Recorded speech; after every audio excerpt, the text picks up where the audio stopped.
to the 2026 EF Hult Prize Global Finals. One prize, $1 million. Only one team will survive.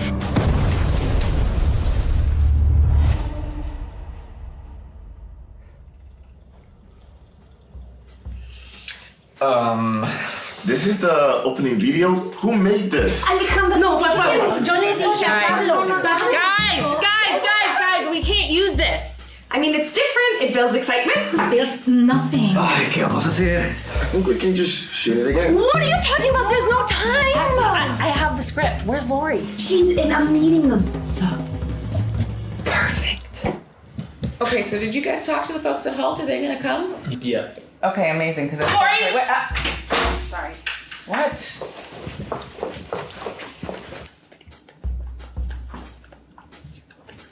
Wait, what video? Oh. Like now? Do a script, okay? It's right here. Just read this. Cesar is hard to read. Okay. Hey, Cesar. So just like read the lines. No, it's just really straightforward, okay? Okay, all right. Give me a second.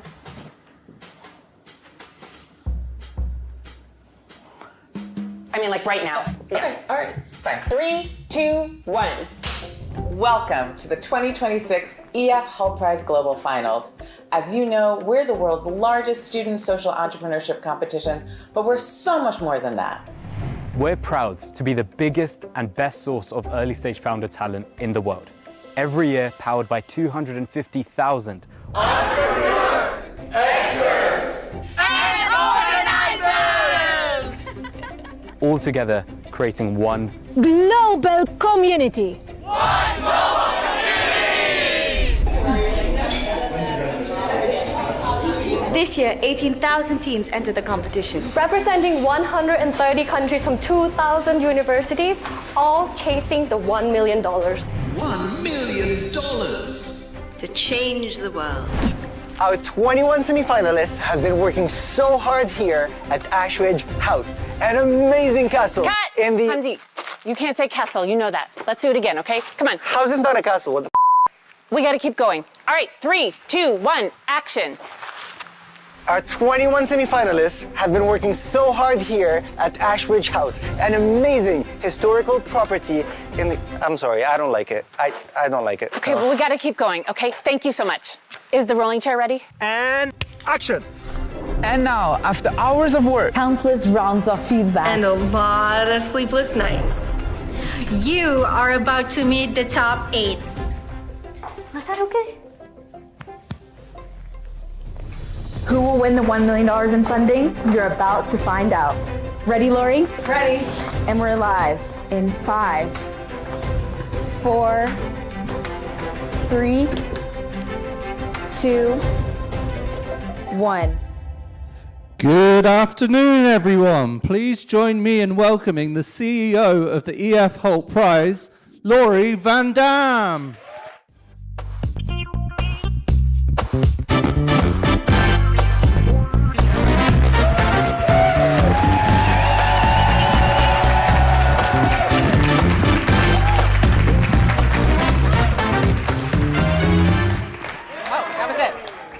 Hi, everybody. We are so glad to see you. Welcome to the 2026 EF Hult Prize Global Finals, coming to you live from gorgeous Ashridge House. This moment is a culmination of a whole year of work for student social entrepreneurs from around the world who have developed for-profit, for-good startups that align with the United Nations Sustainable Development Goals. To get to this event, these teams have risen above 18,000 startup ideas that were pitched over the course of this year. Now, for the last 3 weeks, 21 teams have been building their businesses and honing their pitches as part of our Global Accelerator program. Whether you're here in the room with us today or watching on the live stream, we are so delighted that you get to see a little bit of what it's like to live and work in this gorgeous setting. It's our home away from home. It feels a little like living in a fairy tale or maybe, I don't know, Downton Abbey. It is so glamorous and so elegant. When you walk through the walls, the doors of this space, you enter what is kind of a social entrepreneurship bubble. Outside, it's easy to feel worried and maybe even a little hopeless because the world is getting more divided, more complex, and it's happening at a faster pace than ever before. But there's something about being in a building that has stood for over 700 years that puts all that into perspective. We are sheltered by these old stones that have sheltered countless generations before us and will undoubtedly shelter so many more in the years to come. They remind us that we have a shared humanity, that regardless of where we come from, what our background is, even what century it is, we all want to be seen, we want to matter, and we want to be a part of something bigger than ourselves. And that is what social entrepreneurship actually delivers. This program is called an accelerator because it's designed to help our entrepreneurs to make more progress faster than they ever could at home by themselves. But there's also a magic in this unique opportunity to step away from our everyday lives and forge a community which is dedicated to the powerful belief that everyone can make a difference if they have the right tools, the right support, and the right opportunity.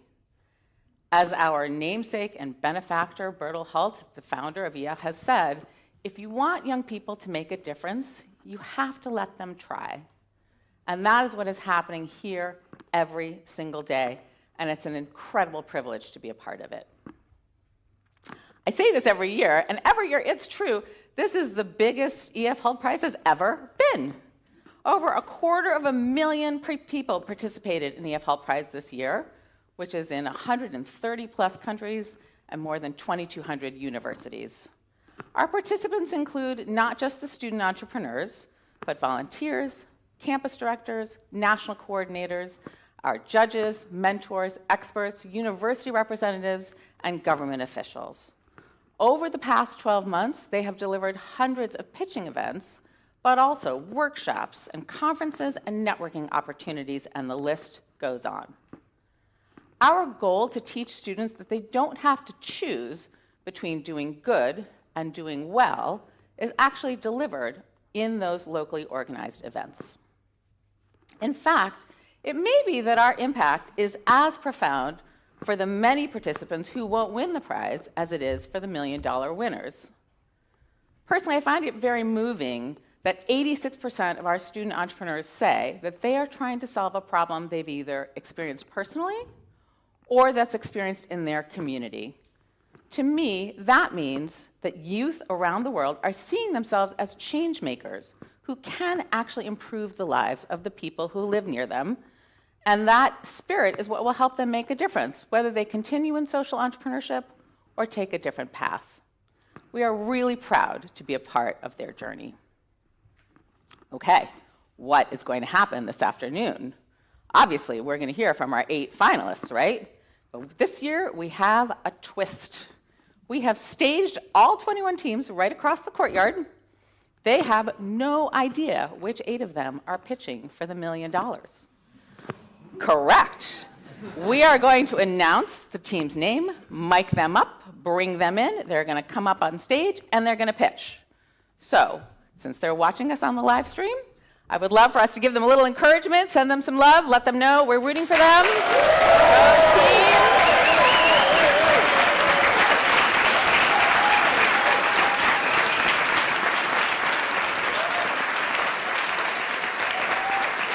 Ooh, I love it. Awesome. Thank you. Let me take this opportunity to thank a few very important people. Firstly, our sponsors at EF Education First and the Hult International Business School, where this whole program started 17 years ago. We are incredibly grateful to the Hult family for funding us. And I can't let this opportunity pass without shouting out my EF Hult Prize staff and volunteers who make this happen every single day. Can we give them a big round of applause?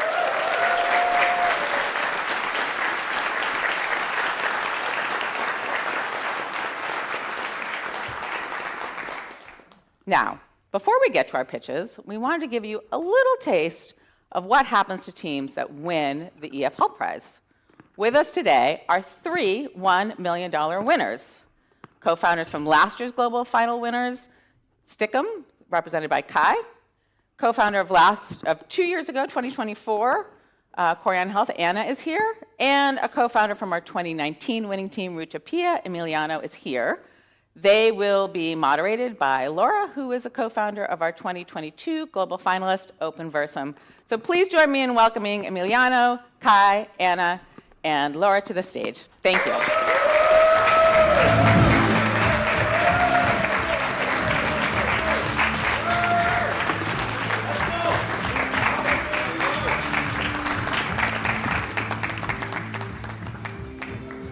No comment.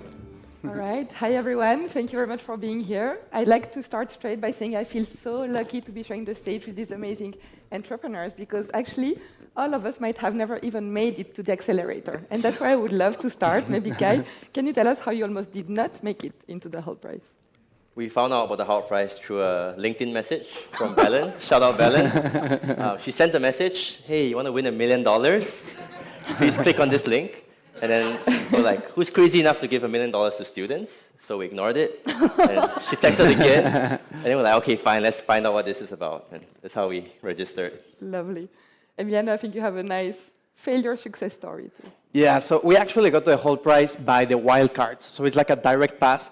But we actually lost brutally in the Madrid regionals. And I mean like brutally in that moment. And I remember very well because we not only lost the competition that day, we also lost the keys of our Airbnb, so we had to sleep outside. Oh, no. So it was a sad day, but afterwards we went to Mexico and kept working, applied. Mm-hmm. So that's why we're here. How about you, Anna? Yeah, so we were participating in the Boston regional finals, but we heard that only the top winner gets to go on to the nationals at the time. I think they might have changed it now. But we were so convinced we weren't going to get it that Akshay and I actually went to the zoo instead of going to the finals to see who won. We did not win it, but we ended up reapplying through the wildcard round and ended up coming here, even though we weren't originally supposed to. You know. Lovely. We also got through with second chance. I'm very happy that this round existed.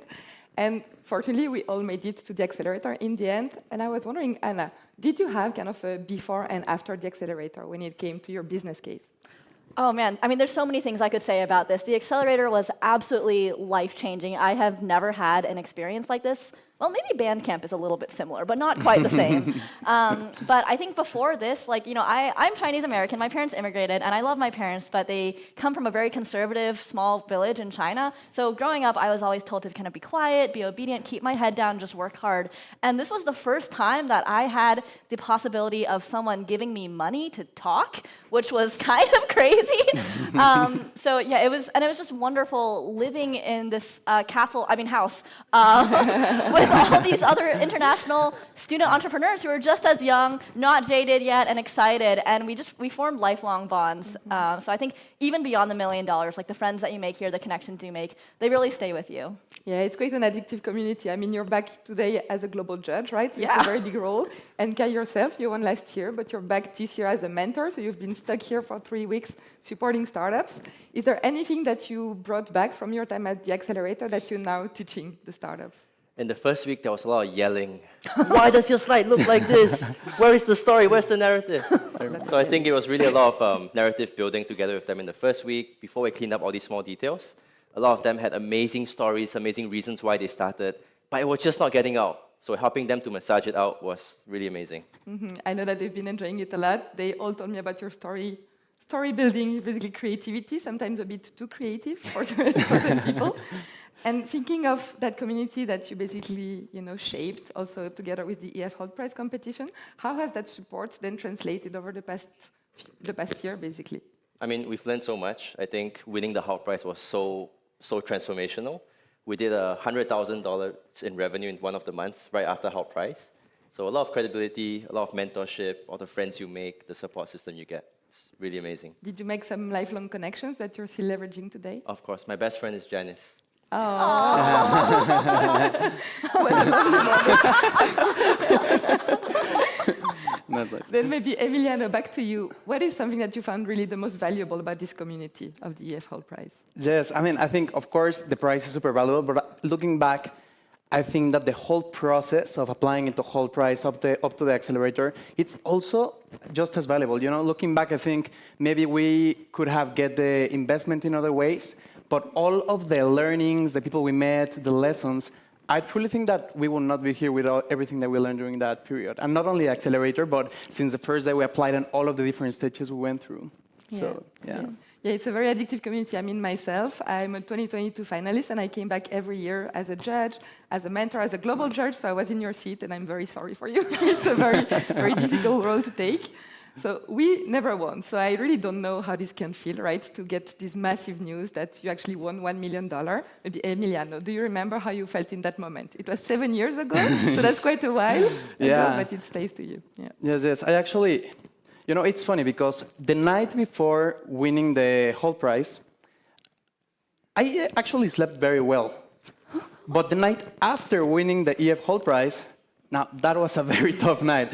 I remember being with my co-founder at night and being like, man, this is not the end. This is actually the beginning. Like, we suddenly had this huge responsibility of multiplying the impact of $1 million. And I remember that feeling very well. And now looking 7 years after today, it's impressive because I think now it made me really believe even more in social entrepreneurship. Because since that moment to today, in these 7 years, we have generated for rural communities in Mexico more than $10 million. Wow. So that means that for every dollar that EF Hult prize invested on us 7 years ago, today $10 have gone to people in rural communities in Mexico. So I think that's the real power of social entrepreneurship. Yeah, that's a huge success. Bravo. Thanks. Thanks for helping. Yeah. Kai, I saw you nodding quite a bit. I think you have quite a similar story, right? When it came to your reaction to winning the 1 million. Yes, for those of you that were watching the live stream last year, I did not cry when we received it, but like 2 minutes later, I just started crying like crazy. I think the Hult prize, we've been working on it for 5 years, so it's quite a long time, but it almost feels like it's a new birth of your company, where suddenly you accelerated into this completely new trajectory. Everybody is supporting you. Everybody recognizes that you guys just won this, one of the biggest competitions in the world. So started bawling. Yeah. But it's only 1 year in, so it's a bit too early to tell. What about you, Anna? What did that 1 million change for your company? Well, we won the $1 million so I run a medical device company called Corian Health, and one of the parts of our pitch was that we wanted to get FDA clearance so we can actually enter the market, and as of last month, we have submitted to the FDA, so I do think we thank you. And I think the fact, so we got some other offers from venture capital firms, and I think it's very true that everyone here, even if they don't win the prize, they learn so many skills and they have so many connections that many of them do go on to raise quite a lot of money, sometimes more than $1 million. But I think when I started my idea, like I was working as a volunteer in the free clinic, I really wanted it to make as much impact as possible for the people that needed it most. And one of the wonderful things about Hult Prize Foundation funding or other social funding is that you do have completely aligned missions, and so you can actually deliver your product to as many people as possible. We learn about profit as a way to make businesses sustainable, but it's actually not the other way around. Profit is for impact, not the other way around. And the Hult Prize money really allowed us to focus on that mission. So I think we probably could have made it regardless, but I'm so much happier and so much more invested in the company because we won this prize and we're able to do that with the money. That's lovely. I think for a lot of companies, you know, some students arrive here with a very fresh team, a very new team. And because you spend so long together working on, like, so deep on your company that you form bonds that then you realize, okay, I can actually build something with these people. Yeah. And then very often, then they go on to building these companies and basically quitting everything else that they have on the side. Maybe thinking of the entrepreneurs listening to us right now, they must be freaking out a bit. Would you have a few words of advice for them? Do you remember how you felt then and what you would have loved to hear? I think same as Emma, was quite relaxed. So I slept well. I think we spent a lot of time walking around, practicing our script. So I think end of the day, just remember that, like what she said, even if you don't win the $1 million, you are so well set up to take on more investments. You have a much sharper pitch. You know how to tell your story. You're ready to go and do more things. So just because you don't win doesn't mean it's the end of it. Yeah, very nice. How about you, Emiliano? Do you have some words of wisdom? Have fun.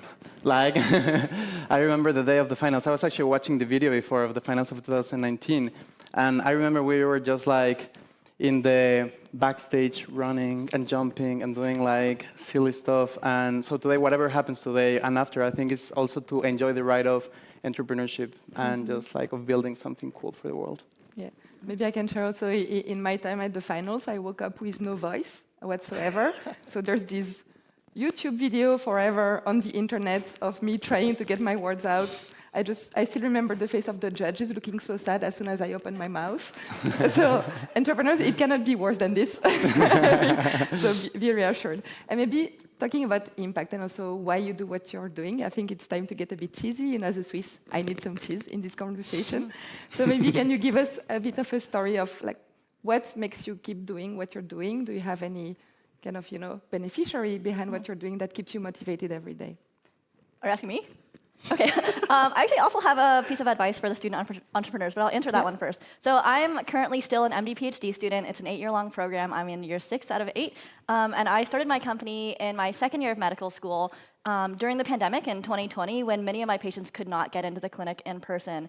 And so I actually had many heart failure patients who were really struggling to make it into the clinic. And now I've actually been able to give some of the prototype devices back to them so they can give us feedback on them. And they're actually the original people that inspired me to work on this project. I was in medical school. I didn't have time for a company. But sometimes medicine also includes innovation if your patients cannot get what they need. And then just briefly, advice to the current students. I know you're all probably feeling very anxious, and I know it's really nerve-wracking. Take a deep breath. That's very normal. And I know part of that is because you are invested in this prize and you want to win it. As someone who's also doing a PhD in science, it's 90% failure, and I really think there's always going to be things that are out of your control. As long as you have done your very best in this pitch, if you put your faith, or if you put too much emotional investment in things that are out of your control, as my postdoc mentor says, you will get old fast.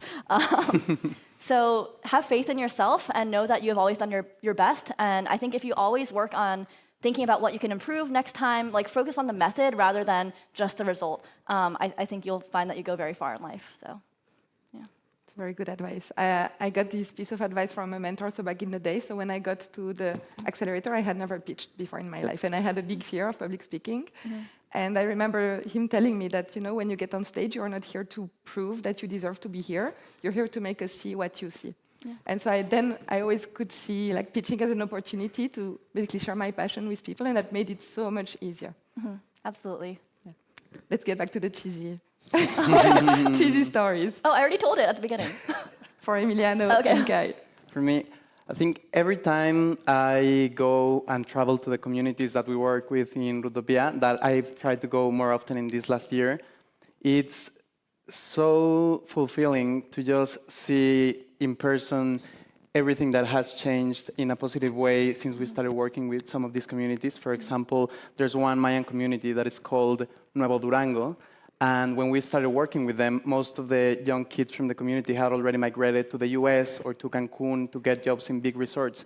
And now most of them are guides that are learning French, English, and they're back in their community, and they're making an income out of showing all the Mayan traditions and the rainforest to visitors that go there. So I think these kind of things, not only I enjoy a lot, but it's also it makes me be very happy on where I am right now and keep going for many more years. That's lovely. Yeah. How about you, Kai? You have a few seconds. I've seen the timer count down. 8 seconds. One word. I think it's very cliche, but I think in education it's very rewarding because you can literally see the before and after of your impact. And we've seen so many cases of these kids who thought that certain things were not possible because they grew up in a certain area, and then empowering them and then seeing, wow, I can do this. I can do this. Why am I not doing this more? And then giving them that confidence is just, I love it. It's really fun. That's lovely. Thank you, entrepreneurs, for all of your amazing work and for sharing bits and pieces of your journey with us. We'll now leave you to the hands of the whole team to give you an amazing show. Thank you. Thank you.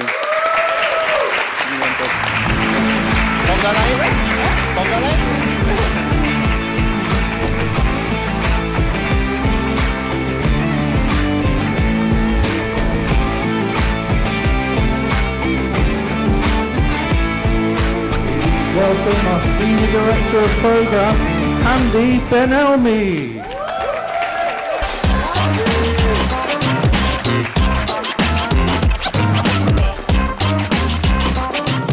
Please give a huge round of applause for our previous finalists and previous winners. Louder, please. You can go louder. There you go. Thank you, Anna. Thank you, Emiliano, Laura, and Kai. we wanted to start today with those stories because they remind us what this stage can actually mean. A pitch can last 4 minutes, a final can last 1 day. But what begins here can shape the trajectory of someone's life. You just heard 3 versions of that journey, who they were before the stage, what happened when they stood on it, and what they went on to build afterward. And today, we get to watch that story happen again. My name is Hamdi. I'm privileged to be your host for today. And later, I'll have the privilege and probably the impossible job of joining our judging panel as we decide who will win the EF Hult Prize $1 million for 2026. Before we get started, I want us to take a moment to think about why we are here. Take a moment to think about the world that we live in today. We arguably live in the best era of human history. Science allows us to understand the human body at a level previous generations could barely imagine. Technology has put more knowledge, more computing power, and more possibility in our hands than ever before. We can connect, we can collaborate with people almost anywhere on Earth instantly. We know more, we can do more, and we are more connected than ever before. And yet, people still die from diseases we know how to prevent. Millions of young people around the world are still denied access to education and opportunity. Where you are born still determines far too much about the healthcare you receive, the resources you get, and the future you can imagine. Our planet is getting warmer, wars are still being fought, and at a moment when humanity has never been more connected, somehow we are more divided than ever. So what do we do with that? I think there are 2 ways to look at a world like this. You can look at everything that's wrong and decide the problems are too big to solve, that we just have to accept them. Or you can tell yourself that somebody else will fix them, that governments will fix them, that big companies will fix them, that someone with more money, more influence, more power will fix them. Somebody somewhere eventually will figure things out. Or you can be that someone. Over the past 12 months here at EF Hult Prize, we went looking for those people who believe they can be that someone. We went looking across 133 countries, across over 2,000 universities, and with the support of over 5,000 student volunteers, building communities, opening doors, and asking young people everywhere, what would you change if you believed you could? And we found them. We found those crazy people who believed they could be that someone. We found them in university labs, in classrooms, and in communities, living alongside the very problems they were determined to solve. More than 250,000 people came together around that belief. And from that community, 18,000 people formed teams and entered our qualifiers round. That's the first stage of the EF Hult Prize $1 million competition. Those students entered, they raised their hands and said, we see a problem, we have an idea, and we are willing to try. Some came to us with companies. Some came with prototypes and research. Some others came with a little more than an idea and the conviction that something simply had to be done. Out of the 18,000 teams, 2,000 made it to our nationals. This is the second phase of our competition. We hosted over 40 nationals around the world this year. We hosted these nationals in collaborations with some of the world's most renowned institutions and organizations. At these nationals, that's where we had teams proving not just the problems that they're solving mattered, but they knew how to reach the people they are building for. And then the 2,000 became 90.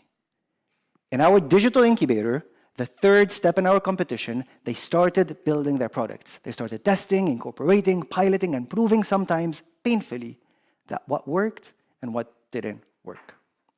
Then the 90 became 21. These are the 21s that you'll hear a lot about today. These were the fastest moving companies at our incubator. They earned a place here at Ashridge House at our annual Global Accelerator. Here, they spent weeks building partnerships, getting customers, raising money, defining their pitches. 21 teams, 40 plus founders, and one life-changing experience. They came from different parts of the world, different cultures, different disciplines. And over these weeks, they went beyond the business. They built friendships, they built trust, and became part of each other's journey. Before we talk about what they built, I want you to take a moment to see what they've lived. Let's take a look.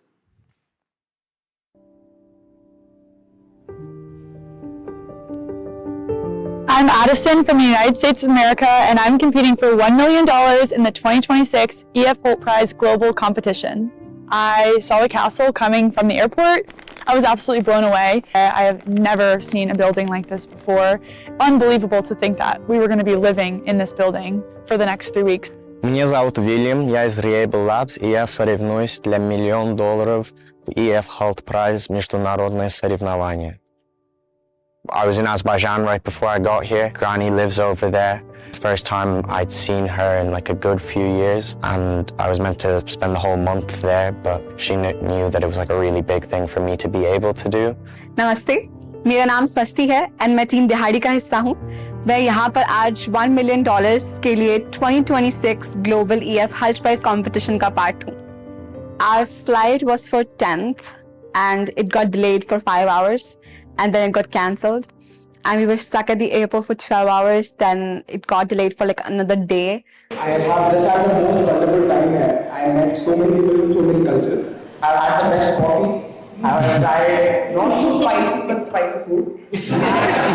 The workload the first week was definitely a bit intense. I think everyone went into it like really head first, not realizing that we actually have a good few weeks ahead of us. We don't justify that answer whatsoever. Yeah, exactly. Yeah. I mean, you just say, yeah, we want to be like the brand associated to like affordability or like affordable prosthesis, which is okay, but how do you get there? As Division I athletes, we actually really appreciate direct, kind of blunt feedback. So whenever we had mentors come in and they sat down, they're like, I'm going to be direct, tough love.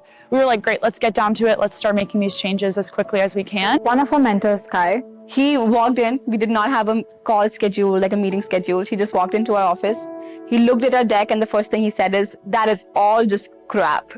He helped us a lot, I think, not just for me, but personally for our entire community. He sat with specific founders and literally designed their decks by hand and has helped them so much. And he's just such a gentleman and I love him. It's 3 weeks. You can sleep when you go home, but you need to utilize this time to the best capability that you can because you're never going to meet these amazing, incredible set of people at one place again. God damn it. Food is coming right now. We are so hungry. You cannot imagine. And today's day and the purpose of it is for the judges and everyone else to help select the top 8 ventures who are going to be with us at the Global Finals next week, where one team is going to receive $1 million in investment from EF Hult Prize. On the bus to the Google pitch, I think I was trying to talk to other people, but I think other people were trying to practice their pitches and stuff, so no one was really listening to me. And we went, we did our best, and we realized, oh my God, everybody has improved so much. We thought we were just the only people, but no. Even if we had gone up there and absolutely fumbled, we're still gonna keep working on the company tomorrow. We're still gonna keep pushing for what we believe in. And whoever wins here, to be very honest, I'm just gonna be so glad because everybody is just incredible people and fighting for incredible causes. So what I wanted to do was invite some of you to share something about your culture, something that is meaningful for you, something that you wish that more people knew about your culture. We have 45 different communities in Kenya. We have the longest tunnel in the world. We had a reflection session yesterday. An activity that they made us do was write letters to people that you were thankful for, tell them something that you liked about them or how they changed your life. And I received so many letters, I gave so many letters, and that's what made me realize about the friendships that we've made here would be the most incredible things that we would carry forward for the rest of our lives. And everybody was crying and bawling their eyes out. I think this is one of the best places that anybody could be in, and such a young age, it shapes you. So I think I want to say thank you to the Hult team. I don't know if they know what kind of change they're bringing, but it's not your investment. It's not the kind of people that you select, but it's just you. It's just you as people that are bringing that much change into somebody's life. And we're all really grateful for that.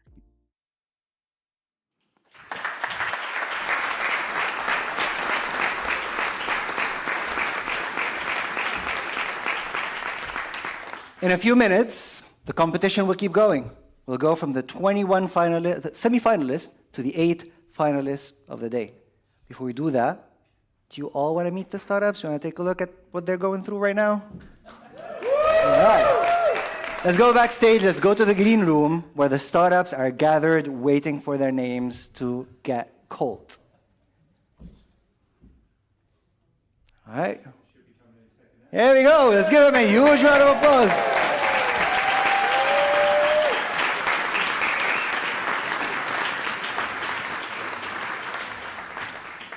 My friends, I want to share a couple of words with you before we actually start announcing the finalists.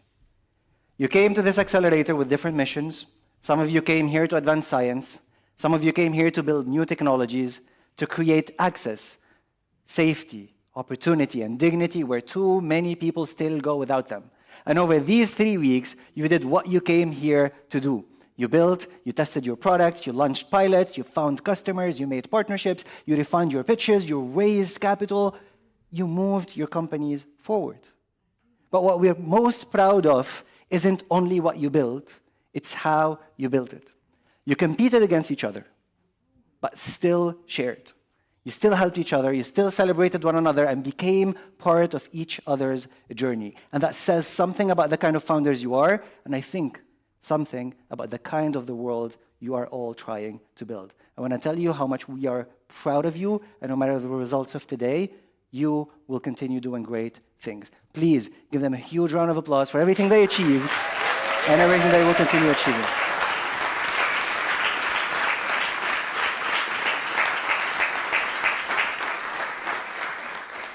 This year, thousands of experts around the world shared their time, their knowledge, and networks with our founders. Over 100 of them walked through these doors here at Ashridge House. Over 100. I want to take a moment to recognize a specific group out of the 100 that came here to Ashridge, our mentors in residence. Gonzalo, Jack, Kai, Laura, you are founders still living the entrepreneurial journey, and you chose to take our founders along the way with you. Alden, CP, Komi, Teddy, you're all investors who brought decades of experience, perspective, relationships to these teams. You all sacrificed, you hit pause on your lives for 3 weeks to be here with us. You stayed up late, you opened doors for these founders, and what you gave them will outlast this day, it will outlast this program, and it will show up in decisions made months from now.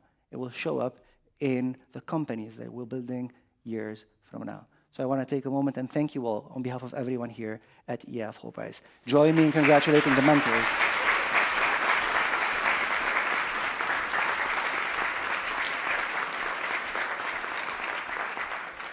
And now we move from the people who helped our founders get here to the people who carry one of the biggest responsibilities of what happens next. In just a few moments, 8 teams will take the stage. They will put their work, their vision, their years of ambition in front of a group of people entrusted with asking the hard questions, entrusted with looking beyond the pitch, and ultimately deciding who will take the million home. Please join me in welcoming our Global Finals panel of judges to the stage.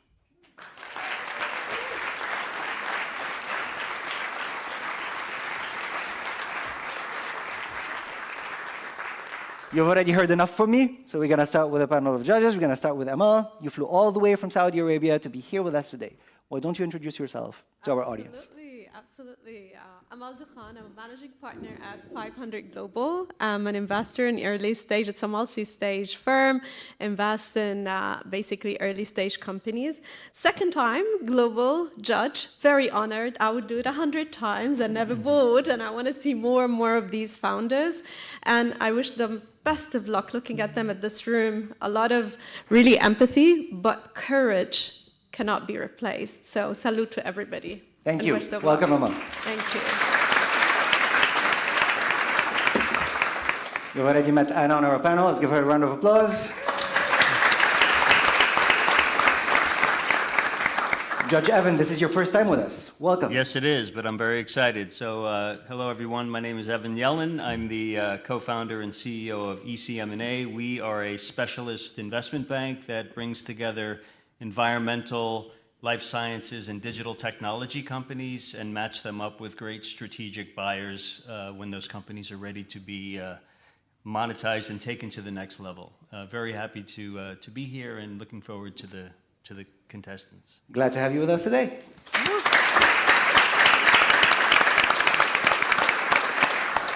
She came all the way from Kenya, Judge Hosea. Absolutely. Good afternoon, everyone. Yeah, I believe it's afternoon. Yeah, my name is Fauzia Ali. Very excited to be here all the way from Kenya. I work for Safaricom. It's the largest telco in the country. But we truly believe that purpose becomes before profit. And that's why we're so aligned with the mission for the Hult Awards. This is my second year participating in the local chapter. My first year as a global judge. I'm really, really passionate about youth empowerment and the change we can make. Good luck to all the finalists today. Thank you. Glad to have you with us.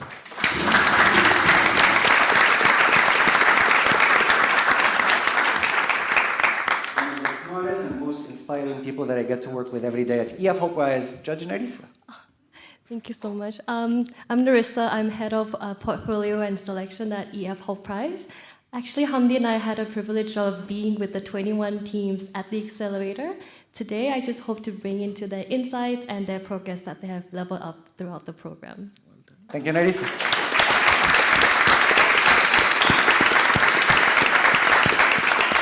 Let's go to the other side of the world. She flew all the way from Brazil to be here with us. Yes. Judge Natalia. Hello. Thank you so much. I'm so happy and delighted to be here. My name is Natalia Paiva. I lead Mover. It's a business coalition of over 60 companies, including EF, that is committed to promoting inclusive workplaces in Brazil. I'm also the founder and partner at Alundar, a regulatory affairs firm specialized in internet regulation and innovation. So super happy to be here. I'm really excited for what we're about to see. Welcome to Ashridge.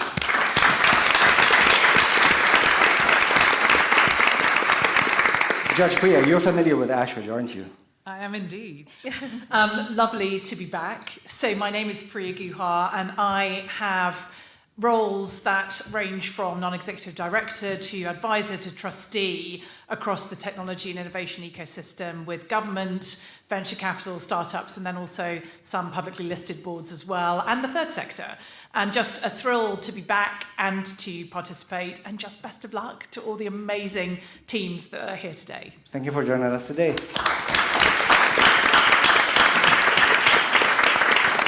Let's go to the one and only Judge Silvana. So excited to be here. I'm Silvana Kadarsinha. I'm the founder and chair of the board of a company called Brava Health, which operates a healthcare system in Bangladesh that delivers care through high-quality in-person experiences as well as through the country's first patient app. We've served more than 1 million patients to date. Good luck to all the teams today. Thank you for bringing your expertise to our judging panel. Last but not least, Judge Will. It's amazing to be here, an absolute honor and privilege amongst incredible impact entrepreneurs who are solving for some of the world's largest challenges. I'm Will, I'm the co-founder of Ocean Bottle, which is a consumer impact brand dedicated to enabling individuals to make a global impact on the ocean.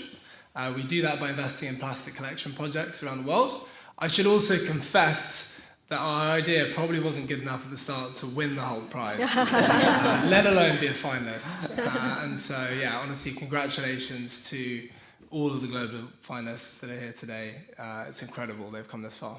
Thank you for joining us, Will. Everyone, the 2026 Hult Prize Global Final Judges. Before we begin the pitches, I have one ask for everyone here at Ashridge and everyone watching around the world online. Today, when these teams get on stage, please do not just watch the pitches. Pay attention to what these founders are trying to build, what they refuse to accept, the problems they see differently and the assumptions they challenge. Pay attention to the possibility they make you believe in. Over the next 90 minutes, you're going to see what happens when someone decides not to wait for change, but to start building it. Here's how today will work. All 21 teams are backstage right now, waiting in the green room.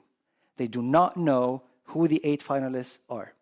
I'll reveal them one at a time, and you'll see their reaction live.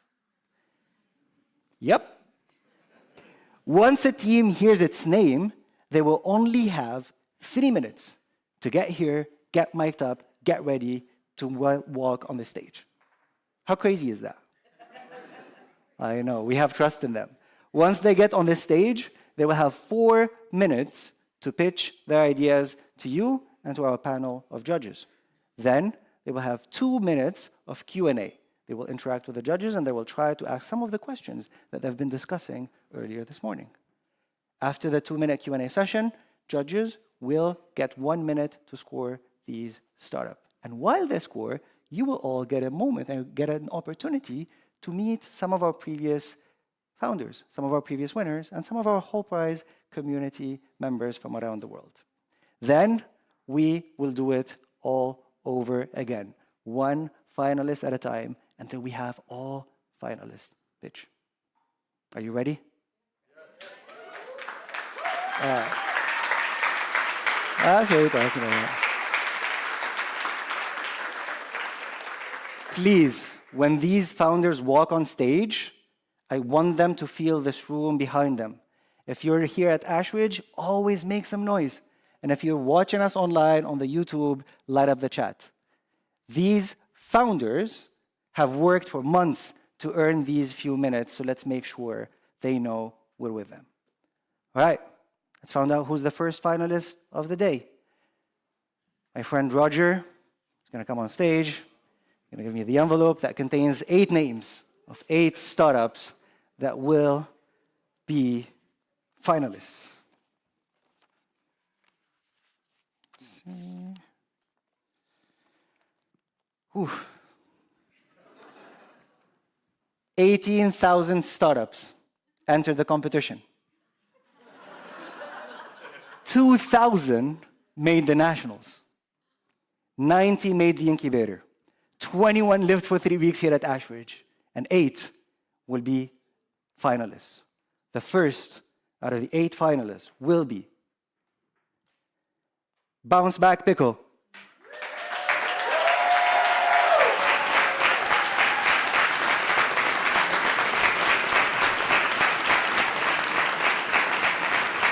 Bounce Back Pickle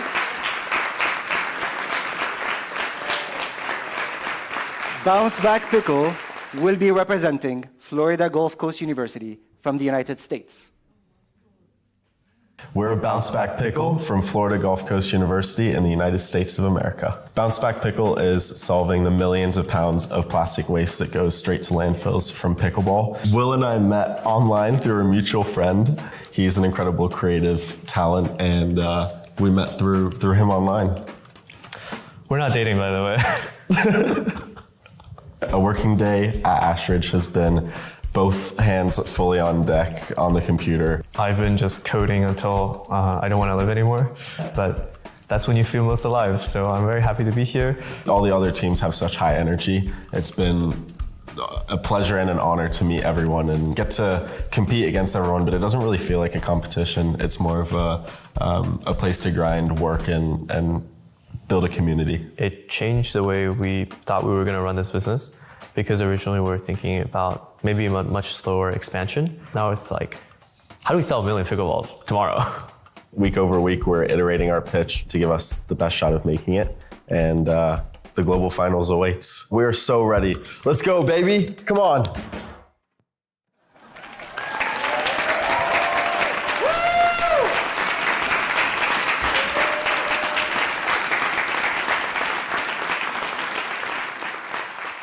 We'll give them a minute or two to get ready. In the meantime, quick show of hands. How many of you play a sport? Oh, wow. How many of you watch a specific sport regularly? Okay. Sport has always been one of the best ways we come together. We compete, we connect, we belong to something bigger than ourselves. And because we associate sport with health, community, and joy, there's one question most of us probably don't ask. What happens to everything we use when the game is over? That's the question Bounce Back Pickle made us think about during this program. Ready to have them on stage? Yep. All right, let's give it up to Bounce Back Pickle!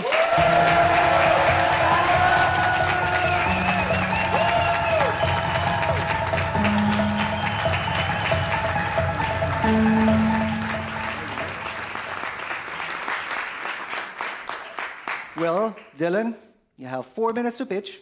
You have a timer over there. The timer will start the moment you start talking. Good luck. Pickleball. It's the world's fastest growing sport. In the last 5 years, it's grown from 4 million American players to 24 million. For perspective, tennis has grown 54% in that same time frame. Pickleball, 10 times that. But these balls have just a 3-week lifespan, and they're dropping like flies. Yet the industry doesn't realize that there's a big problem here, because every year, 120 million pickleballs are manufactured, generating 2.2 million pounds of plastic waste that goes straight to landfills, never decomposes, and sits for years on end. So, Bounce Back Pickle is building the world's first fully closed-loop recycling system for pickleball. Partner facilities send us the broken balls, where we grind, pulverize, and remold that plastic into the world's first 100% recycled pickleball that plays the same as the best on the market. Facilities pay $150 to join our recycling program, so they gain access to our collection network and sustainable marketing. We then sell balls back to them for $1.50 a unit and direct to consumer for $9.99 a 3-pack, leaving us with a 51% margin. Every new ball takes 1.5 old balls to make. That means we can go beyond just pickleball waste, turning other sources of plastic waste into new balls and keeping them out of landfills. To date, we've already diverted over 1,500 kilos of broken pickleballs from landfills, and we're on track to hit over 480,000 by 2030. In the last 4 months alone, we've set recycling bins at over 70 pilot facilities, have 20 paying B2B customers, and have done over $6,000 in pre-launch revenue. We're in our first large batch of manufacturing as we speak, in conversation with the Pickleball World Cup, have a signed MOU with the Ritz-Carlton for a custom bulk order, and the Royal Caribbean Cruise Group is knocking on our door to get their ships involved in what we're building. This week alone, we've signed over $50,000 in wholesale letters of intent, and the pickleball world is watching. With over 5 million social media views and 9,500 followers, we have some of the biggest players in the game, such as Jamie Foxx, who loves playing with our balls. $290 million worth of pickleballs are expected to be sold in the year 2030 alone. And our US-based roadmap puts us on pace to capture over $5 million of that. But how do we get there? Well, we start with where the waste is, pickleball facilities. They give us the broken balls that we need, but they're also our first customers and our distribution network. Partners like Court Reserve give us access to a network of over 2,400 facilities, helping us scale even faster. Every facility constantly generates waste and need new balls. So we build ongoing relationships with them to drive sales, supply, and referrals. But we've already proven this works in the US. We don't need $1 million to prove it works. We need $1 million to prove how big this can become. With $1 million, we'll be able to take the systems we've built in the United States and deploy them into the 120 plus countries where pickleball is booming, starting with the fastest. Canada, Australia, and Southeast Asia, where reports are stating the sport's growing up to 2,000% month over month. We can establish the distribution networks before these markets mature, scaling our brand to $20 million in revenue by 2030. Not only does this mean revenue for Bounce Back, but it also means more plastic evaded from landfills. Now, my name is Dylan, and I've been playing pickleball since the beginning of the sport's explosive growth. Today, I lead customer acquisition, partnerships, and operations, while Will builds our technical background of logistics and supply chain. We're backed by decades of experience, including the International Association of Pickleball Facilities president, and I want to leave you with this. We're not just selling pickleballs, we're building the base of turning the world's fastest growing sport into the world's first sustainable sport. Thank you.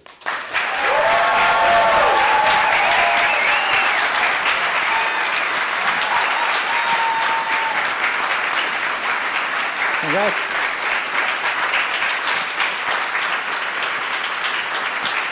Wow. Thank you all. Thank you. Judges will now have 2 minutes to ask you questions. So, first question. Do the unit economics support what looks like there will be eventual competition entering this market? And at that specific price point where it continues to make sense, will people buy recycled pickleballs versus new ones? Great question. So we currently are going into the market direct to consumer at $9.99 a 3-pack, which is kind of the entry level to the pickleball market. Balls go all the way up to $17.99 for 3-packs. And as time goes on, as the world is going, we could even see the price of balls going up. We really can't predict the way that the market's moving in that sense. Thank you. Your partner recycling facility is based in China. How do you assess your supply chain risks associated with that, including with regard to tariffs? Great question. So at the moment, we see 10 to 15% tariffs. Our protection in terms of our manufacturer, we've actually built an incredibly great relationship with them. She even sent me a Christmas card last year. But we have contracts in place that secure us for now, and there are manufacturers around China and Vietnam that we could go to if need be. Hello. Do you have an independent assessment stating that this offshore recycling is carbon negative, considering the transportation and everything related to that, going there and moving back? So while we don't have a third-party assessment, we did do our own research in terms of if we're actually reducing the carbon. I think in terms of impact, we're twofold. We're focusing on the amount of plastic we're diverting from landfills and also the amount of virgin plastic that is not being put into pickleball anymore because of our recycling. In terms of carbon impact, we compared the shipping, that's the same for virgin ball and our ball, and we also compared the carbon reduction of not making new plastic. Bounce back, pickle, everybody!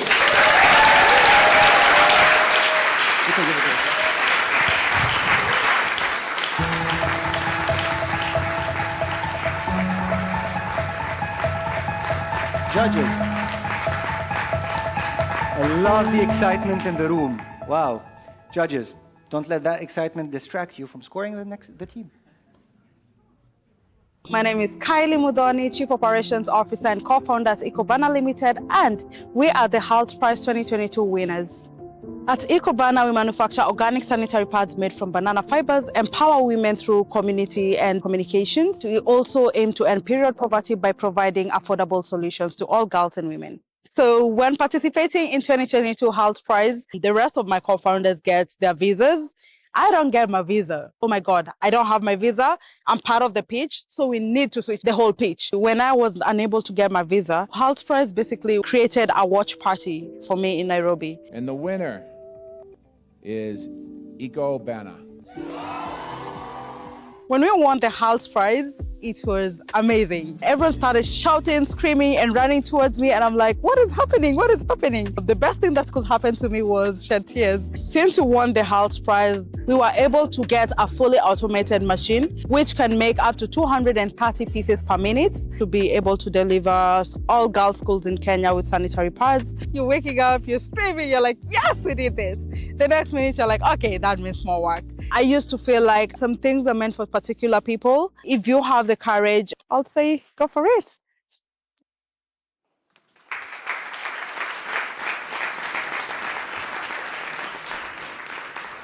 That was the 2022 EF Hult Prize winner. The next team we're announcing to come on the stage to pitch will will get one step closer to live what Icobana lived. Ready to know who that team will be? Here we go. The second finalist of the 2026 EF Hult Prize will be coming all the way from Germany. Let's congratulate and welcome Capinova.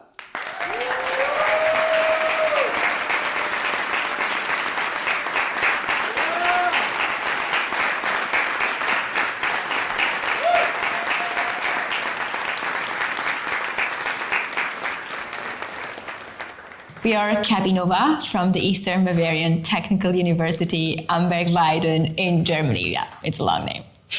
Capinova prepares young learners for the real world. So in Germany, we have a really huge young founders network, and through this, we just met.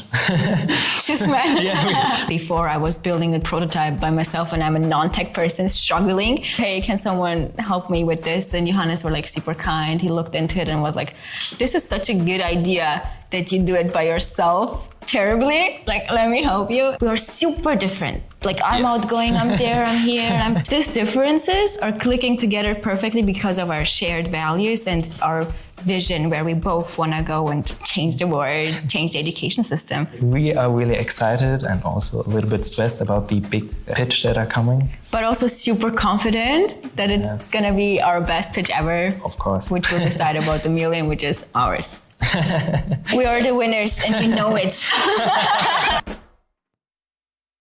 Round of applause.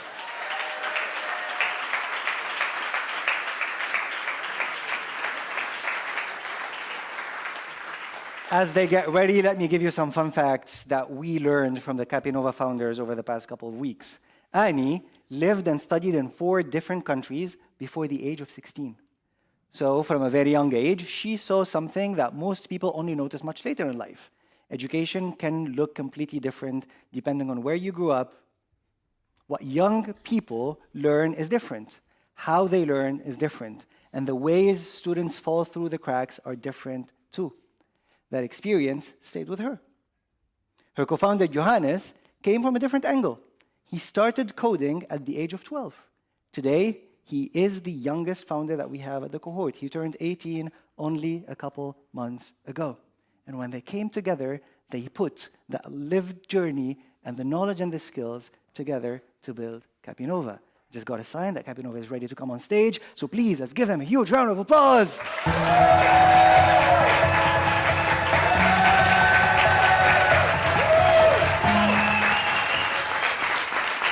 If you can stand here, you go there.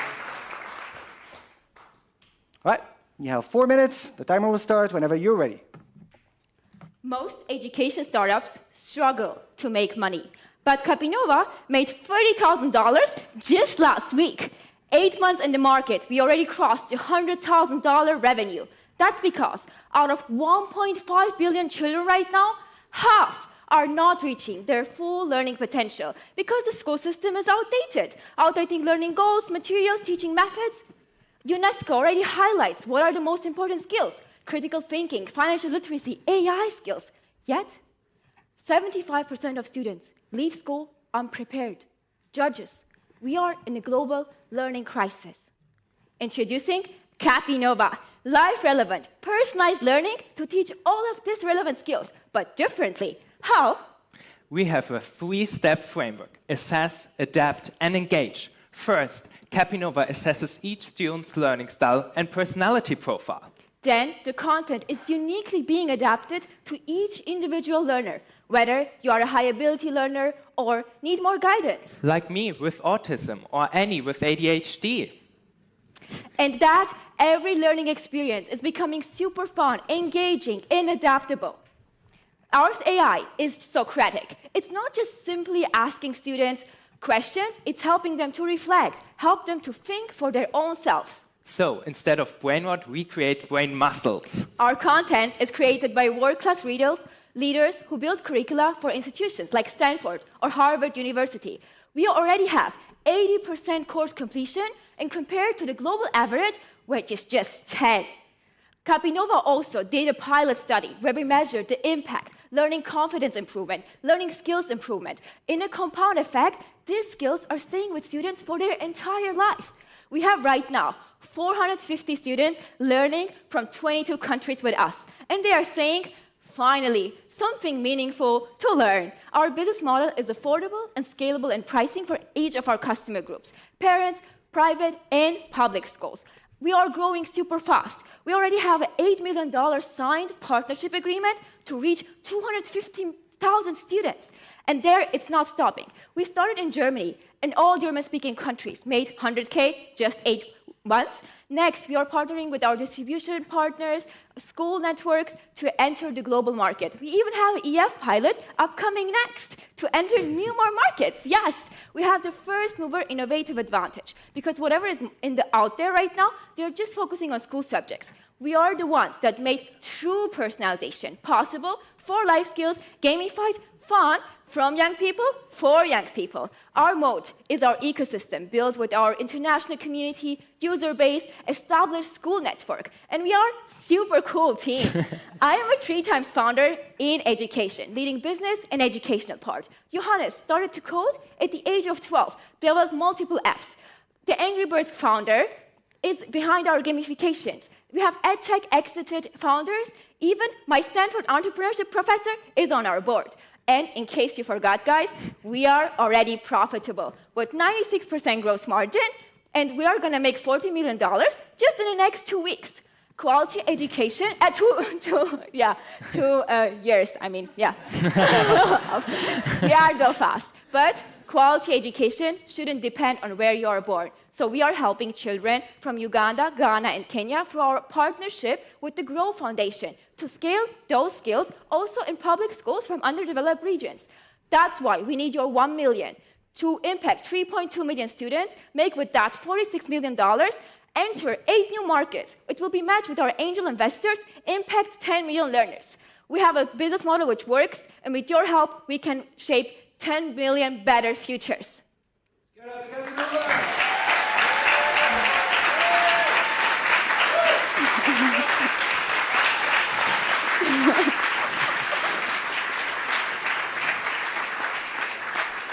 Our first question will be Judge Natalia. Can you hear me? Oh. Yes. Creating content for children is a big responsibility with potentially high liability exposure. You put some names there from some universities. I would like to know what is their role in designing the curriculum and thinking about age-appropriate experiences. Yes, so each of our members are putting very much focus on that one content is not being highlighted just from one region. They have advisors from all over the world with their strong expertise. Even students are working on the content, world-class leading experts from those universities. They are giving us the content. Then we are putting all this content into our AI. It's being gamified, it's fun, and then it's being tested with our pilot study group, and then it's going out there to our students. Can you say a little more about the guardrails around the AI? How are you managing the risks of emotional or other manipulation of that? So we have different, first, for example, a child asks a question, then it goes to our database. From there it checks, does the kid ask something like a word that is not allowed under the age of 18? Then in AI checks, is this really safe what the children just asked? Is this really about learning? Is this really about what we teach? So that's how we got Realist. Great question. Judges, 30 more seconds. Who are your current customers, and what would be your next move? Let's say if a much bigger education company starts offering the fun, customizable AI. So we started with homeschooling communities and high achiever parents because they saw the education gap at first. We already have lots of resonation from schools that they see, okay, they cannot do this completely by themselves. So we are partnering next with the public schools, private schools that we already have pilots running right now. That's going to be our next way. How we are differentiating, we are content which is made literally with our users. Kids are deciding what they want, how they want. Thank you, Kanye. Time's up. Thank you, Johannes. Let's give them a huge round of applause. Congratulations.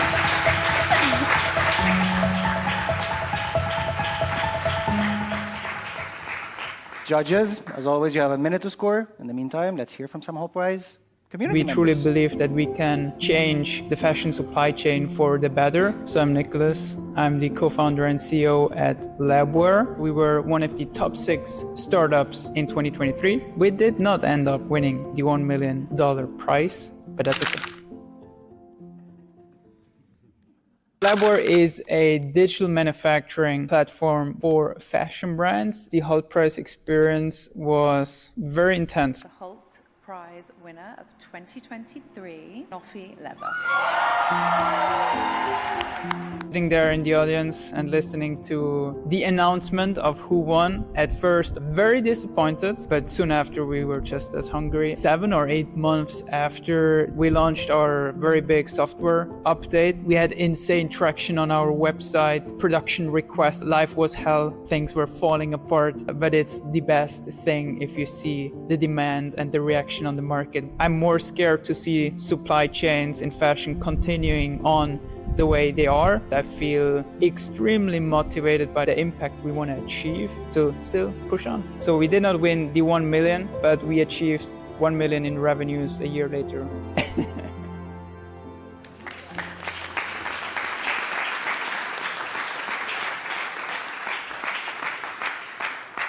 Judges, ready to hear the third pitch of the day? Audience, are you ready to hear the third pitch of the day? Yes. All right.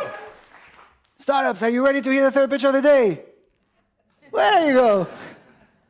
The third finalist of the 2026 EF Hult Prize will be FlowGuard Solutions.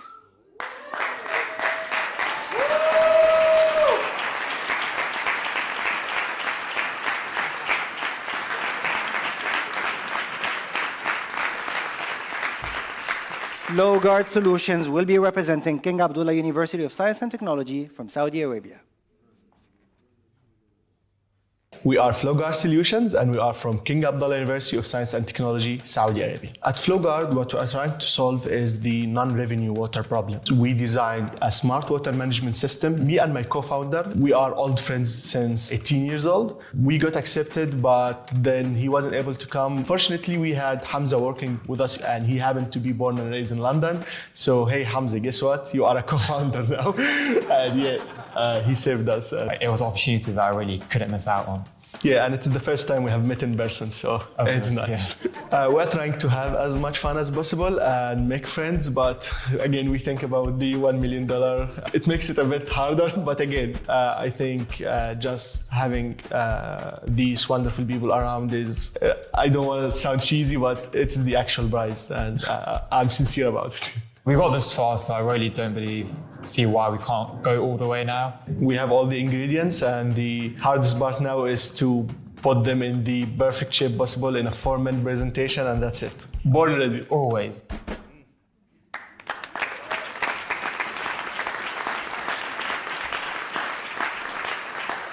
Now, some founders get tested by the market. Some founders get tested by the product, and some get tested before they can even enter the room.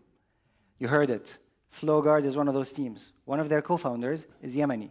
The other is Egyptian. They both live in Saudi Arabia.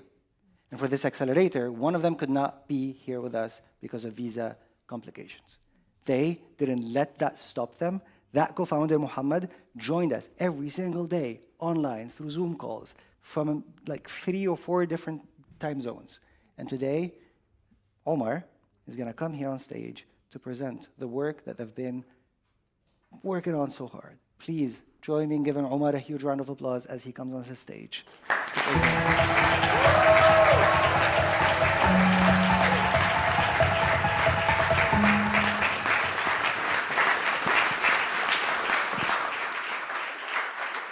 Omar Habibi, you have 4 minutes. The timer will start when you're ready. Gulf countries spend 1/5 of their energy consumption just producing desalinated carbon-heavy water. However, 1/3 of this amount of water ends up leaking into the ground, which is an environmental crisis. And this is not just about the MENA region. Even in UK, which is facing the worst drought in 50 years, 1/5 of their water, clean water, goes into the ground as leaks. And you don't need to look farther away.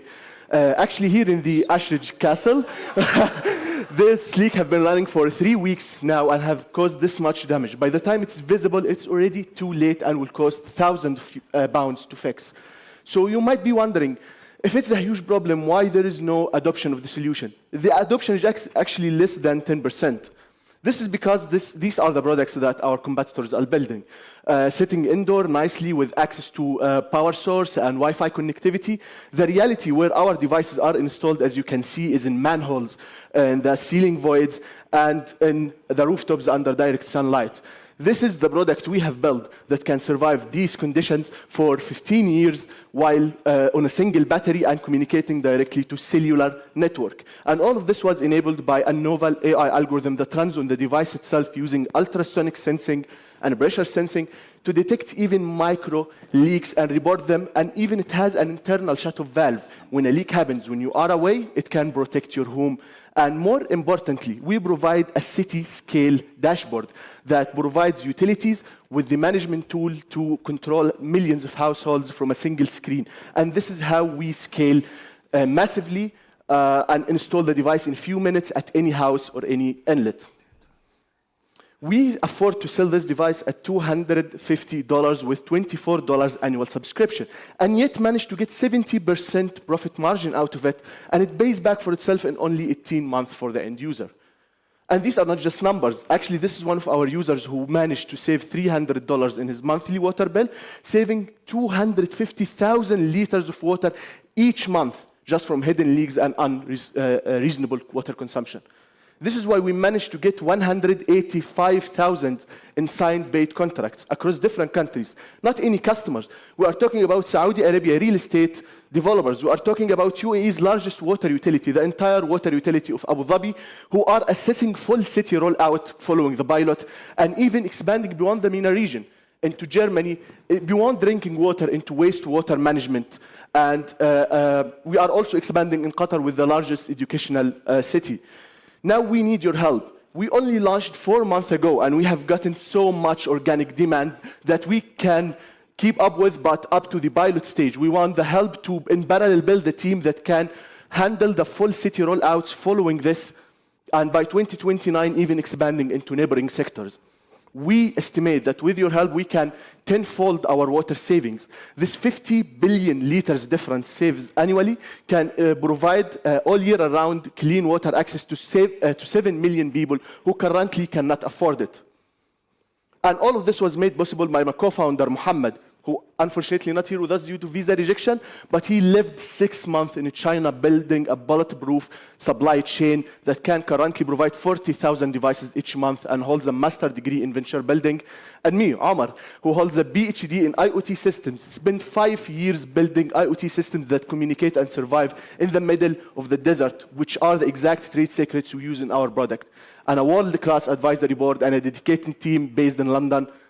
And now we build the technology, we prove the traction, we sign the customers. Now we need your help to scale beyond this and guard our most precious resource, water. Thank you very much.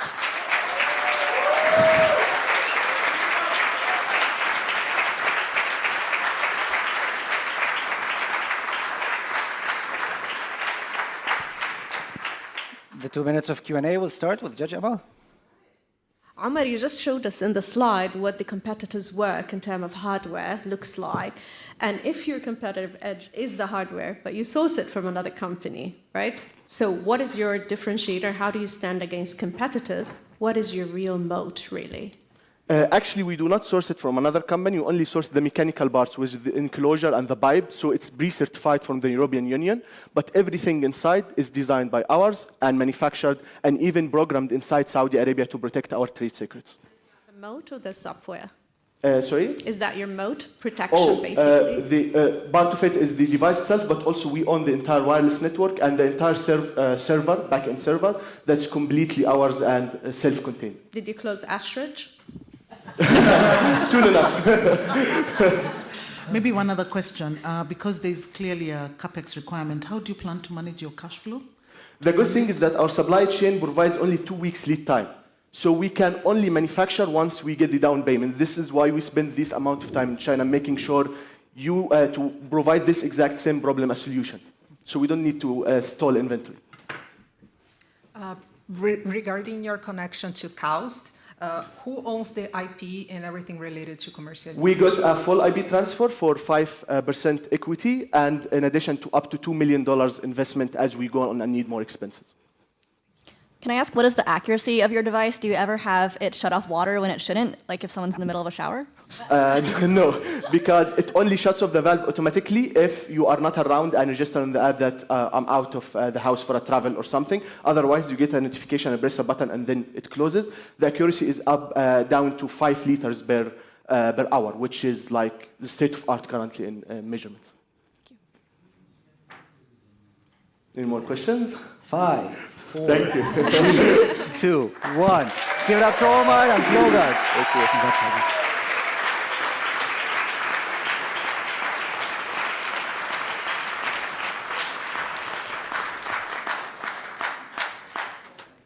Five teams to go. The fourth EF Hult Prize finalist of the day will be announced in a couple of seconds. I want to take a moment and give a huge shout out to our friends at Ashridge House. This is a place that we call home. It's been 10 years that we keep coming here to host our accelerator and entrepreneurial programs. I'm going to take a moment to congratulate David, Georgia, and everyone that works at the Ashridge team for making this place the home that we call a Hult Prize. Thank you all.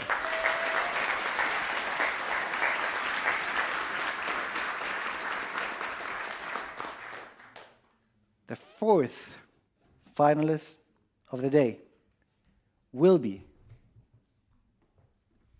representing a country that has one of the highest numbers of startups participating each year. If I'm not mistaken, it's probably the 5th or the 6th biggest country that we have participating at Hult Prize each year. That country is the United States of America, and the team is Polar Dog.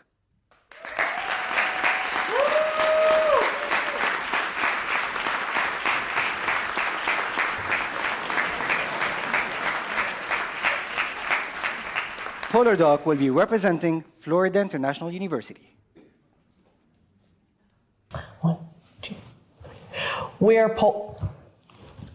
thought we were going to say we're Polar Doc together. Sorry.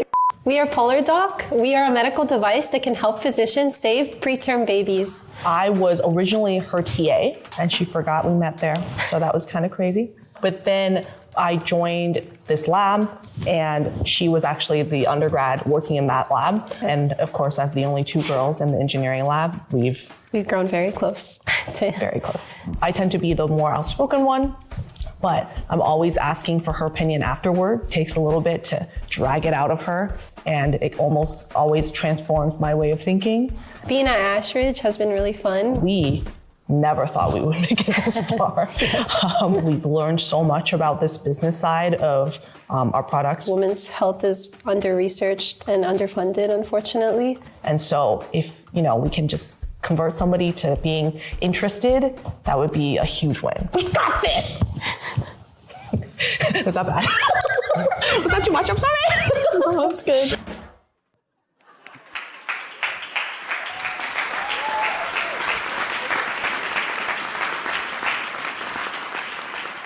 Now, sometimes the biggest barrier to solving a problem is the way we've learned to categorize it. We call something a women's health issue, and without meaning, half the world can start hearing that's someone else's problem. Over the last few weeks, this team has challenged us to think differently, and let me tell you how. They're working on preterm birth, developing a device designed to identify risk before it becomes a crisis. At first, we labeled this as a women's health issue, and it is. And that alone deserves our attention. But this team helped us realize something else. That label is smaller than the problem. The more we learned from them, the more the frame expanded, from women's health to maternal health, from maternal health to newborn health, from newborn health to communities and healthcare systems. They didn't make women's health less important, they showed us how central it is to human health. And I've watched that shift happen in this room.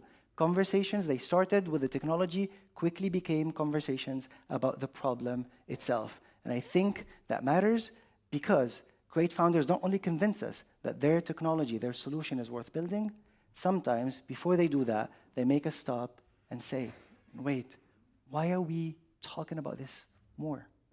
Sometimes impact begins with an invention, and sometimes it begins one step before, getting people to see the problem differently. And this team has amazingly done both. Please join me in welcoming to the stage Polar Dog.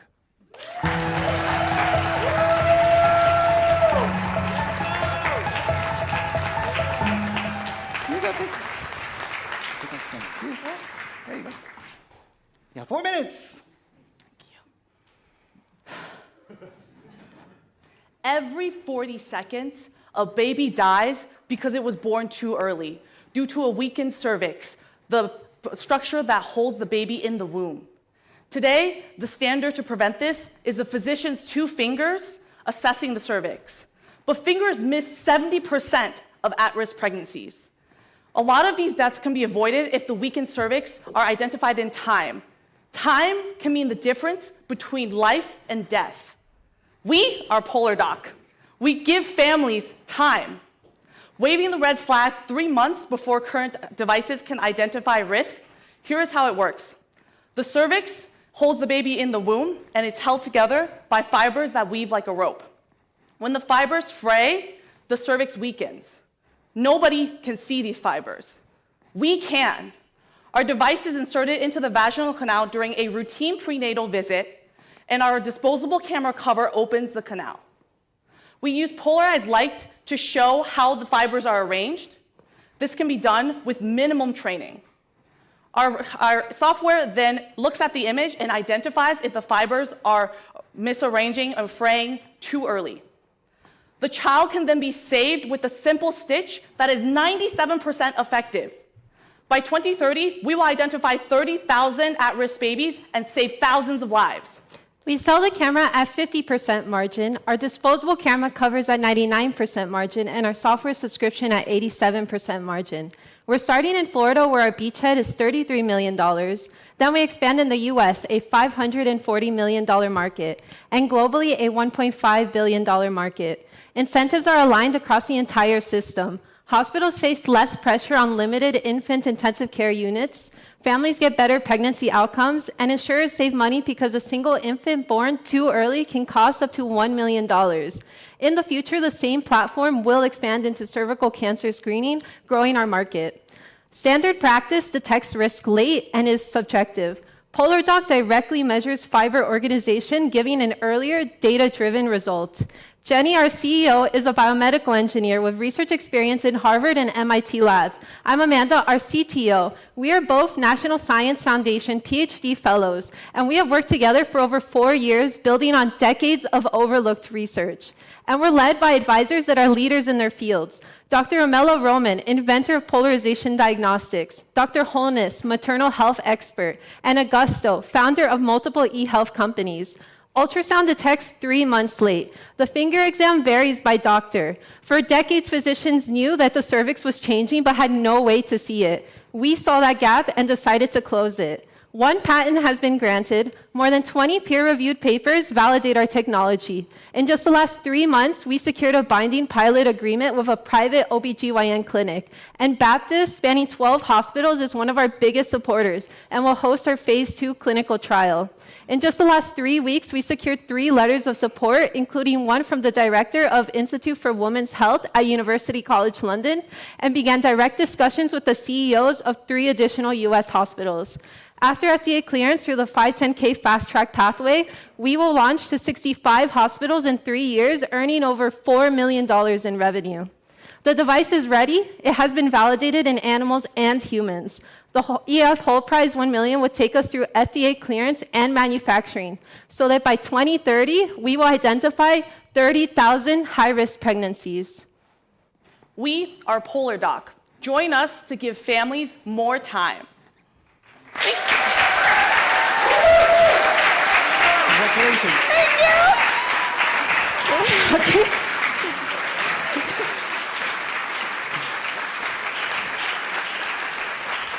All right. Let's start with the Q&A with Judge Anna.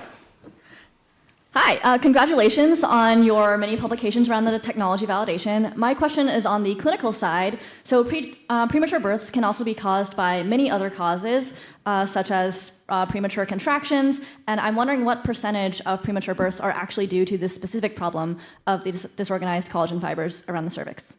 Yes, so premature birth, we're specifically looking at spontaneous premature birth, and for that, it's a high percentage, 40%.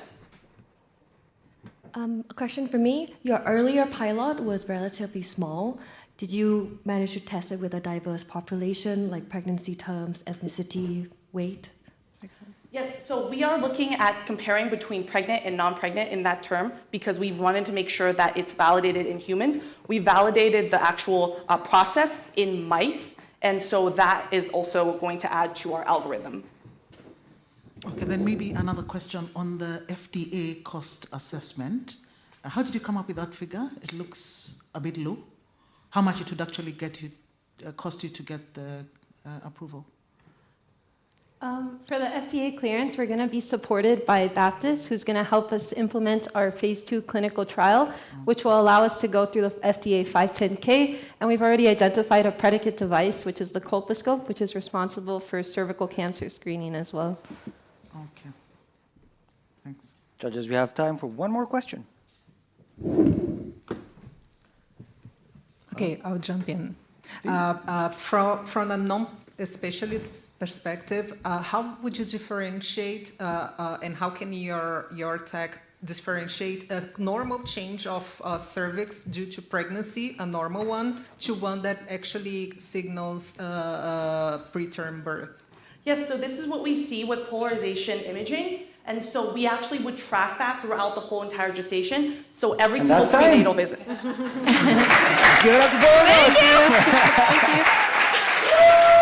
Thank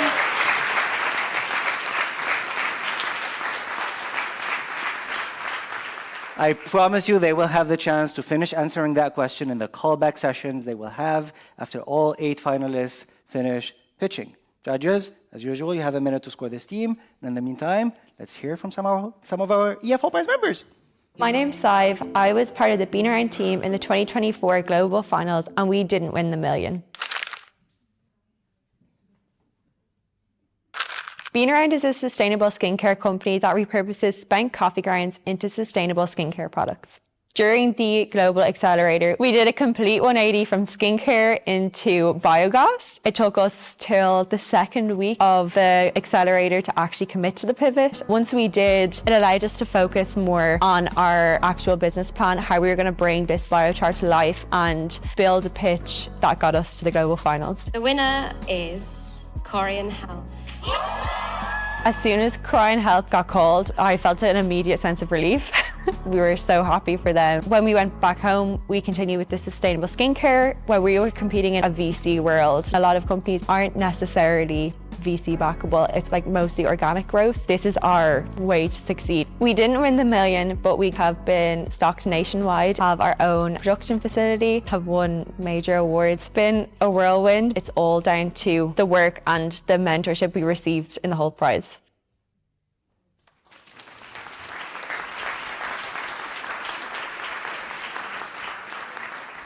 We're halfway through the pitches. Are you ready to know who's the 5th team of the day? Yes. Should I go fast or slow? All right, let's go fast. Our 5th finalist of the 2026 EF Hult Prize will be Team Dihari.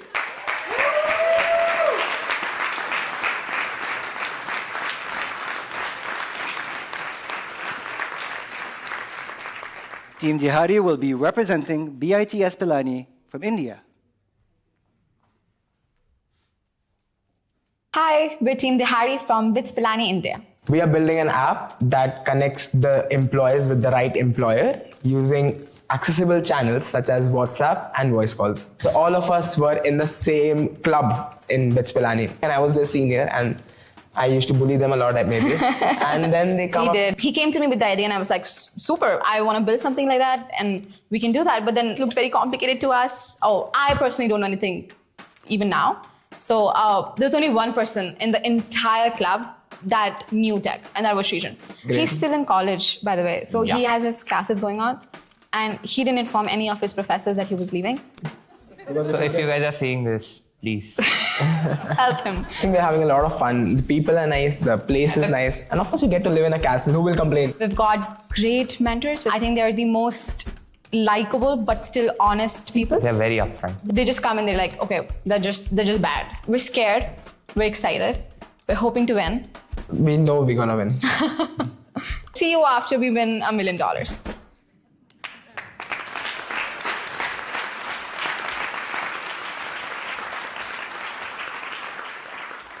Now, some of the best founders I know have one thing in common.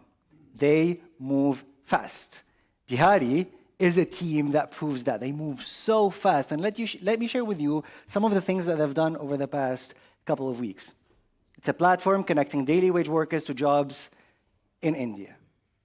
This team, in just a few months, went out there to the market, and they spent a lot of time with the people that trying to serve, trying to understand the workers they're working with. During summer vacation, when their parents told them they couldn't go out and run market research, they left home, booked an Airbnb, and started their own litter hacker house. Then they went even further. They dressed like workers, and they sat at roundabouts where daily wage workers wait for jobs. They spent days observing, listening, trying to understand what life actually looked like from the other side. And at one point, they even spent 3 days living in a workers' village without introducing themselves as founders. So just they could see the problem up close. And yes, one of them apparently discovered that sharing a cigarette with a worker was a very effective user research strategy. I will not tell you which founder it was because I know their family is watching today, but I'll tell you that beneath all of that, they refused to build from a distance. They wanted to understand the people first, and then they built around that. When we welcome them on stage, they will present what they've achieved in the past 4 months in just 4 minutes. Dihari, please join us on stage.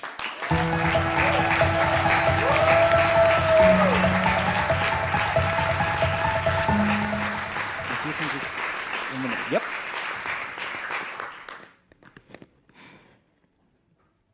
Unemployment isn't just about missed paychecks.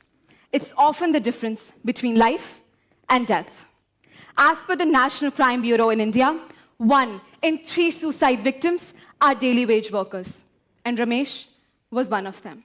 He was digitally illiterate and had no digital identity. So every morning, he would stand at a street corner waiting to be hired. But because employers had no way to find him or identify his skills, 6 out of 10 days, he went home with nothing. Until one day, he couldn't take it anymore and took his own life. He isn't a rare tragedy. He's one of 600 million workers just barely surviving today.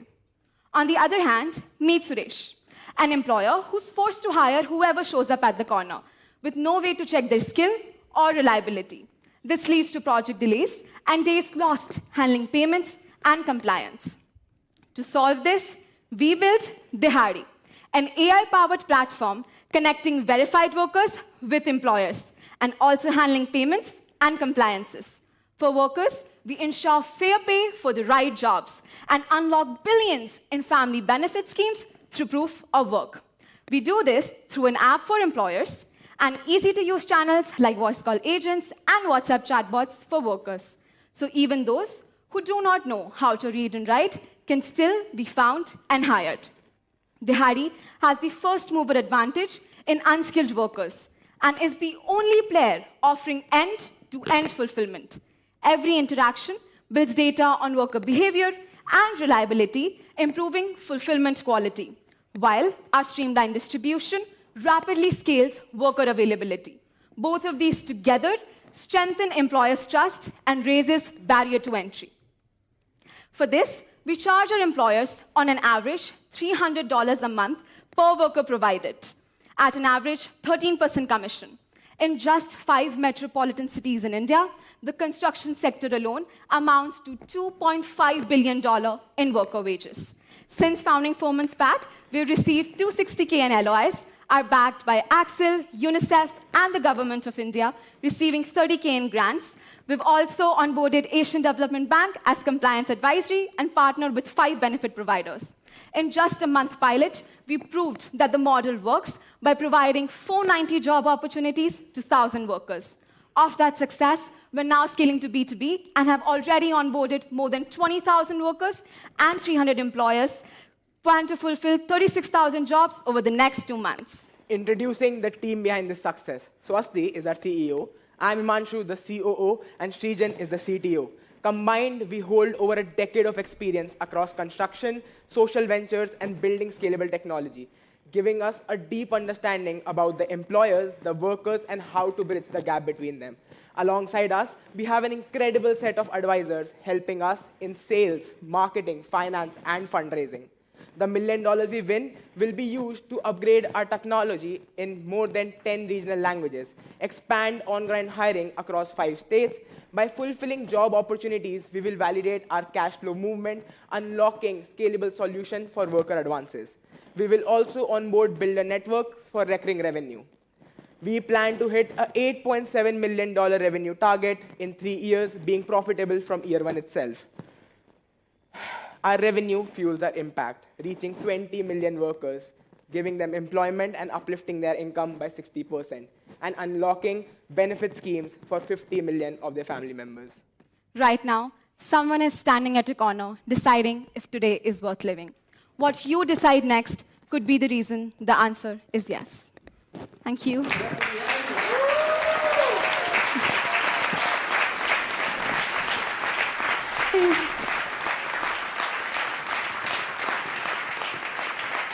All right.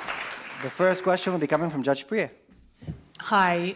So you're working both with the daily wage workers and the employers. What are the liabilities and responsibilities that you hold in that relationship, and how do you make sure the system isn't open to exploitation?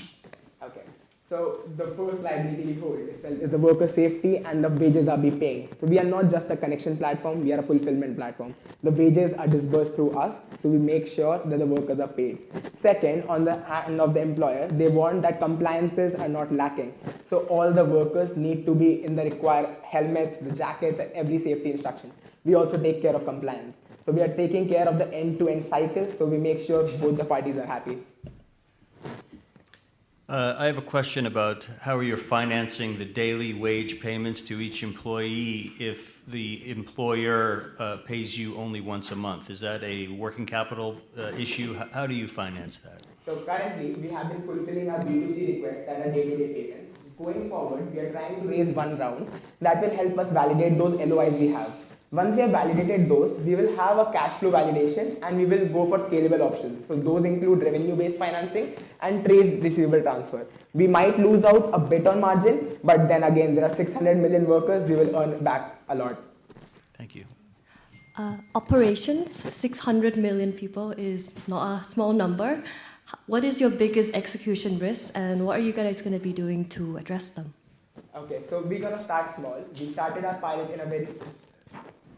We will start small. We started our pilot in a small city of Faridabad. So these are clustered areas which operate in a 100-kilometer radius. So we won't be like any other company running throughout India. India is a very big market. We'll start small, region by region, so that we do not lose out that what if the worker doesn't show up. Every region we capture, then we move on to the next region itself. That's 2 minutes of Q&A. Thank you, Team Tihari. Huge round of applause. Please, congrats.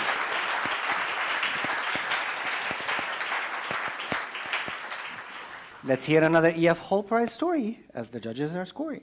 I'm Kenny Marifi Winslow. I am the founder and CEO of Motherbud. We are based out of Cape Town, South Africa currently.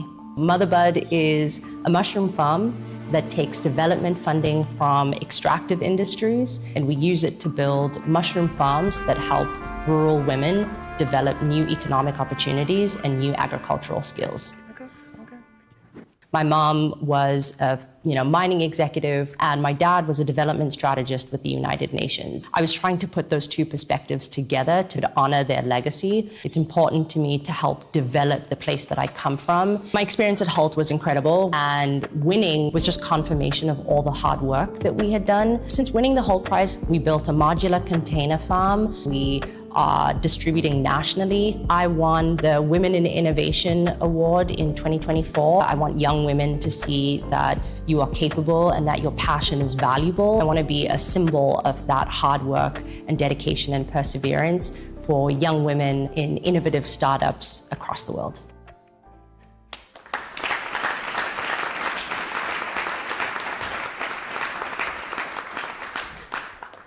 Before we announce the next team, I want to take a moment to give a huge shout out to our volunteers around the world. Some of the teams that you've seen here on stage, some of the teams that you've heard in these videos have started the Hult Prize journey by participating in local rounds on their university campuses.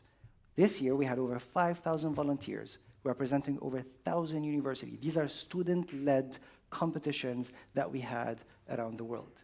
Today, in this room, we have two amazing, inspiring people that I want to give a huge shout out to. Each year at EF Hult Prize, we select what we call the best campus director of the world. He is the best organizer that we have in our local community. So please, I want you all to join me in giving a huge shout out to Eugene, who came all the way from Taiwan to be here with us today.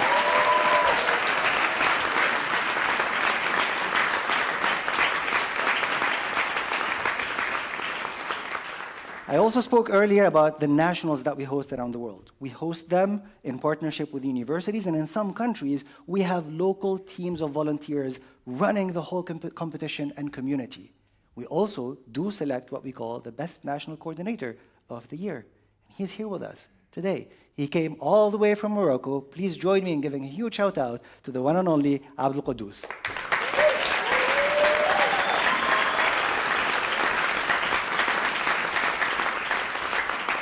All right.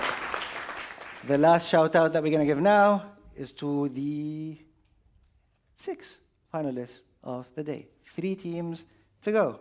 The next one that will come on stage is a team that is so inspirational that we didn't want you to miss them pitch. What they're doing could change lives forever. Please join me in welcoming Team Daimira.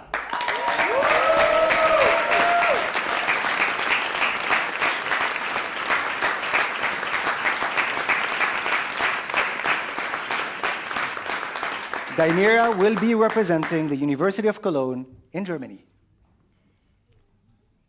We are Daimira, and we're from the University of Cologne in Germany. We have a test that can help medical... You're a spider. Okay. So we have a medical test using a fluorescent dye to give you better targeted therapy. So we are actually in the same grad school. We're always trying to make some very crazy idea, almost sci-fi. We are both very nerdy, so we all try to outsmart the kind of each other and say, no, technically it's better if you do like this, if you do like this. Actually, it's good that Celine brings a little bit more of creativity and business side, because otherwise we would be too technical, probably. We are really, really working hard, and we are really proceeding at the speed of light. I think we're used to doing a bit of public speaking from our PhDs, but it is very different. There was not $1 million prize at the end, so I love a lot of the startups that are here now. I think the competition is really hard because of most of them.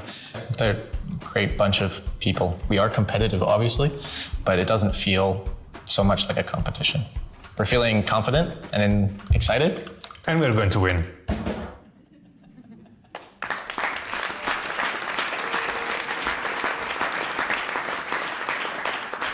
Now, some people spend their lives trying to understand how the world works. And there's nobody better at doing that compared to scientists. Scientists do that better than almost anyone.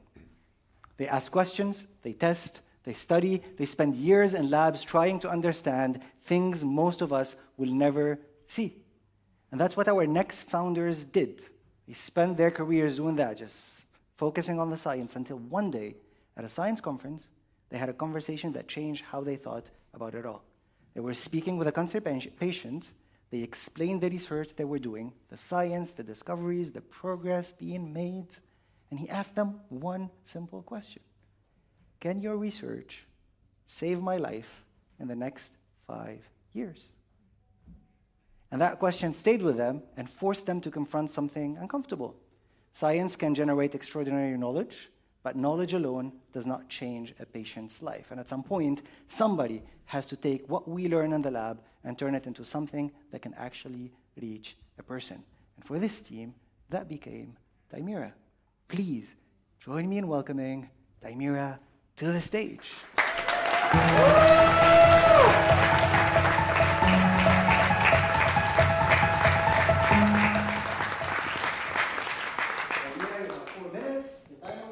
Whenever you start, pitching. Good luck. Please look at the two people at your left and then at the two people at your right.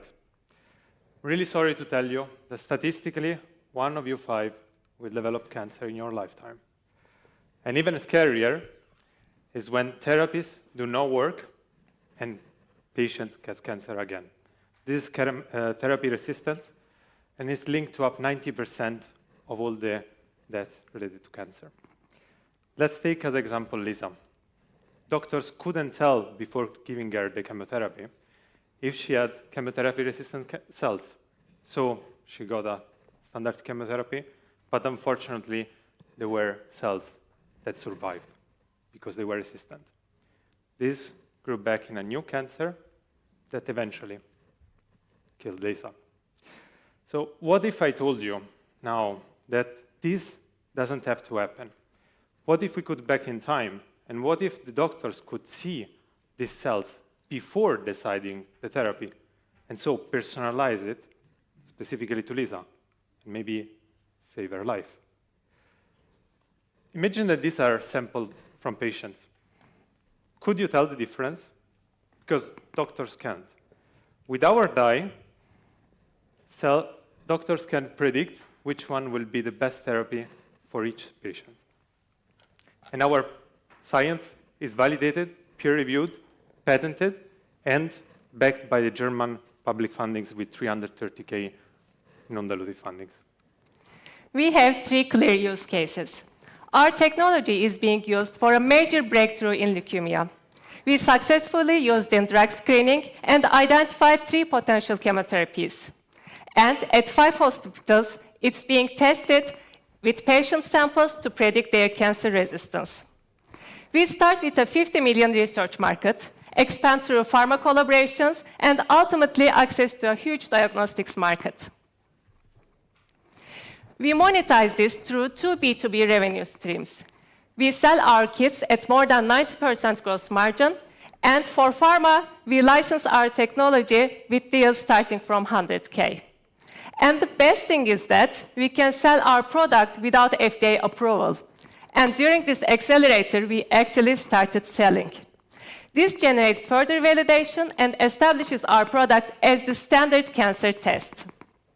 At this point, pharma will have to buy it, and we can license our technology so they can develop drugs that defeat cancer resistance.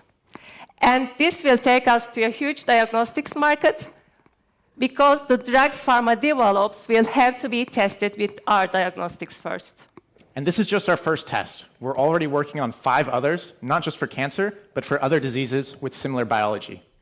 In terms of traction, we've already contracted with a manufacturer to produce 1 million tests. We're negotiating with 3 distributors to scale, and we're already selling to our first customers this week, 1,000 tests.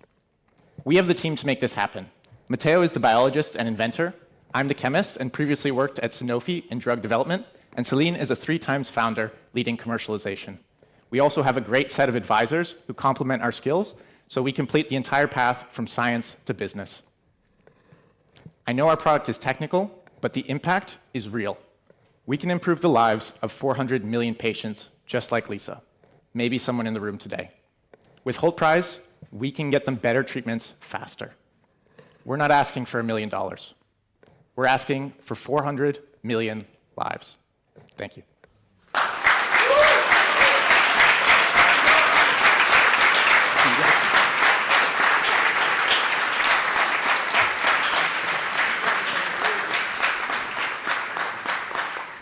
congratulations. Ready for 2 minutes of questions? Yes. All right, let's start with Judge Silvana. The FMP pilot that you cite as traction came back with a Z prime of around 0.3, or below that, actually, I think. What is driving that, and what will you do to get that Z prime above 0.5, which is really what will be required for the pharmaceutical partnerships you're pursuing? Sure. Yes, this is true. This was roughly 2 years ago. From that, actually, we have developed a better protocol and a better analysis. That was one, actually, of the report requirements. And the product is now, I wouldn't say much different, but is different. We have also changed a little bit the chemistry. So we have already started a new calculation for the Z prime score, and we actually will know once we're back. But yeah, we are working on that. What's the timeline for the next pilot? So specifically, that Z prime score that didn't work that time, we are recalculating, and we should know in the next weeks. But we are very optimistic about it. Thank you. Good luck. Georgiana. Hi, I certainly appreciate the value of a PhD, but I'm wondering what medical expertise you have on your team, because in order for your total addressable market to be reached in diagnostics, you do need to eventually have doctors use this in clinic. Yes. So currently, we don't have to have like any doctor, like medical doctor in our team, but we are collaborating with a lot of hospitals. Eventually, we're going to include also medical, somebody with a medical background in our team, yes. I also noticed that brain cancer was one of the ones that you're looking into targeting, and I'm wondering if you've considered the blood-brain barrier and whether your molecule can actually cross it. Yeah, there I think we will mainly use for research rather than diagnostic. But yes, this is one of the main problems, most probably for the brain cancer. Okay. And am I understanding correctly that this correlates with whether a chemotherapy drug will work because the chemical structures are similar? How similar are they? What's the accuracy rate? Similarity between? The chemical structure of the chemotherapy drug and your fluorescent stain. So no, the fluorescent fluorophore is not really And a that's time.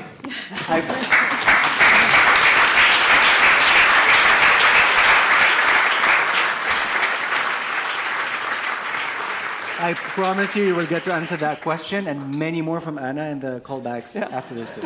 Let's give it up one more time to Daniela.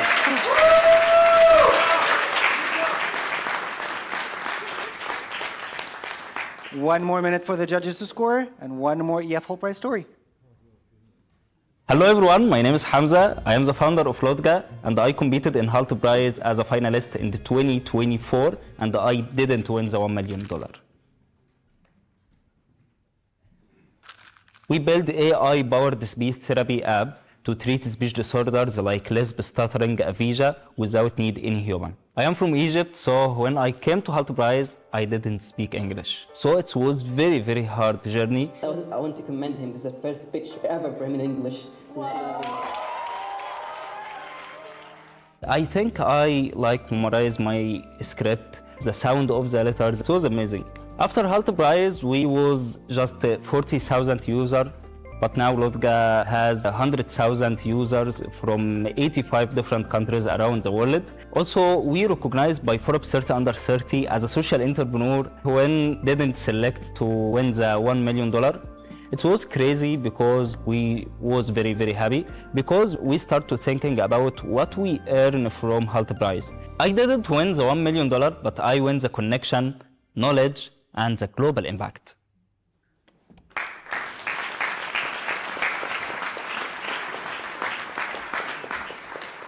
To think that Hamza didn't speak a word of English 2 years ago, and to see him do what he does with his company and here as part of our accelerator team is just inspiring. Hamza, we're so proud of you. We love you. Keep doing what you're doing. Judge Priya, you said that this is your second time judging Whole Prize. Okay, why do you keep coming back? Just these few hours spent with these amazingly inspirational people just makes you excited about the world to come and the impact that everyone in this room will make. So it's wonderful to be back. Judge Evan, this is your first time here with us. What do you feel so far? I'm overwhelmed. I was just thinking how difficult this is really going to be because every time someone leaves the stage, I'm like, I love that, right? So it's really, it's quite inspirational. Yeah, no wonder it's going to be difficult. I know it is so difficult for the rest of the startups in the backstage. They're waiting for us to announce the 7th finalist of the day. We all ready? Here we go. The 7th EF Hult Prize finalists will be coming all the way from Nigeria. Let's welcome Clean Up MDC.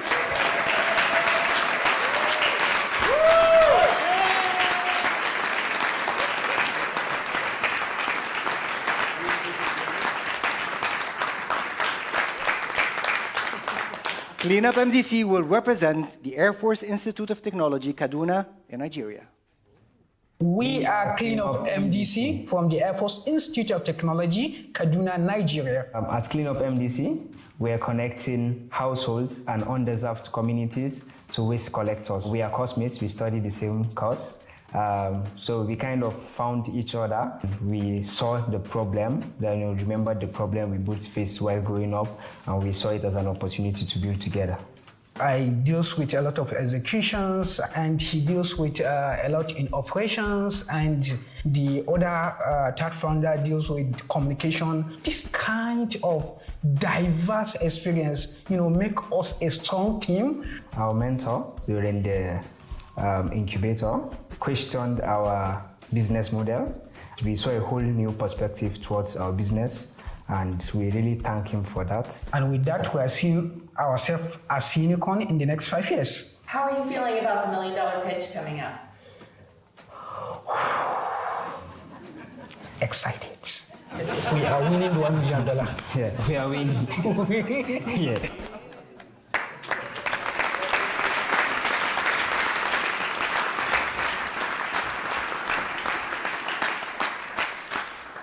Let me ask you all a question.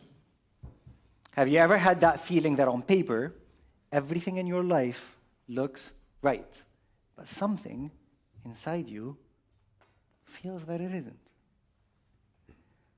Maybe the job that you have is good, the path is clear, and the money is nice, and still you feel out of alignment with the person you want to become. At the kickoff of this accelerator, the founders of Clean Up MDC shared a story that stayed with us. Before building this company, they were engineers working on drone technology for the Nigerian military.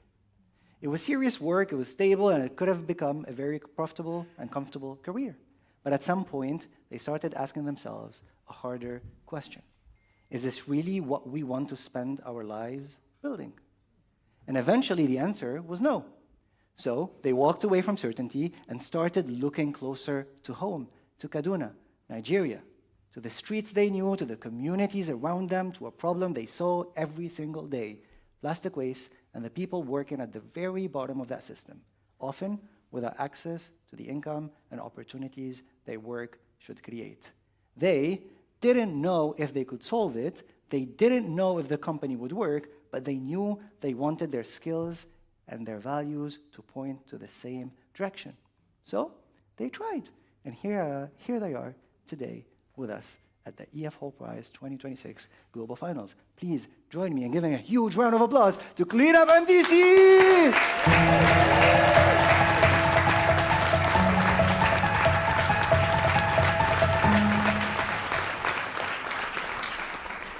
Yahuza, Abner, you know the drill. 4 minutes, the timer will start whenever you start pitching. What? I can finish this bottle of water in 5 minutes. And after those 5 minutes, where does it go? 5 minutes to empty it, 5 minutes to forget about it, and 5 minutes to drink it. Well, for 190 million Nigerians, it ends up in landfills, rivers, and gutters like this. And guess what?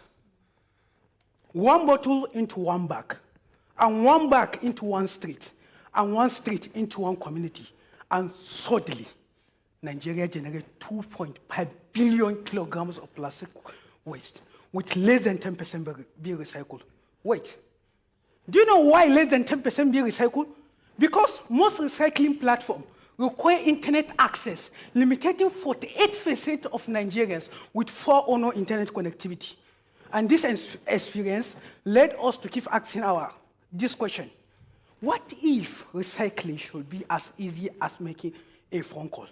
And today, I introduce to you Clean-Off MDC, the Nigerian first AI toll-free recycling solution that connects underserved communities with the nearest waste collector close to them. So this is how it basically works. You call our toll-free number, communicate in your own local language with no language barrier. Our AI understand your language, identify your location, and connect you with the nearest waste collector close to you. Impact alone doesn't build a business. The economics have to work.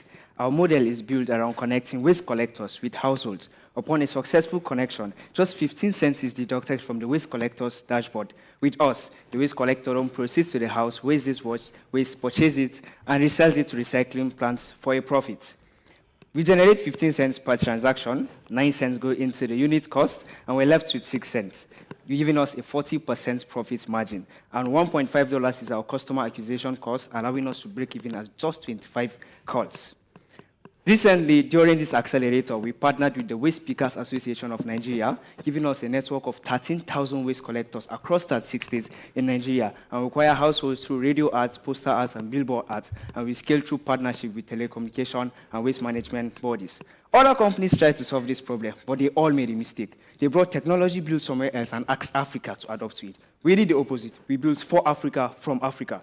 Toll-free and accessible because not everyone has internet. Voice technology because not everyone has a smartphone. Local language AI because not everyone can speak English. So far, we've reached 30,000 households from this underserved community. 17,000 women now have earning opportunities through recycling. We've recycled 10,000 tons of waste through our system. We've built a network of over 1,000 waste collectors from just one state in Nigeria, generated 10K in revenue, and we've locked over 63,000 calls. Our waste pickers have seen an increase in their waste of their daily income of up to 2x. The market in Nigeria alone is worth $2.8 billion, expanding through to the Pan-African market, reaching $9.72 billion. Both of us standing here quit a future building military tech to build what our community actually needs. We and our advisory board combine over 40 years' experience in artificial intelligence, software engineering, and product management. We've been featured by the United Nations, BBC, and the African Union, and we're partnering with Access Bank to provide a credit score system for our waste collectors. With the $1 million, we'll be able to reach 8 million households, 130,000 waste collectors, and in the next 3 to 5 years, we seek to expand to other 5 African countries, reaching 25 million households. The $1 million is going to go into our tech, our infrastructure, and our network of waste collectors, allowing us to expand to any new market available. Ladies and gentlemen, today, the future and hope of these underserved communities lies in your individual decision to invest in us. Thank you.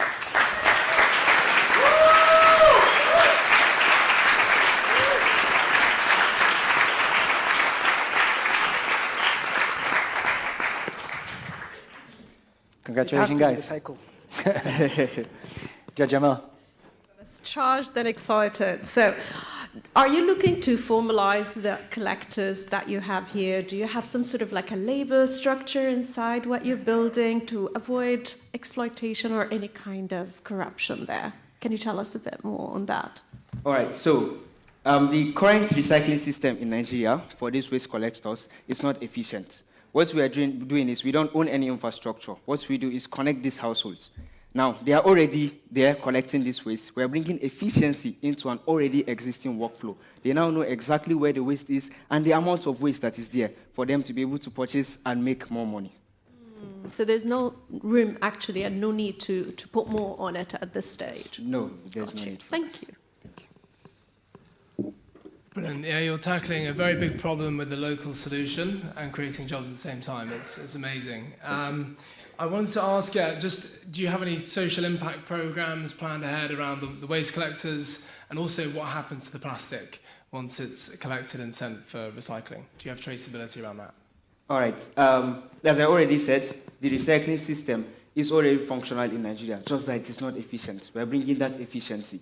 The recycling companies get this waste from this waste collector and process it into pellets to export or recycle them into other plastic materials. And for the waste collectors, we are working with Access Bank now to develop a credit score system, a tech that is only meant for the elites in Nigeria. We're bringing it to the bottom of the pyramid for these people to be able to access credit and have more income. And just imagine an Anglophone country that, are being marginalized, and there are a lot of people that speak local language that can't speak English. So at the bottom of the pyramid, that's where this get into the gutters, rivers, and waters. And we are solving this solution at that bottom of the pyramid. Maybe just one other question. I saw a very high ambition on acquisition for households. What's your acquisition strategy, and what's your conversion rate between calls and payments? That is a question that you guys can answer during the callback sessions. Let's give Thank you. Green up. We're very happy to receive the question. Thank you.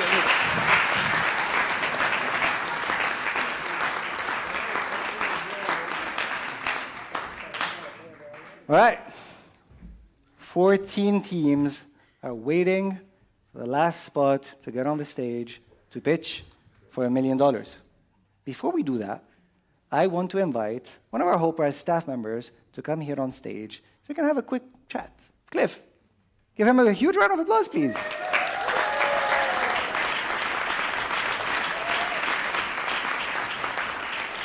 Cliff, what do you do at Hope Prize? Hello, everybody. My name is Cliff Nyakundi. I'm the regional manager for Sub-Saharan Africa here at the EF Hult Prize Foundation. All right. Cliff is part of an amazing team that works on getting the word out there, recruiting startups, building communities around the world. Seeing teams like Cleanup MDC here is thanks to a lot of work that Cliff, our regional managers, and everyone at EF Hope Prize do on a daily basis. I want to take a moment, just because we have Cliff on the stage, to give a huge round of applause to our regional managers and to give a huge round of applause to everyone that works at Hope Prize to bring impact to communities around the world. Now, Cliff, today you will have another job, no? I have another job. This is not the end. In fact, in the next few minutes, our live stream is on. We have many people joining us on from different parts of the world, already cheering up on the teams. Thank you for tuning in. In the next few minutes, we'll be speaking to some of our friends from EF and Hult International Business School. We'll be catching up with our mentors, so please do not touch that dial. Don't go away. Stay on, interact with us, and we'll be happy to see you. So I know we do have one more finalist to go, Hamdi. Thank you, Cliff. Thank you.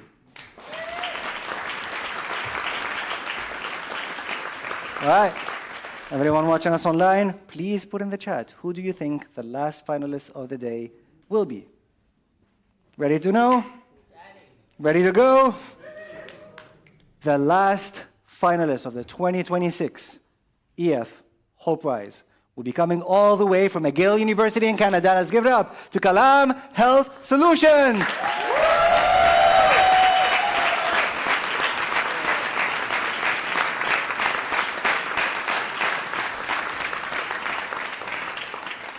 We are Column Health, representing McGill University from Canada. The problem that we're trying to solve is bone cancer recurrence. Column Health builds the Quadrupen, a handheld imaging probe to help surgeons detect bone cancer inside the OR. We're married, so I was working in the industry, and his mom was a healthcare professional, and she introduced us both, and it just clicked. So when we first arrived to the Ashridge House, it was gorgeous. It's a sight to be seen, but the best thing about this place are the people. I mean, we stay up till 4 a.m. working in our office, and okay, it's 90% productive.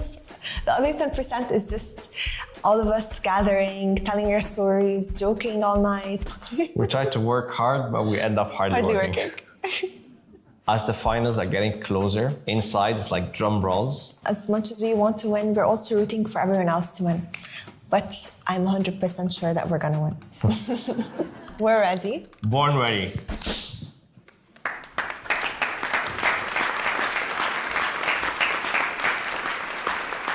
Now, every once in a while, a team joins the EF Hope Prize and makes the rest of us question what we've been doing with our lives. Kalam Health is one of those teams. I have a challenge for myself. I'm going to try to read all of the qualifications, degrees, everything that these two founders achieved before turning 35 in less than 35 seconds. Ready? They have a medical degree from Ain Shams University, a Master of Public Health from Imperial College London, a Master of Science in Health Policy and Management, plus Medical Devices and Design from Harvard University and MIT, a PhD in Experimental Surgery and Decision Science from McGill University, a Graduate Diploma in Business Administration from Concordia University, a Certified Health Executive, Canadian College of Health Leaders, Postdoctoral Fellowship in Scientific Innovation and Venture from McGill and Concordia, a Bachelor's in Pharmaceutical Sciences from Alain University, Master's in Pharmaceutical Science at Alain University, and a PhD in Surgical and Interventional Sciences at McGill University. Wait. I'm not done yet. Somehow, on top of all of them, one of them is also a resident surgeon, and the two of them are building a company, and they're building a life together. Seriously, the part that I love the most is not the degrees that they've had, not the universities, it's what they decided to do with everything that they've learned. Ready to see what they're doing? All right, let's welcome Kalam Health to the stage as the last EF Hope Prize finalists. If you can switch one step there, if you can go one step to your right. There we go. You know the drill, 4 minutes. Timer will start whenever you're ready.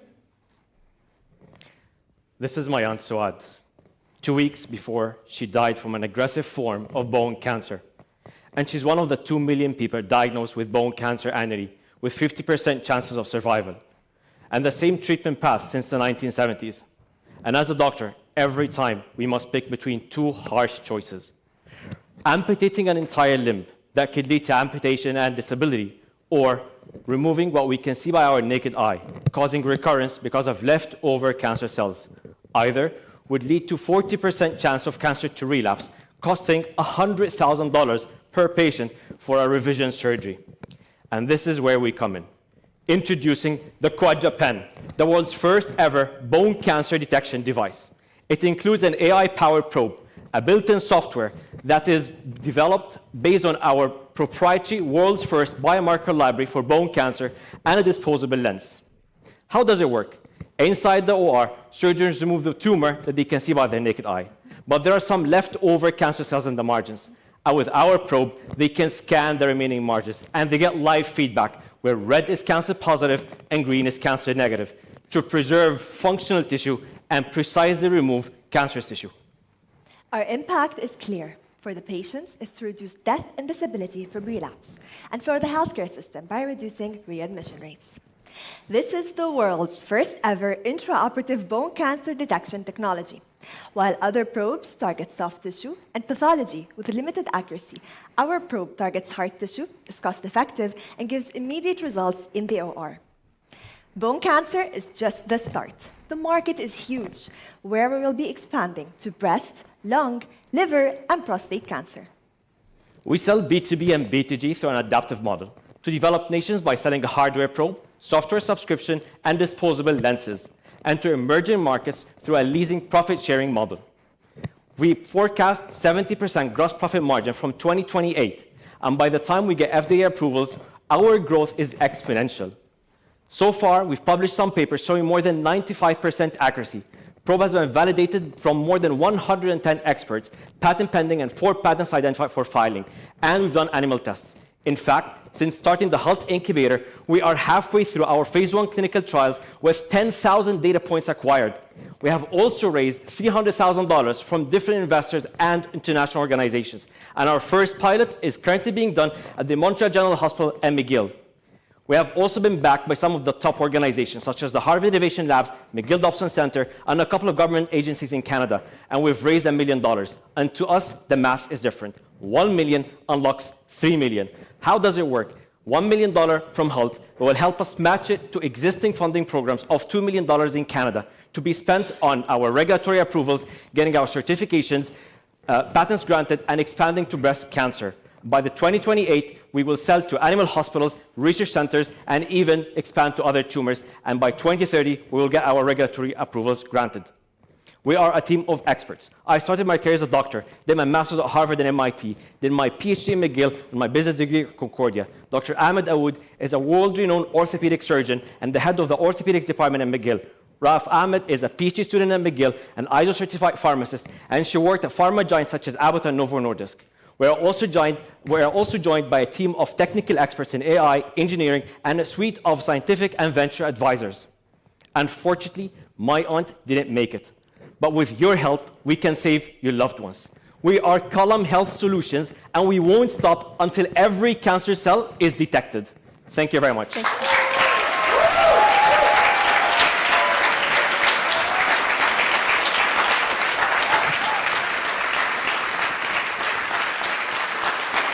Thank you.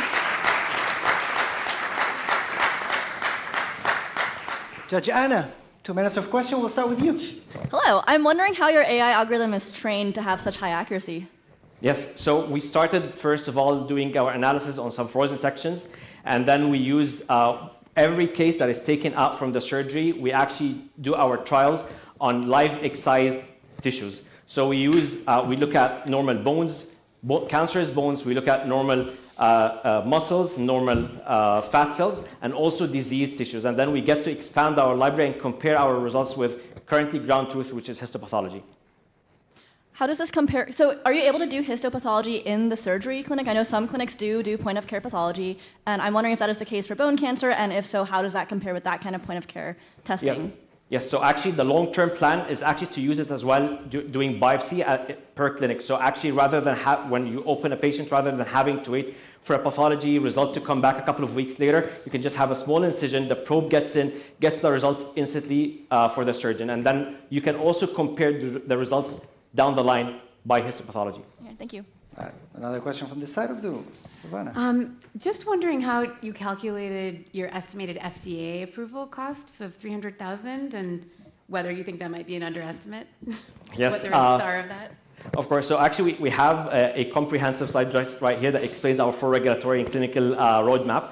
So we have our device has been assessed as a Class 2 medical device, breakthrough designation, and de novo pathway.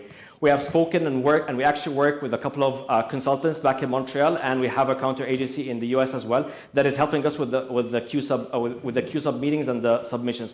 We have also started our conversations with Health Canada, and they're currently assessing our device to get an IT approval for intraoperative assessment. The budget, how did you come about with the budget? Yeah, we've spoken to all the regulatory consultants that we work with, and they were able to assess some similar products that have been approved in the market and what our technology would assess. Okay. And that's the last Q&A of the day. Let's give it up to Column Health Solutions. Thank you. Congratulations.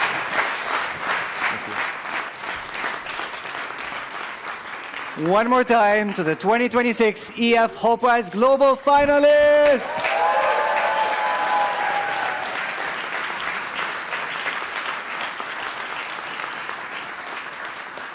I have a call to action for everyone in the room.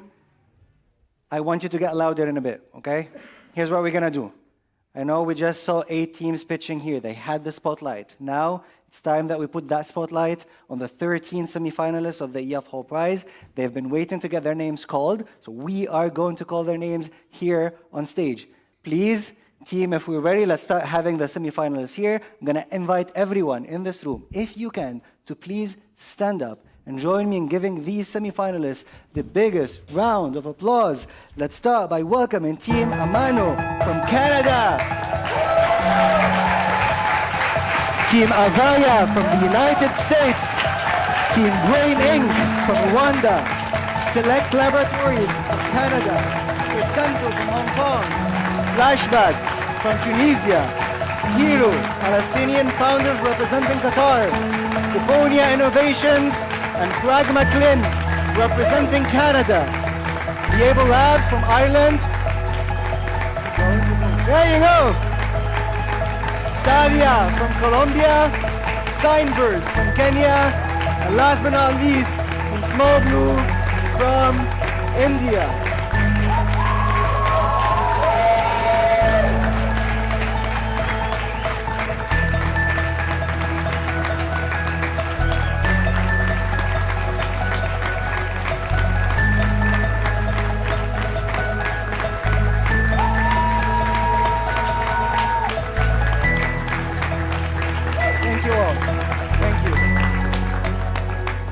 Thank you.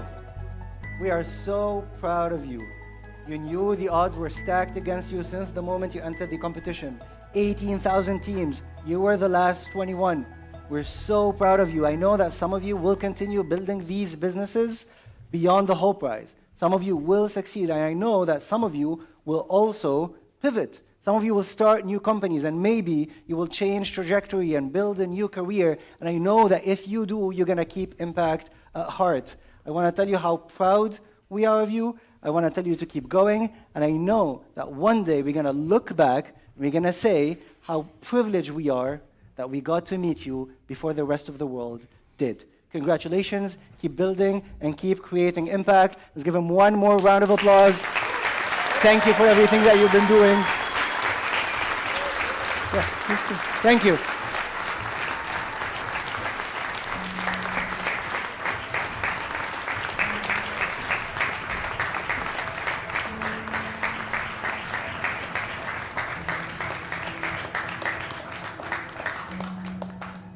Well, I was going to give the judges a huge shout out, a huge round of applause. They're leaving to go select the Hult Prize $1 million winner. Let's give them a huge round of applause.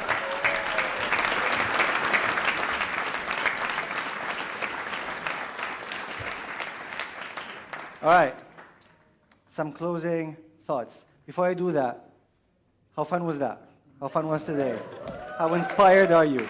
If you're watching us on the live stream, please put in the chat box, what was the most inspiring thing that you've heard today? Closing thoughts. Earlier, I said there are two ways to look at the problems in our world. Either wait for someone else to act, or decide to be that someone. Over the last few hours, you have watched 8 amazing teams take the stage. And throughout the day, you've met over 40 founders from different countries, cultures, backgrounds who made that choice. They came together around one belief: the world can be better, and we can do something about it.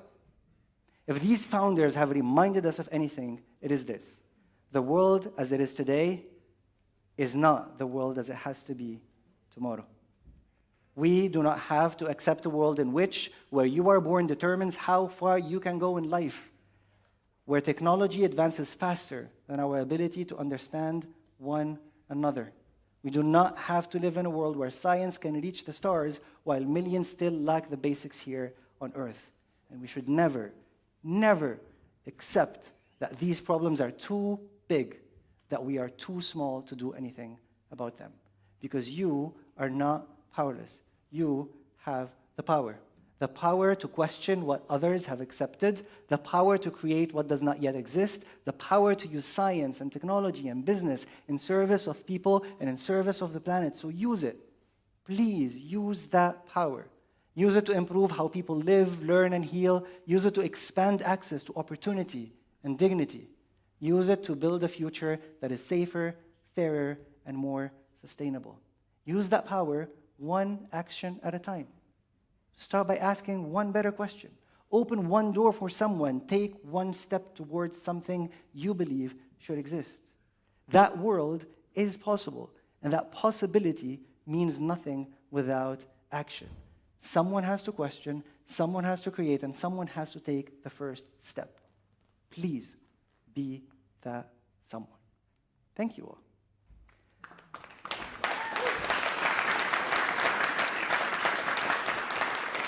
For now, our founders have done their part. Our judges have a decision to make. And while we wait for them to make that decision, we're not done yet. Stay right here with us. Keep the live stream on, keep the chat moving, and keep sharing what's inspiring you. We've got more interviews, more stories from this incredible community.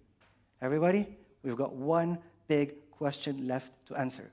Who will take the EF Hult Prize $1 million home? We'll find out together soon. Until then, I'm Hamdi. I was your host for the day. And coming to you live from Ashridge House, or what our community calls the castle. Signing off for now.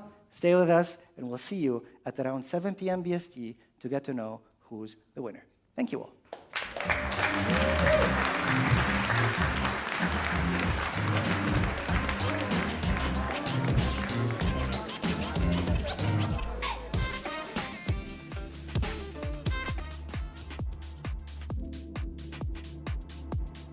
We just saw the most incredible pitches from the top 8 finalists. Welcome to the EF Hult Prize livestream. My name is Zain Hussein and I'm going to be one of your hosts today for the rest of the livestream, where we're going to interview some of the founders who just pitched, other people walking around Ashridge as the judges are now in the deliberation room deciding who's going to be the $1 million winner. But before that, we want to share some short videos about our partners who help make the EF Hult Prize possible. So Education First and Hult Business School are two incredible organizations behind this organization, and we'd love to share more about the work that they're doing.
Consiglio: se hai paura di partire, parti, non farti frenare dalla paura e dall'ansia. Onestamente anch'io ero spaventata di partire, lasciare tutto, ma parti, combatti quella paura, perché andrà tutto bene. Hallo, ich bin Shelina. Mijn naam is Josiel, soy de Colombia. Mijn naam is Noah, kom van de Schweiz. 我是赵正阳，来自杭州。 Meu nome é João Vicente, eu sou brasileiro. Salut, moi c'est Lisa, je viens de France. 私の名前は清原いつきです。私は東京から来ました。 Bonjour, je m'appelle Nathan, je viens de Belgique. Mi chiamo Matilde, yo soy de Chile. Sono Paola, vengo dall'Italia. In questo momento mi trovo al campus EF in Tartown. I want to get out of my comfort zone. I think that will be an experience that will make me a different person. Bin ich sehr gespannt, wie meine Host-Family sein wird. Vedo l'ora di partire.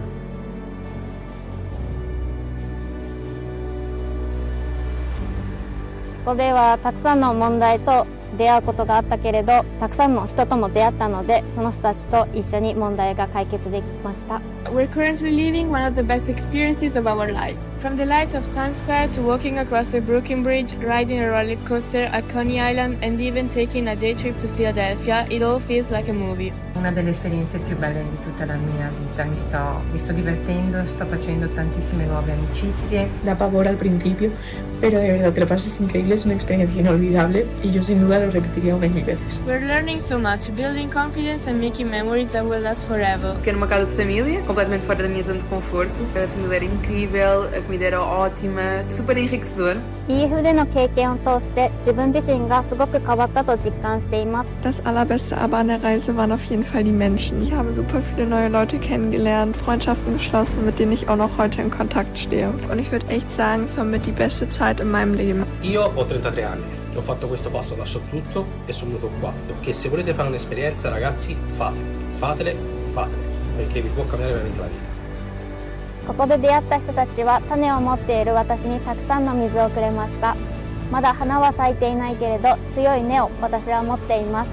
I'm in beginning of new chapter.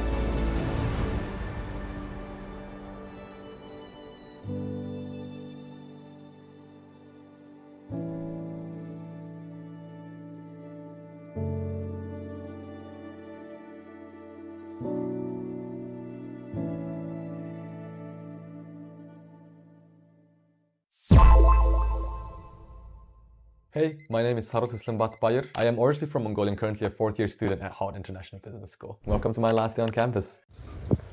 When I applied for Hult, I had missed the deadline for the Hult Scholar Grant application. I was devastated. I remember telling my advisor that if I didn't make it this time around, I'm going to wait for a full year, get a gap year, and then apply again next year just to get into Hult. They felt my intention, and she reached out to the team, and then a week later she sends me an email saying that for the first time in Hult history, they'd be willing to extend the deadline so that I could apply and potentially get in. I applied, I got in, and it's such a memorable moment because it was on my birthday that she delivered the great news, and it was honestly one of the best birthday gifts I received.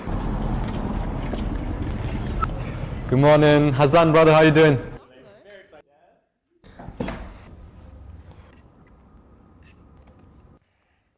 4 years is a lot of time if you think about it, but the 4 years at Hult have been particularly different. It isn't just changes on me improving my CV, it's I've changed and developed as a character. I've become more global-minded, I've become more confident, more vocal, and one might say more daring. The people I've met, the clubs and societies, the things I've done and achieved couldn't be done without Hult, and I think I really appreciate them about that. I'm now going to find my coach, Yasmin, who's been with me for the past 4 years, and say a final goodbye to you, honestly. Thank you, Yasmin. Thank you so much, man. Oh, I'm gonna cry now. We're looking for Max. He was one of my first professors here on campus.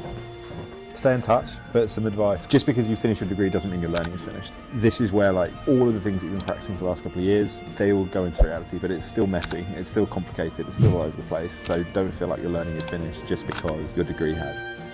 Okay, I'll see you. Bye-bye. Honestly, 4 years, I can't believe this is the last time I might be saying goodbye.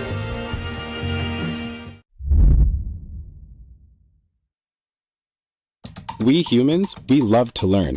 We've got the hands, feet, ears, eyes, mouth, nose, and brain to figure out what works and what doesn't work from the world around us. It's instinctive, it's natural, and it works.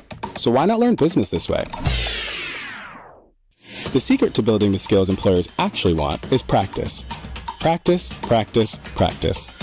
So why not start in the classroom? At Hult, we take the theory, the research, the expertise, and we put the challenge into your hands so you find out what happens for yourself. We're not just about what sticks in your brain, but how you flex it. Because real life is not found on an exam. And with career coaching, there's no way you're not hitting your goals. Thanks, coach. Graduation, it's more than finals. You'll have a proven skill set from working on real-world business challenges so you can smash any interview and make an impact on the job from day one. Because grades alone don't show who you really are. P.S. With campuses around the world, you're about to go global. There are a lot of places where you can learn about the business world. There aren't many places where you can live it. To learn business, you've got to do business. Makes sense, doesn't it? Hult. Dare mighty things.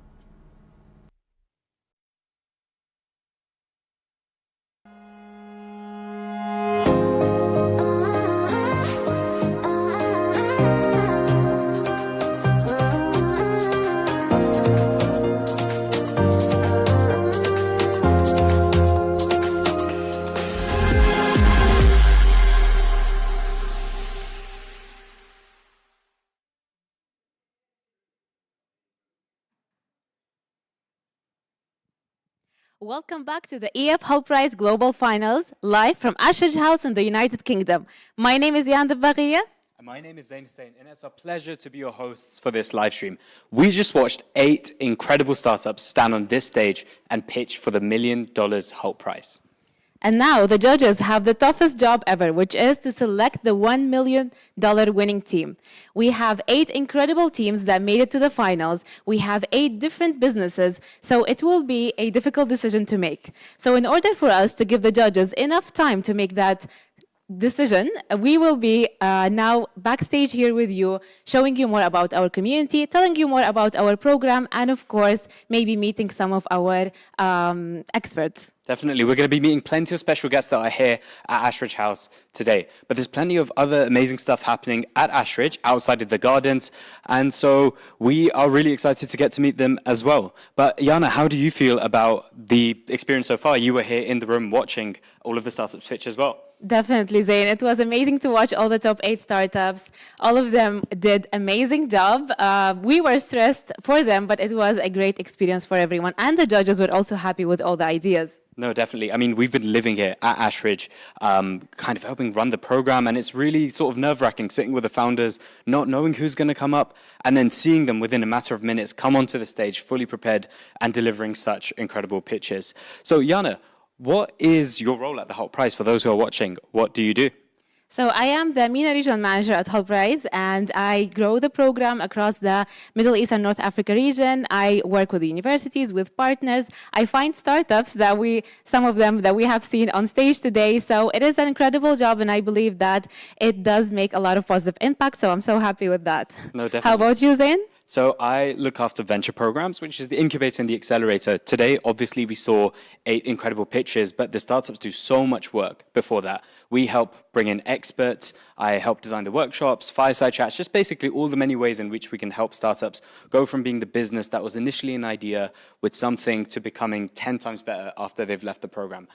So that's been fun, and it's been close to 5 years now helping the organization do that. How about you? When did you first join the Hult Prize? So I started back in 2019, so it has been a journey as well, but I'm super excited to always see our community growing. And speaking about the community, we also have 2 of our incredible colleagues joining us from outside, from the crowd, Joanna and Clifton, who will be interviewing some of our guests and some of the people that joined us to celebrate this very special day at EF Hult Prize.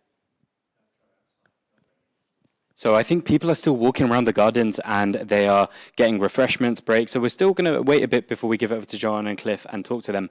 But for the people who are on the live stream, watching from all over the world, how do we describe what Ashridge feels like? You've been living here for around 3 weeks, and outside of this room, how would you describe the place? It's your first time coming to Ashridge this year. Oh, yes. It was amazing, honestly, Zain. When I just entered the place, I was just fascinated. Such a beautiful place, beautiful castle, beautiful gardens as well. So for me, it was, that perfect experience. And I have been telling the founders that this is the perfect environment to create, to innovate, and to build something at. Because you have the experts, you have the mentors, you have the beautiful place as well. So that is the perfect environment to be creative and to become the best entrepreneur possible. No, definitely. I mean, Ashridge it's a historical place. We've, as Hamdi mentioned during the show, it's been close to 10 years now that Hult Prize has been here. And it's not just about taking them into one place where they can work on the businesses. It's also having them, as you mentioned, in nature. The best part about the Hult Prize, and I think the residential program, is them being here with the best resources available to them, whether it's the people, but also, they've got access to a swimming pool, a gym, just making sure they can stay the best they can be as people before they sit down on the desk and work on their businesses. If you were to, you're going to be leaving in a couple of days from Ashridge yourself, what's been a moment for you that has kind of been a core memory of the Hult Prize Accelerator and being here at Ashridge? I would say, honestly, is working with the entrepreneurs, just seeing them working the whole time, just walking by their offices. I'd see them, so dedicated, so passionate about what they're doing. So whenever I had an opportunity to just interact with any of our entrepreneurs, that was a special moment for me because I learned so much from them. I learned so much from their dedication. And I believe that, this is a journey that everyone will remember. It's not just us, but it's them as well, and the mentors that also joined us. Yeah. And speaking about the mentors, Zain, I believe we also need to give a shout out to all of the incredible experts that joined us during the accelerator. We had over 30 maybe mentors and experts joining us. They were so generous with their time, with their knowledge, with their expertise, and they were sharing everything with the entrepreneurs, making sure that they all succeed in their businesses after they finish the accelerator. No, definitely. Learning through people is a big part. As you mentioned, we had close to 30 people that are coming in just for a matter of days to talk to them, meet the startups, and their experience. I mean, you've seen it. They arrive, they have breakfast, and then it's just back-to-back meetings with startups, sometimes up until midnight. We're all living on site here together. So big shout out to all the experts who flew in from around the world to come and meet our startups. Alongside that, the resident mentors who've been living on site the entire time as well. So I think we are ready to also hand it over to the people outside. No, we're still waiting. Everyone's just running around. I can see the grounds and just... Yeah. Oh, okay. I've just heard we've got a sneak peek into a very special room that everyone would love to see.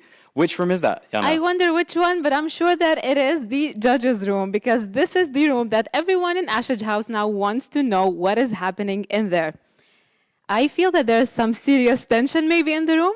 Yeah, there's already kind of like a lot of debate happening. I mean, I wish I could kind of lean over and see what's written on the notes, but we can't really see, right? Yeah. Do you have any predictions on what they're saying? No predictions. I'm going to play it safe. No predictions from my side. Well, 8 incredible teams, and we have $1 million as a prize to give to the best team that we have in this cohort. So yeah. I'm sure it's going to be a difficult decision, but we are so excited to learn more about their decision and to announce the winning team. And it will be happening in a very special place as well, right, Zain? Definitely. the Harry Potter stairs, the staircase in the main hall that inspired the Hogwarts moving staircases. And we are going to come at 7 p.m. BST to announce that. But before we do that, in the judges' room, you saw them having loads of notes and loads of pieces of paper. That's because when the judges decide who the $1 million winner is, they're not just looking at the pitch, they're looking at everything around the business. And that comes from our due diligence team. It's a really special part of the Hult Prize process and making sure that all of the startups are selected, vetted, and all of the products are tested. So let's learn more about what due diligence looks like at the Hult Prize. Hi everyone, my name is Lincoln. I'm from the Hult Prize due diligence team. Due diligence for us at Hult Prize is helping us understand what is the evidence behind the assumptions of their business that they claim. I think from the perspective of a startup, it might feel that we are people who are bothering them with lots of different questions or like policing them, trying to fact check them all the time. Wait, let me look serious. It's not funny. This is not a laughing matter. This is our first generation prototype, so it's got a nice, very printed housing, but this is where we put the droplet of the beverage. Pretty scary to have somebody coming in and asking you about the exact things that you're worried about. It's also to motivate them to try to find the answers to these assumptions that carry a certain amount of risk for their business. We believe that they should have a chance to test or validate these assumptions in the real world so that they can implement the changes if necessary and basically make the best business possible. Hello everybody, we're Rainbow Labs, we're making portable prosthetics. Players come, they see their number, they take it, they put it in their shin guards, and they go. He's finessed himself. We want them to experience what it's like to go through a due diligence interview based on the documents that they've submitted. We also test their products out in real life. It's harder than you think because Hult Prize startups come from all around the world and they do all sorts of different industries. We use polarized light to visualize collagen fibers, and so we are then able to analyze that signal. And it's organized. We had to build this contraption. Required going to Berkhamsted like 3 or 4 times just to get the right parts. We made this, connected the hose pipe outside, and it worked for due diligence. This is the funniest DD interview we've ever done. Pickleball is the fastest growing sport in the world today, and they want to be the most sustainable company, creating the world's first 100% recyclable pickleball. Would you lose one pump?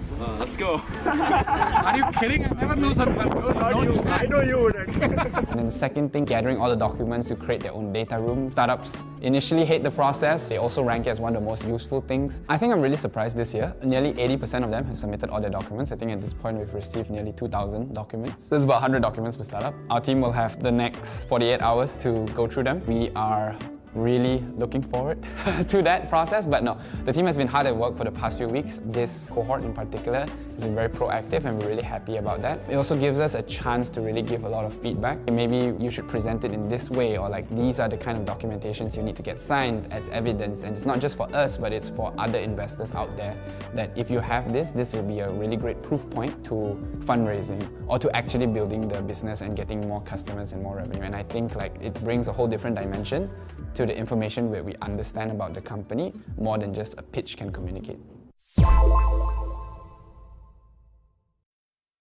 Welcome back. So we are here with Kai, our previous $1 million winner.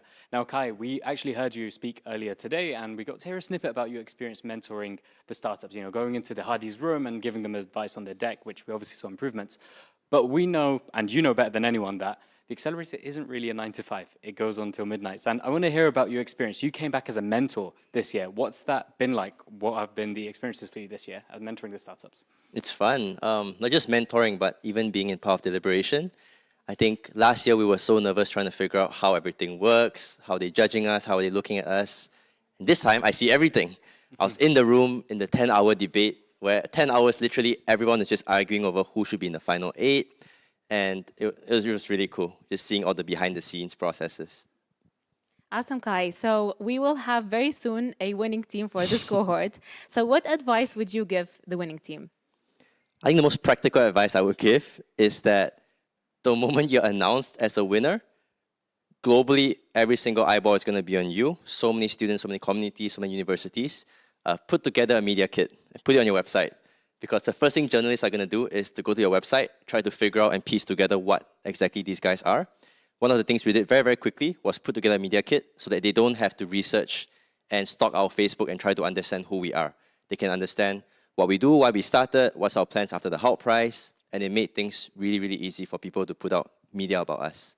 So most immediate thing is put out a media kit, and then just mentally prepare that the next few months, your life is going to be crazy because there's so much work to do, so many calls to answer, so many emails to answer, set up a system to reply to emails because, yeah, it's like a whirlwind. Yeah, I mean, I remember shortly after the accelerator, opening up social media and seeing you over the billboards of Singapore. Yeah. So I think a lot of people in Singapore may be familiar with Stickum, but for the people who are joining the live stream and maybe hearing about it for the first time, I've got two quick questions, which is, one, what is Stickum? And secondly, for any entrepreneurs that are watching and want to scale internationally, like you have, reaching different countries, what is something they should implement from day one in their business? So STEAM education, so STEAM education is really expensive. There are many expensive robotics kits out there. Essentially, Stickum is making these things much more accessible using chopstick robots, geometric connectors, plug-and-play electronics, and we're able to bring STEM education to developing regions as well as fancy private and public schools. Awesome. And in terms of how many countries are you in now? Like how many people are using your chopstick robots? And I haven't tallied the latest number, probably 20 plus countries. Wow. Across 35,000 students. Awesome. Very cool. So you mentioned that you started working on your startup 5 years ago, right? So if there's a student that is watching us right now and wants to start their own startup and build their venture, what would your advice be to those young students? I think no idea is too small. If you look at the finalists today, we have deceptively simple ideas. We have extremely complex cancer detection devices. So no idea is too small. I think the crux of it is really look at what you need in your community, look at what needs to be served, and just develop from there. Don't try to think of the fanciest thing business model we can come up with, the fanciest product. Really dive deep into your community because you might come up with something as simple as chopstick robots. And going away from the business and your Hult Prize experience, talking about today, you were sitting in the room when all of the startups were there waiting for the name to be called. I was there as well, and it was super nerve-wracking. How do you feel about that? What was the experience like in the room? What was the feeling when the startups were waiting? It was tense. For those of you, for context, last year we knew the top 8 already a few days before pitching. This year, none of them knew. They were sitting there staring at me, looking at who I'm trying to look at. So it was really tense, but I think that's part of the show. It was really exciting also. And I hope everyone leaves with a good experience. No, I mean, we're super excited. Thank you so much, Kai. Thank you so much, Kai. And now I believe it is the best time for us to also know more about our global community. We have a huge community from all over the world. We have more than 133 countries participating every year. So now we will be sharing with you some clips from our global community from around the world.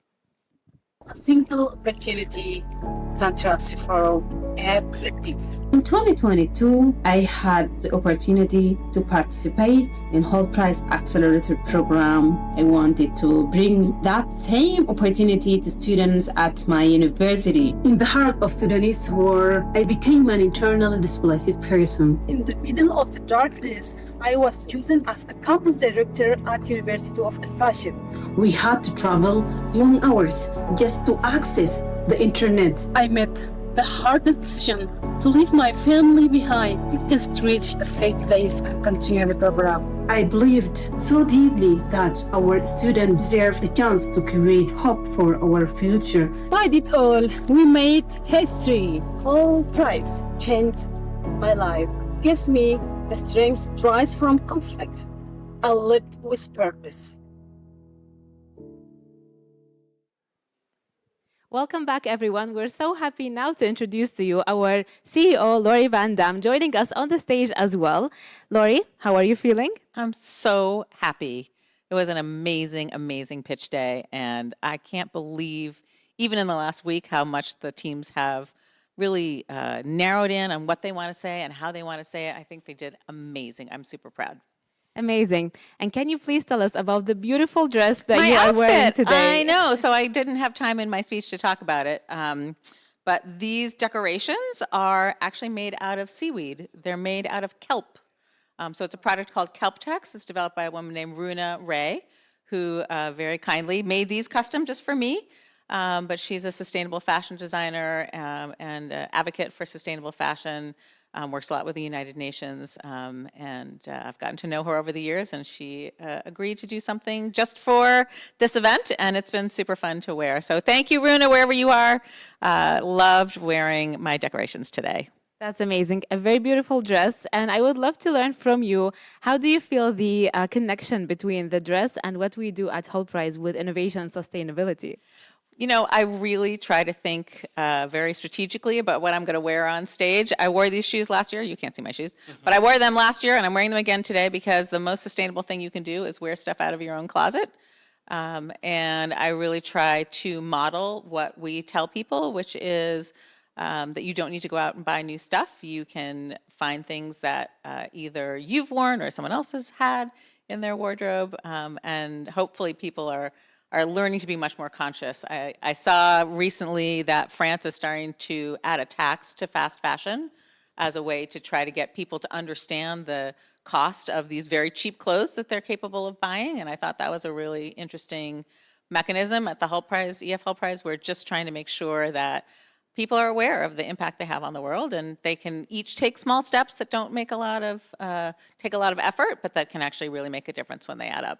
Oh, definitely. And in terms of taking next steps or small steps, we have plenty of people on the live stream today who are current students, and they may be watching about the Hult Prize and considering whether they should apply or not. Oh my goodness, of course you should apply. What is something that you think is something you only really find out when you get to the Hult Prize, and your, I guess, word of advice to anyone who's considering whether they should apply for the Hult Prize or not? Well, I think the thing about the EF Hult Prize that I find most compelling is the community. So if you're a person who's sitting in your classroom and you think, I wonder if anyone else is thinking about these problems, I wonder if there's anybody else out there who's trying to be part of the solution, and you might not find them in your classroom, but you can find them at EF Hult Prize. They're part of the worldwide movement of young people who are trying to make the world a better place. And so you feel less alone, you feel supported. We have tons of resources. We have online resources, we have events that you can go to. So if you don't know where to begin, don't worry. Just come to an EF Hult Prize event. We'll show you where to start. We'll teach you about design thinking, which is important for everyone to think about. We heard one of the teams talking about how they went and lived with the community that they were trying to serve. You've got to start with understanding who your potential customer is, what they really need, not what you think they need. And those tools will serve you, whether you become a social entrepreneur or whether you work in a business where you can be the voice of the social good. That can be done in that context. So you've got nothing to lose. It's a community, it's fun, it's rewarding, and you should come.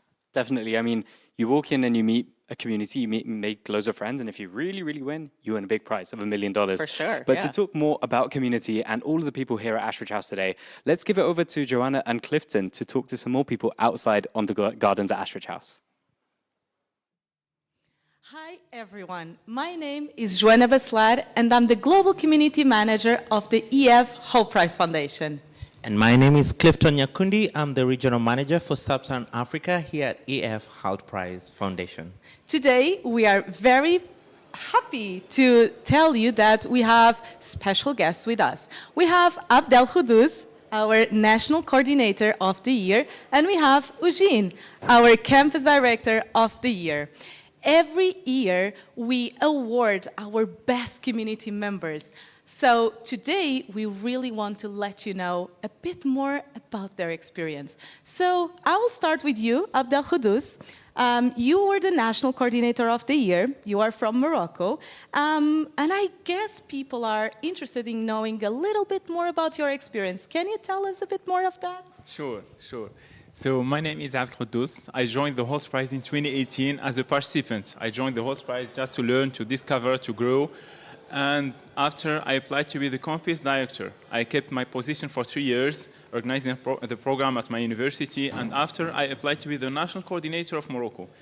It's my 3rd year as as a national coordinator. And this year, I'm very happy and very glad to win the best national coordinator in the world, of course. It's a great honor, and I can't describe this feeling. Thank you, Abdel Khoudous. And to you, Eugene, you're selected as the best-in-class campus director globally. What do you think you did different to be outstanding among your peers? Thank you so much for your question. It's really an honor for me to be here. And to tell about my unique experience, I will say that I'm not only focusing on the student startup like as a competition itself, but I also focus on social initiatives. So we do voluntary activities as well. Thank you very much. And we do have incentives for our standing community members. Can you tell us the incentives you received for being best in class? Yes, of course. So I received the Hult Prize International Business School Scholarship, and then I got to be here in this amazing castle for like 3 days and meet amazing startups, amazing people. Everyone here is so nice and friendly. And yeah, I got the free flight to London for the very first time. I also want to ask you a question. So maybe there are people interested there at their places, seeing us. Maybe they are interested in becoming the next national coordinator. So why should they apply, Abdel Khoudous? The first thing I would advise people to do, just take the action and just apply. Because here at the Hult Prize, we have the best network ever, the best connections, the best knowledge, the experiences, the energy. We have everything people and students especially are looking for. That's why I'm inviting all students all over the world to apply to be the campus directors at your universities, to apply. If you have a business idea, apply and pitch it. It's the best opportunity ever you can get in your career. And Eugene, what is one advice you'd give to someone seated at home and who wants to apply to be a campus director? Don't be scared. You don't need to be a business enthusiast. You don't need to have the amazing background. You just need to be confident in your vision, and I believe you can do it. So go apply. Go apply. I have another question for you, Abdel Khoudous. So you are the national coordinator, but of course, it's likely impossible to do everything on your own, right? So how do you manage to do so much in your country? So the first thing, we have to choose carefully our team, because as a national coordinator or as a campus director, we have to recruit a team to work with them, of course, and the team is the most important thing. That's why we should choose carefully our team, the best profiles, to organize the best programs, of course, and I believe that this is one of the most important things we can do and we can take care to organize and to make success in our lives in general. Yes. And a question to both of you: what's that one thing you've already loved or enjoyed the most of here at the Ashridge House? I will say the people. I love the people here, and I hope I can come back every year. Thank you so much for inviting me. Yes, and for me, the network. Yes, I agree with Eugene. The network, the connections, the people. It's something I can't describe. I can't describe. I lose my word, and I can't describe this this energy you have here. Yes, thank you so much. Your goal for the next year? My call for next year, just be brave and apply, because this is really a life-changing experience for me, and I hope it can be a good experience for you as well. I have a question for you about that, Abdel Khoudous. So you had a couple of dreams with the Hult Prize. Which ones did you achieve, and which one do you still have? I achieved to win the best national program in the world and the best national coordinator in the world, and I still, of course, have a dream with the Hult Prize to have a Moroccan team in these global finals next year, maybe. It's one of my dreams with the Hult Prize. So I'm inviting the Moroccan teams to keep moving forward, keep living your legacy, and we will have one of you here next year. This is one of my dreams. Yeah, and thank you so much for joining us. We do want to roll over to the Google videos that you'll be watching in the next few minutes. These are some of the 13 startups that pitched in the Global Final Accelerator Finals at the Google headquarters. So over to you, back in studio. Please enjoy the videos. What if I tell you every single one of you is contributing to dirty water, blackouts, and energy problem every single day? And the scary part, you do it every day without even realizing it. Every time we upload a photo, stream a video, or use AI, it travels to data centers. And these data centers are extremely energy hungry. They consume more energy than entire nations combined, more than UK and Spain. In Ireland, they had to ban data centers for 4 years just to keep the light on because they consume more electricity than all urban homes in the country. But here's the part that makes us angry. 30 to 50% of all energy and data resources that enterprise consume globally is just wasted due to unoptimized cloud. And with AI on the line, this consumption is set to triple just by 2030, and so is the waste. So we ask, what if a company's entire cloud could optimize itself? And that's why we built SmallBlue, an AI platform that automatically optimizes company cloud and AI infrastructure. Imagine SmallBlue like a smart doctor for your cloud. Just like the human body, the cloud has 6 interconnected systems.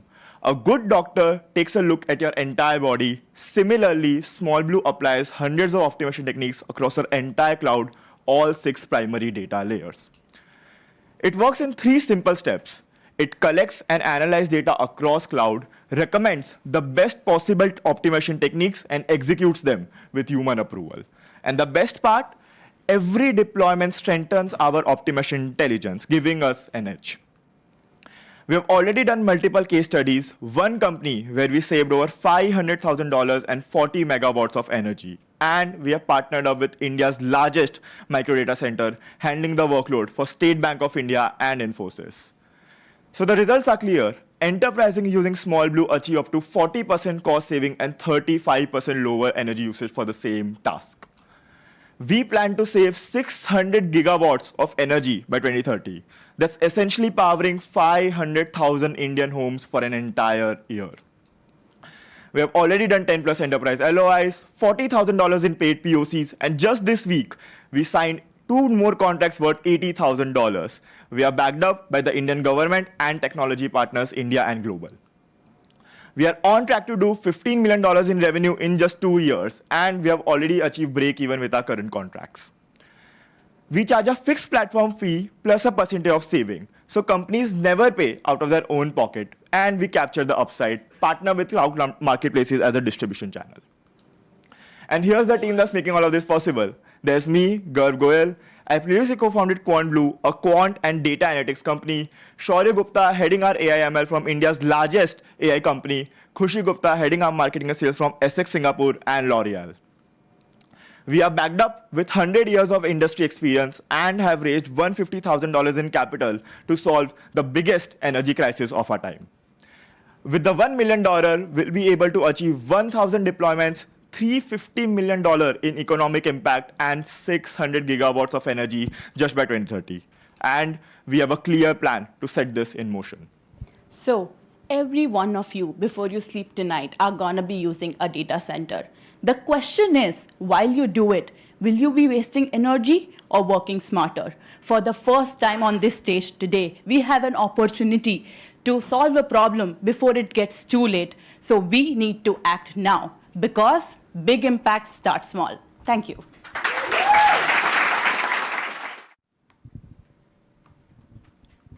The age of robotics is here. Everyone is obsessed with who it's going to replace. We're obsessed with who it's going to help. If you were to lose your hand right now, this is what you're likely to be offered. Most people aren't offered anything. At Reable Labs, we know that there's never been a better time to redefine prosthetics. So, I'd like to introduce you to Diego. Oh, that's the wrong one, sorry. This is Diego, a robotic hand that responds to your own muscles. And it's 3D printed to match each person. So when it breaks, like all prosthetics do, you swap a finger out and pop in the new one. There is competitors though. It's Diego versus Goliath, but we all know who wins, and I'll explain why. Imagine every time you break a fingernail, not only you have to go to hospital, but you also lose your hand for a month. This is what is wrong now. And everyone we have spoken to has said the same thing. These devices break easily. And it's not a matter of if, but when. So the user loses the hand that was already so hard to get, but not Diego. It's the first prosthetic that can be repaired single-handedly by the user. And how much do these cost? Upwards of at least 15,000, and most fall between 30 and 70. So as a nice finish, we build it for 1,300 and sell it for 5,000. And how are they fitted today?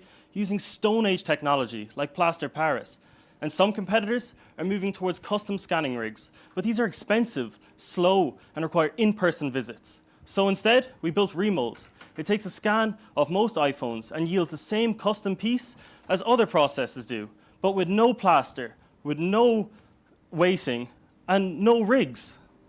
Our hardware allows us to become the Gillette of prosthetics.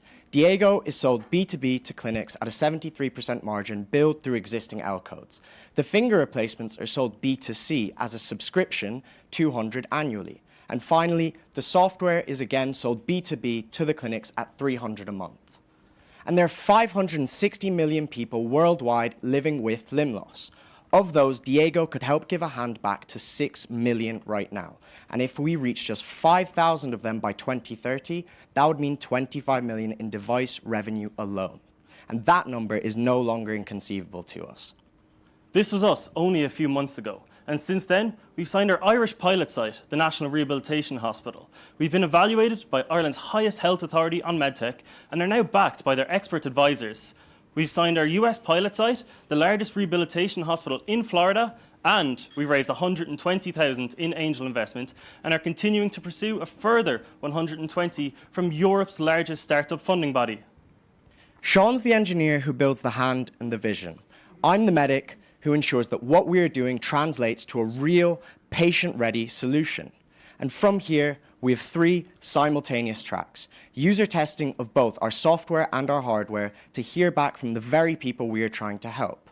FDA pre-submission to ensure that Diego can follow the fastest Class 1 path to market, and continue expanding our US clinical base so that once we have approval, we have the channels to sell through. And from there, FDA approval serves as our launchpad into the markets where we are needed most. Many emerging markets base their own regulatory frameworks off of the FDA. Diego serves as the first device in a suite of cost-effective modular prosthetics, and building a hand is the hardest one to start with. We don't believe that robotics is here to replace people. Instead, we believe that it's here to re-able them.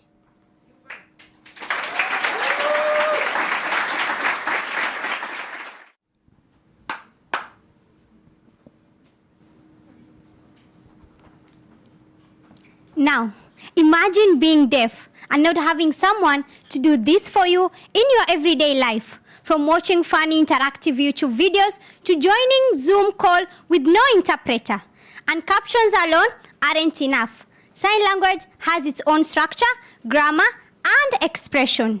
1.5 billion people globally, including 40 million in Africa alone, are facing the same communication barriers.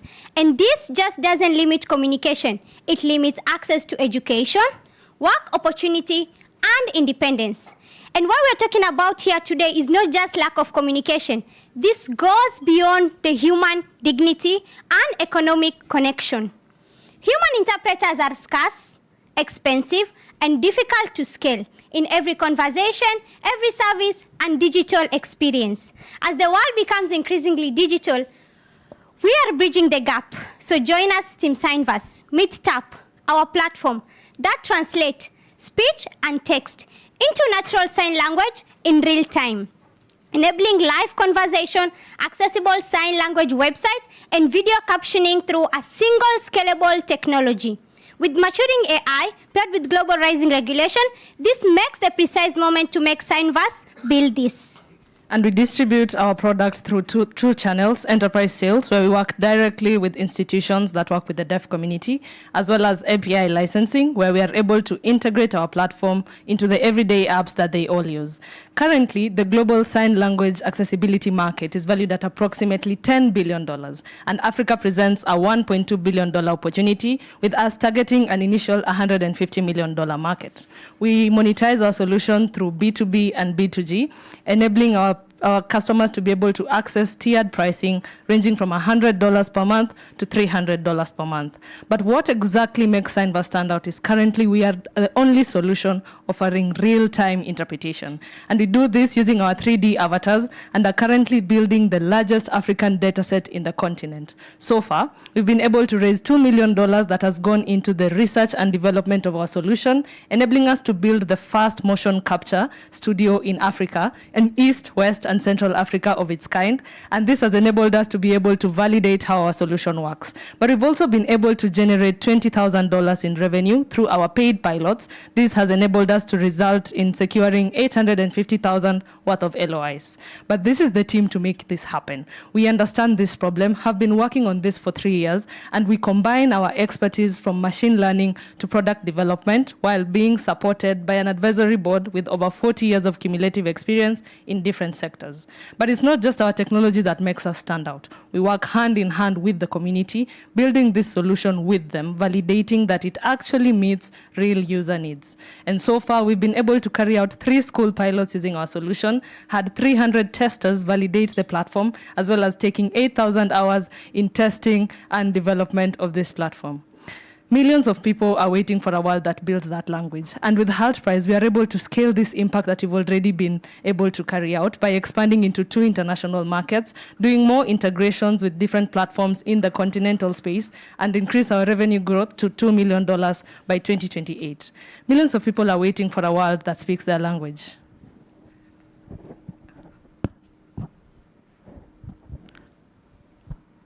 The silence you just felt is exactly what millions experience in their everyday life. So join us as we make the world accessible to the deaf community, one sign at a time. Thank you.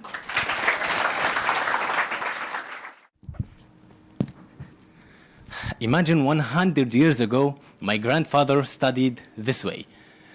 Same books, same struggle, same stress. And today, I'm studying exactly the same way. However, nowadays, 85% of students can't even pay attention during lectures. The bigger problem is that 77% of African students cannot even complete the secondary school. That's why we are here.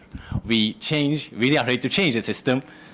We are making this boring book into this interactive platform. And we play it with these flashcards. Our solution is very accessible, at least accessible more than this bag at least. And it's driven by the students' data, and it's interactive and easy to use. And I'm proud to announce that we are the first North African startup that introduced 3D models, interactive learning visuals with real reward system, and we're all aligned with official curriculum. And it's not just an idea. We have already more than 4,000 paying customers just for these cards, and they are ready to get the digital platform.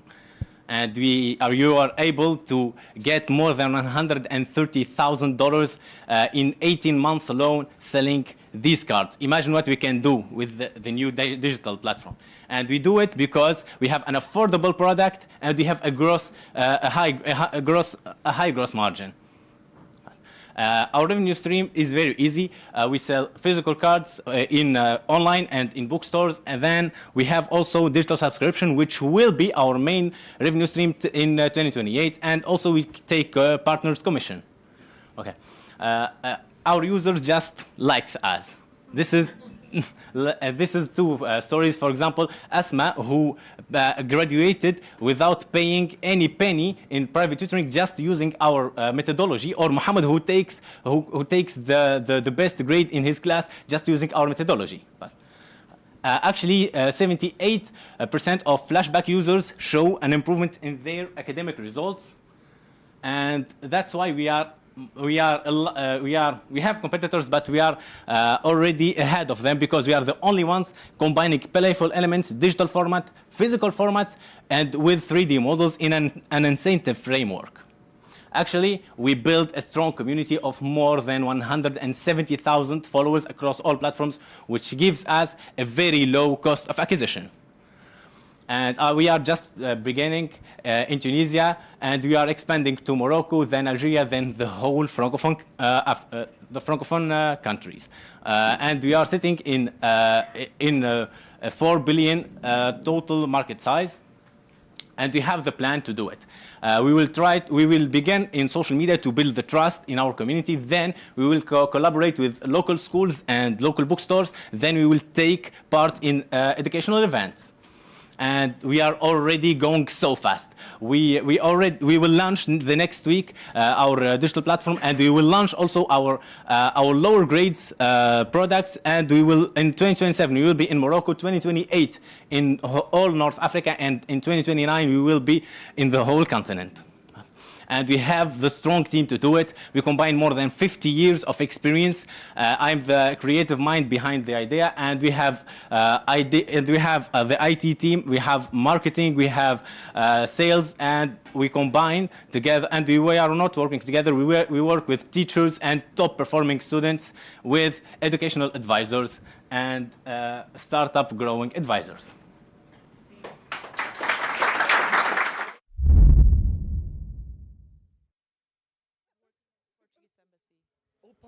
Thank I you, was Yana the and Zain. And ambassador's out here we PA. have some of the most amazing startups that joined us for a month here at the Ashridge House.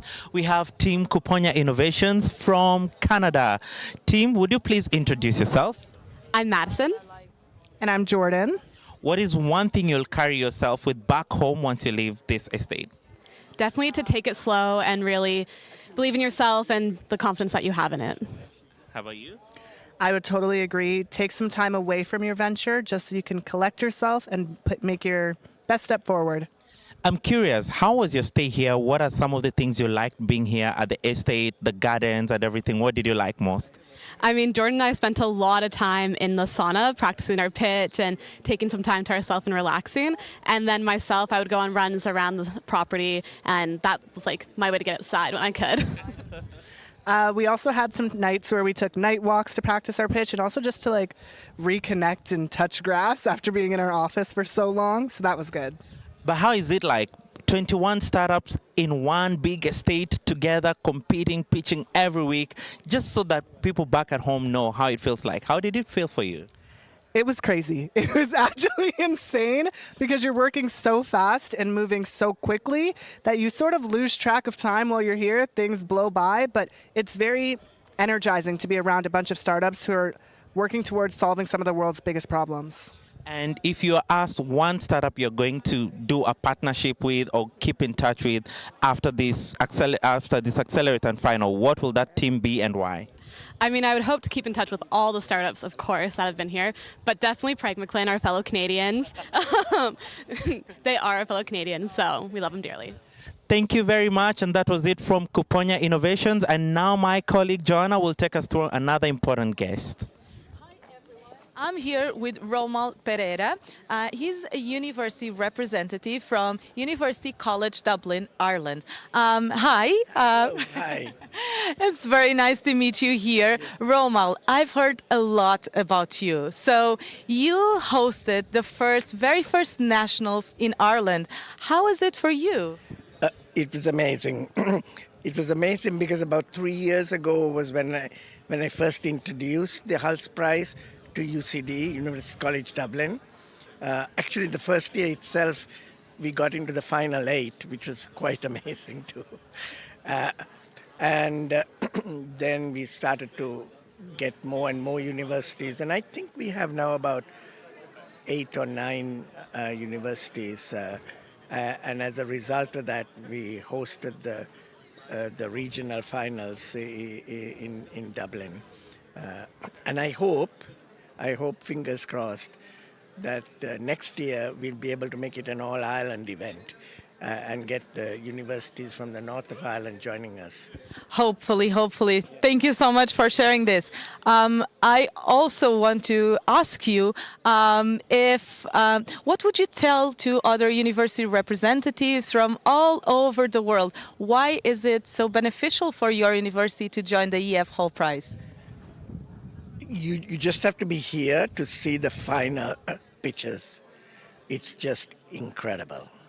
And to think that these are students and they're coming up with solutions that's going to be helping mankind.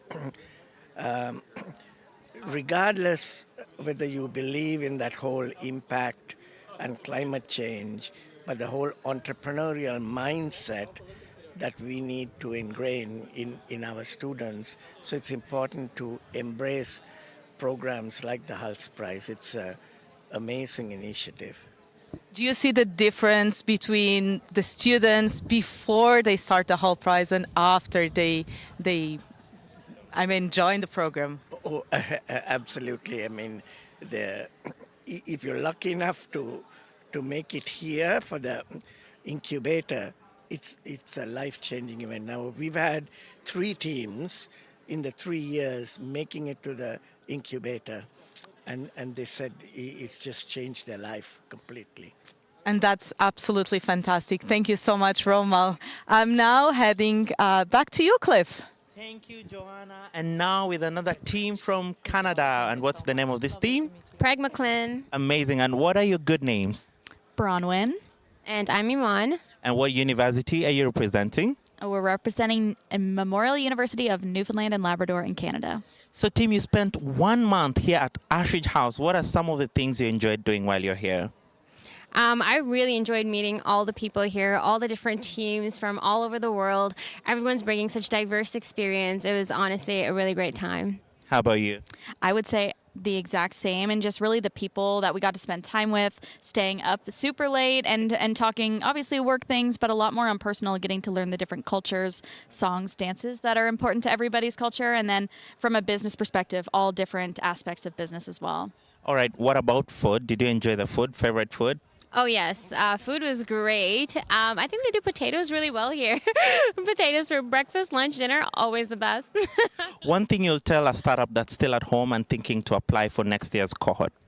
Yeah, I think just go for it. You really want to make sure that you can share your story, and this is the perfect opportunity.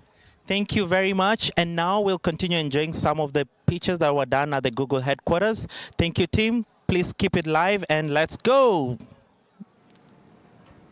What do you get when 52 students walk into a classroom and have to share one teacher? A bunch of learning gaps. Learning gaps are the difference between what a student knows and what they're expected to know after they've been taught for their grading level. Teachers, especially in Africa, are unable to identify these key learning gaps because of 2 main reasons. Reason number 1, the teachers are not enough compared to the number of students. And the few teachers we do have are overworked and because of the number of work depending on the number of students. Second reason, every student's learning gap is different from the other. Therefore, the one-size-fits-all form of education is just ineffective. According to UNICEF and the African Union, 4 out of 5 children in sub-Saharan Africa cannot read and understand a simple story by the age of 10. And these are not children in war zones or countries without school. They're in these overpopulated classrooms where they don't get attention and the learning gaps are growing. And BrainInc is here to change that. We have created a platform where you can take pictures of handwritten work, upload it on our platform, and our AI will grade you, then give you clear feedback that identifies the student's strengths, their weaknesses, and their learning gaps. But identifying learning gaps is only just half of the equation. With our AI assessment generator, we give students assessments that are tailored to their learning gaps, therefore putting them in a loop where we give them assessment and feedback, and we iterate over and over until the learning gaps we identify are closed for good.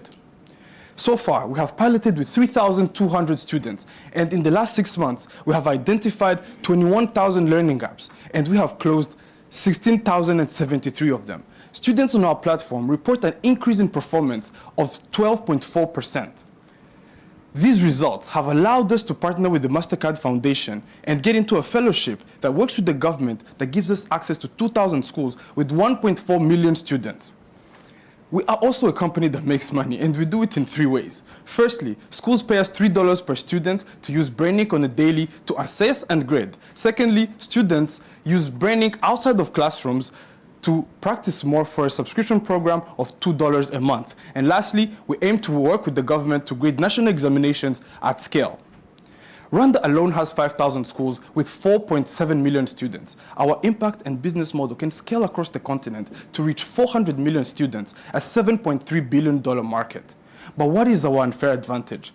Our first mover's advantage alone is not enough, but when compared with our distribution channel through MasterCard, it changes the whole playing field. We get trust and brand recognition, which is essential in the sales process, especially on the African continent. Second, we get early market domination just because our acquisition process of getting these schools is quicker and sharper. And lastly, our own results, our own feedback and testimonials of our students guarantee customer loyalty and good word of mouth as we scale. This work is being done with a team that has actually faced this problem firsthand. We know what we're dealing with, and we know what we're solving. And we have 15 years of experience building and scaling edtech products across the continent. If you join us, we can reach 2 million students and solve 4.5 billion learning gaps. At this scale, at this number of students, it's more than just about increasing a pass rate. It affects the poverty rates of the continent. It affects the skill gap, and it increases the livelihoods of a lot of people. It means we're investing in the self-reliancy of the African continent. We will do this through investing and getting more talent for our team, refining our product, but more importantly, investing in the institutional and government partnerships that have given us the edge we have now and maintaining it as we scale. So join us to scale education on a continent that desperately needs it. Thank you very much. 60% of deaths and heart attacks happen in the ambulance, long before the patient even arrives to the hospital. The reason is simple. Oxygen doesn't reach the heart. And every minute, 5 million cells die. In fact, over the past, 4 of the 5 leading causes of death can boil down to the exact same problem, the lack of oxygen. Currently in ambulances, these patients receive oxygen masks. They help increase their oxygen levels. But these patients are critically ill. They need so much more. And it is our responsibility to bridge that gap. Our most powerful oxygenation devices are hyperbaric chambers, which can reduce deaths from heart attacks by 42%. Unfortunately, they can't fit inside ambulances, and that makes them impossible to use in emergency care. So in order to bring this life-saving device to patients, we shrunk it. And this is how Hero came to be. Hero is simple to use. It's connected to any regular oxygen tank by EMTs. It's inflated within seconds, and it's lowered over the patient's head, pumping in high-pressure oxygen. Now, because this oxygen is high pressure, that pushes it in, as opposed to the patient having to pull from an oxygen mask, enabling Hero to save their critical organs. And in case of an emergency, there's a safety tab which removes the hood immediately. Now, this is all validated by our lab testing, which revealed that Hero could simulate the exact same environment as a hyperbaric chamber, confirming that we can bring this powerful oxygen in a portable form factor. Our business model is simple. Hero is sold as a disposable device for $30 to our local distributors at an 80% gross margin. Our main customers will be large healthcare systems and ambulance services, and to them, it's a no-brainer. We can cut hospital stays in half, save each patient over $30,000, and significantly increase reimbursement. With that, we expect to break even within a year of market launch and generate over $20 million in revenue by 2030. Ultimately, Hero saves millions of lives, prevents millions from living with disability, and helps millions more access emergency care in rural communities. In fact, over the last 3 months, we've managed to increase our LOIs by signing $7 million with Pakistan and $12 million across the MENA region. And this is all protected by our foundational patent, which covers the use of any hyperbaric oxygen over the head and neck. This is also currently globally patent pending. My name is Mahmoud. I'm the CEO, and I started Hero to push patient care forward. But I'm not alone. This is the rest of our team, and together we have seen these patients. We understand the problem, we built the solution, and surrounded ourselves by a team of experts to help bring Hero to life, to engineer it, test it, and bring it to scale. With your help, we can continue refining our device based on the feedback that we've received from EMTs and doctors. Next would be our animal and clinical trials with our partners, followed by our launch in Pakistan, followed by our expansion into the US pending our FDA approval. We envision Hero to be the new global standard, present in every ambulance, emergency room, and rural clinic around the world. And we have a goal. We aim to save 20 million lives by 2035. We're asking you to believe in us, because with your support, we can change what's possible. So join us and take on the world's #1 killer, one life at a time. Thank you.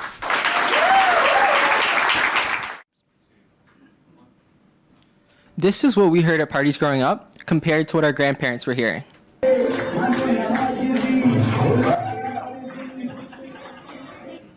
For the past 10 years, as we've grown up, we've seen how they've suffered and grown isolated from our families because of their untreated hearing loss.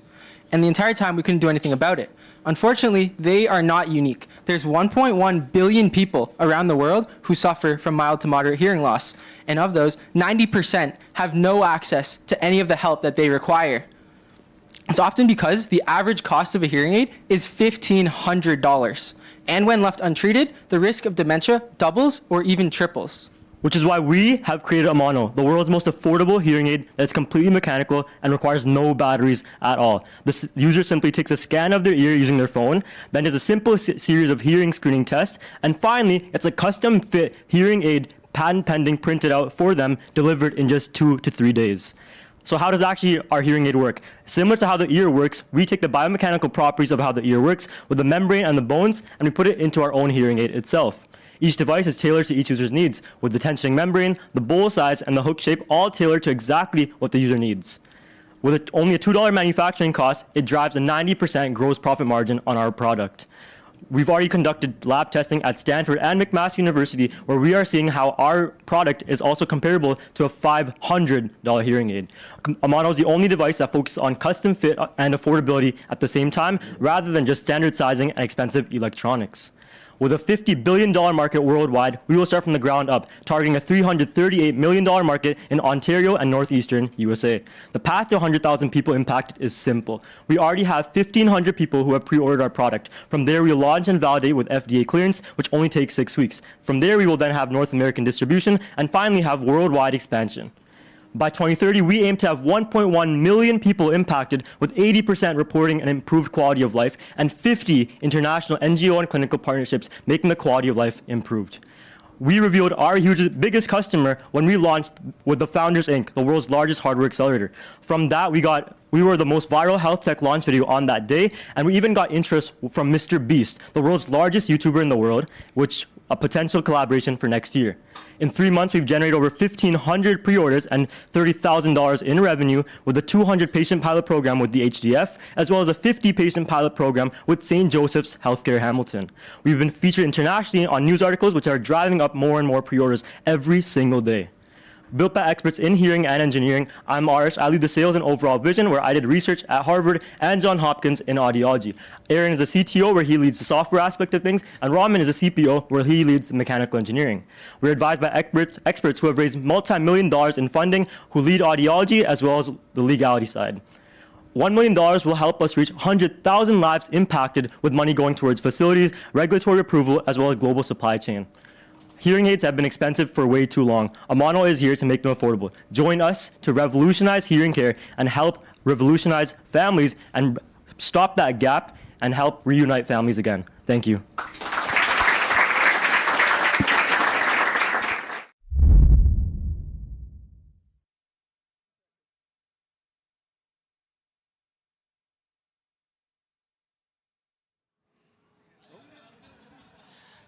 Thank you once again, Yana and Zain. We are still ongoing. We have our judges still deliberating, it's getting hot in there. As you can see from your screen, the judges are still deliberating and thinking about this.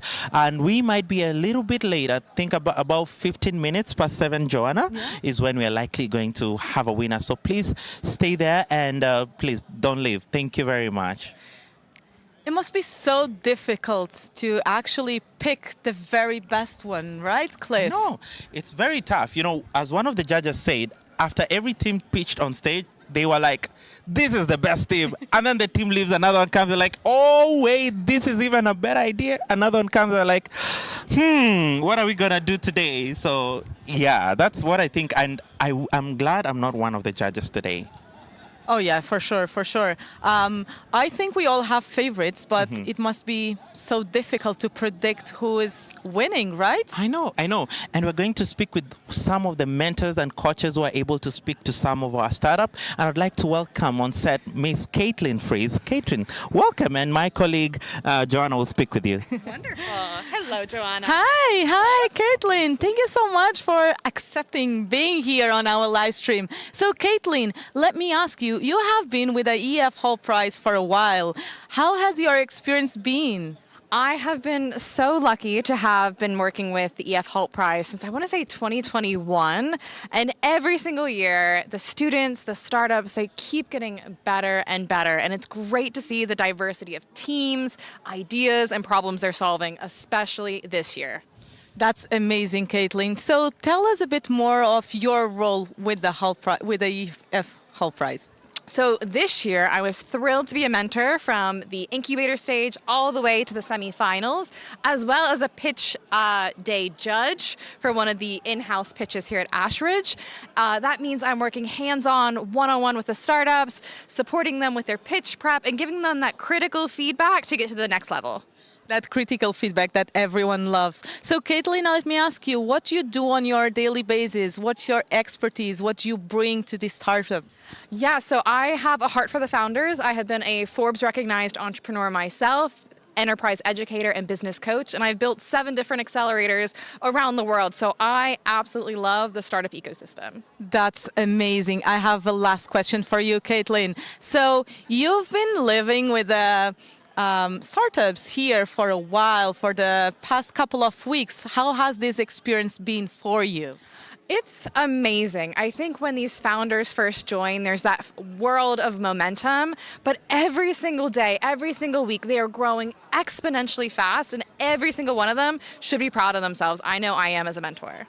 Thank you so much. Thank you so much, Caitlin, and congratulations for the job you did with them. I'm sure they are so happy to have you as a mentor. Thank you so much. Cliff, I think now it's time to meet one of our other mentors. Thank you very much, Joanna. And yes, we also have one of our most important guests who was able to spend time here with our startups, 21 startups, and I'll ask her to introduce herself to us. Please tell us your name.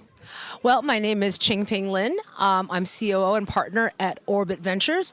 We're an emerging market-focused venture capital fund. We invest all over the world in Asia and Sub-Saharan Africa and LATAM, South Asia, Southeast Asia. We're a global VC working with lots of companies that are just like some of the ones you saw today. Yeah, and you spend considerable time with our startups while here at the Ashridge House. What would you say is some of the things that an outstanding startup should have? Well, one of the things that I always tell startups is that you really got to understand and be able to articulate what problem you're solving and for whom. I think a lot of startups come in here and they already have a real intuition for like, I know I got to build this thing, I'm going to build it. And they forget that they already know why they're building it, but they have not been able to explain it to anybody else, and that the rest of us don't really know. And then they go, they have to gather data and be sure that it's still solving their customers' problems and all these. So, I know a lot of people say this, but it really is true, everybody out there. You've got to really figure out, are you solving a problem? Does your company really have to exist to solve this problem because it's a critical problem? And ask yourself that and check it as you go and gather data to be sure that it's true. Thank you. And what was the experience with the startups, the 21 startups that were here?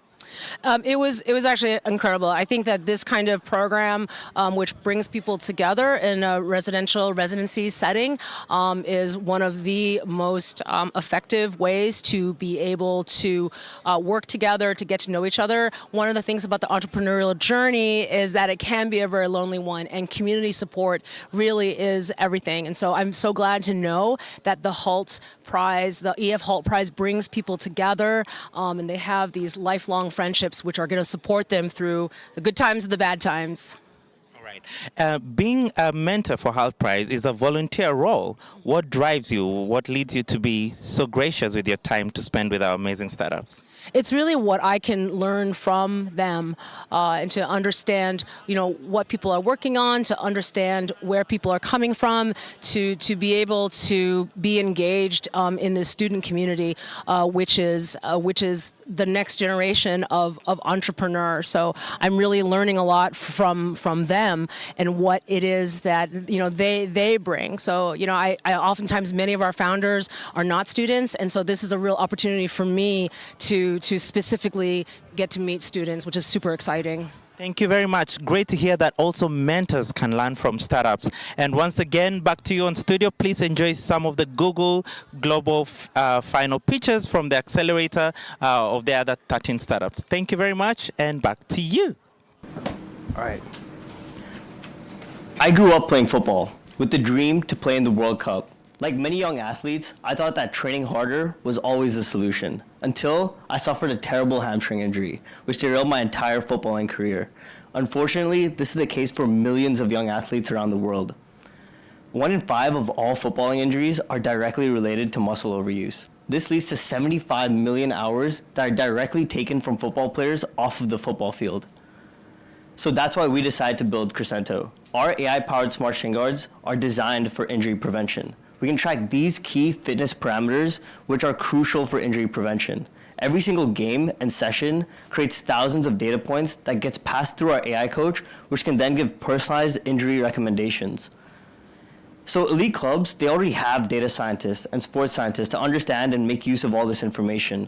Grassroots and semi-professional teams, they don't have access to this level of analysis. We're trying to make it accessible to everyone. So that's why we price it at just $5 USD per player per month. This includes our hardware and our software. And our unit economics is a 60% gross profit margin with this price point. Our value proposition is that this gives fewer injuries, and this also makes more players available for trainings and games, so more minutes played for all athletes in games and trainings. So by 2030, our goal is for all athletes using our platform to experience 50% fewer injuries. So there's over 250 million football players worldwide. And of that, our initial customer segment is the organized portion, which is 65 million players, where we focus on a B2B scale in phase 1. In phase 2, after we've built these custom injury prevention machine learning models, we can actually proliferate down into the B2C level, where we can actually go towards more casual and street players. And our market's huge. At just $5 per player per month, our TAM is over 15 billion. And we have the potential to create a scalable business model that applies not only to football, but to all sports. And our core competitor is the chest tracker. And their fundamental issue is that they're unable to measure these leg movements that are so important in sports like football. And our second core advantage is that we translate all of this complicated data into easily digestible insights, so coaches can actually focus on making decisions based on who's at risk of injury. And with every new team represents a new data set for Crescento, which makes our AI smarter, strengthens our data moat, and makes us increasingly difficult to replicate. And behind the team, both Struan and I have been lifelong athletes. Struan, having been a former football coach, understands this problem the best. And I've actually built AI projects for companies like UBS and NVIDIA. We've both quit employment to bring our vision to athletes worldwide. And on our sales side, we have Antonio, a former FC Barca captain who's helping us with international distribution. And we've also secured strategic investment from deep tech AI consulting firms and marketeers that have spent more than 2 decades working with EA Sports within Europe. And in the last 3 months alone, we've raised over $250K. We've secured 2 paying clubs, and one of those is an academy of more than 800 players. And already we've been showcased on the news for how our product is being used in the real world, so that coaches can make smarter decisions based on who's at risk of injury and lead to happier, healthier players.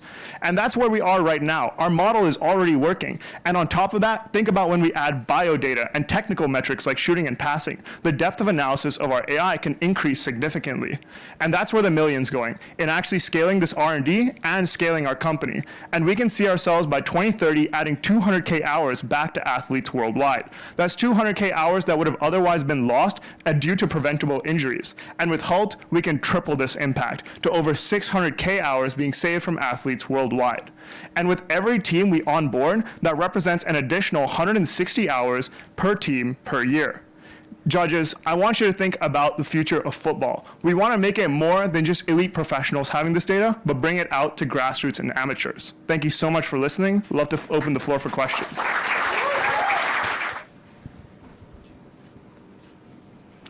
I'm 12 years old, sitting in my dad's car, begging him to take me with him. With tears in his eyes, he says, "Jordan, where are you going to stay?" My dad had no stable place to call home.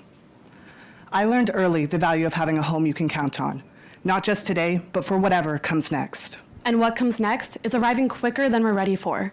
Climate disasters are escalating worldwide and projected to destroy millions of homes by 2040.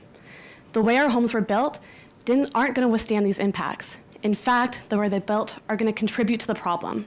But we're also in the midst of a housing crisis. We desperately need to build millions of homes and faster than the industry can build them, using traditional methods and relying on a shrinking labor force already stretched beyond capacity. That's why we created Caponia, a streamlined system to build climate-resilient housing that is rapidly deployable and doesn't rely on skilled labor. We act as the system integrator, identifying and vetting the most innovative suppliers, creating the designs, and managing the logistics to get our house-in-a-box materials kit to the site. And we provide a proprietary digital assembly guide to support our customers in building the homes quickly and easily with minimal skilled labor. Because we don't manufacture, hold inventory, or build the homes, our operating costs are much lower. And with a 20% margin, our approach has high profit potential. It's also highly scalable. As we enter new markets, we develop local supplier partnerships that meet our strict criteria and local building codes, then create tailored assembly instructions within our app.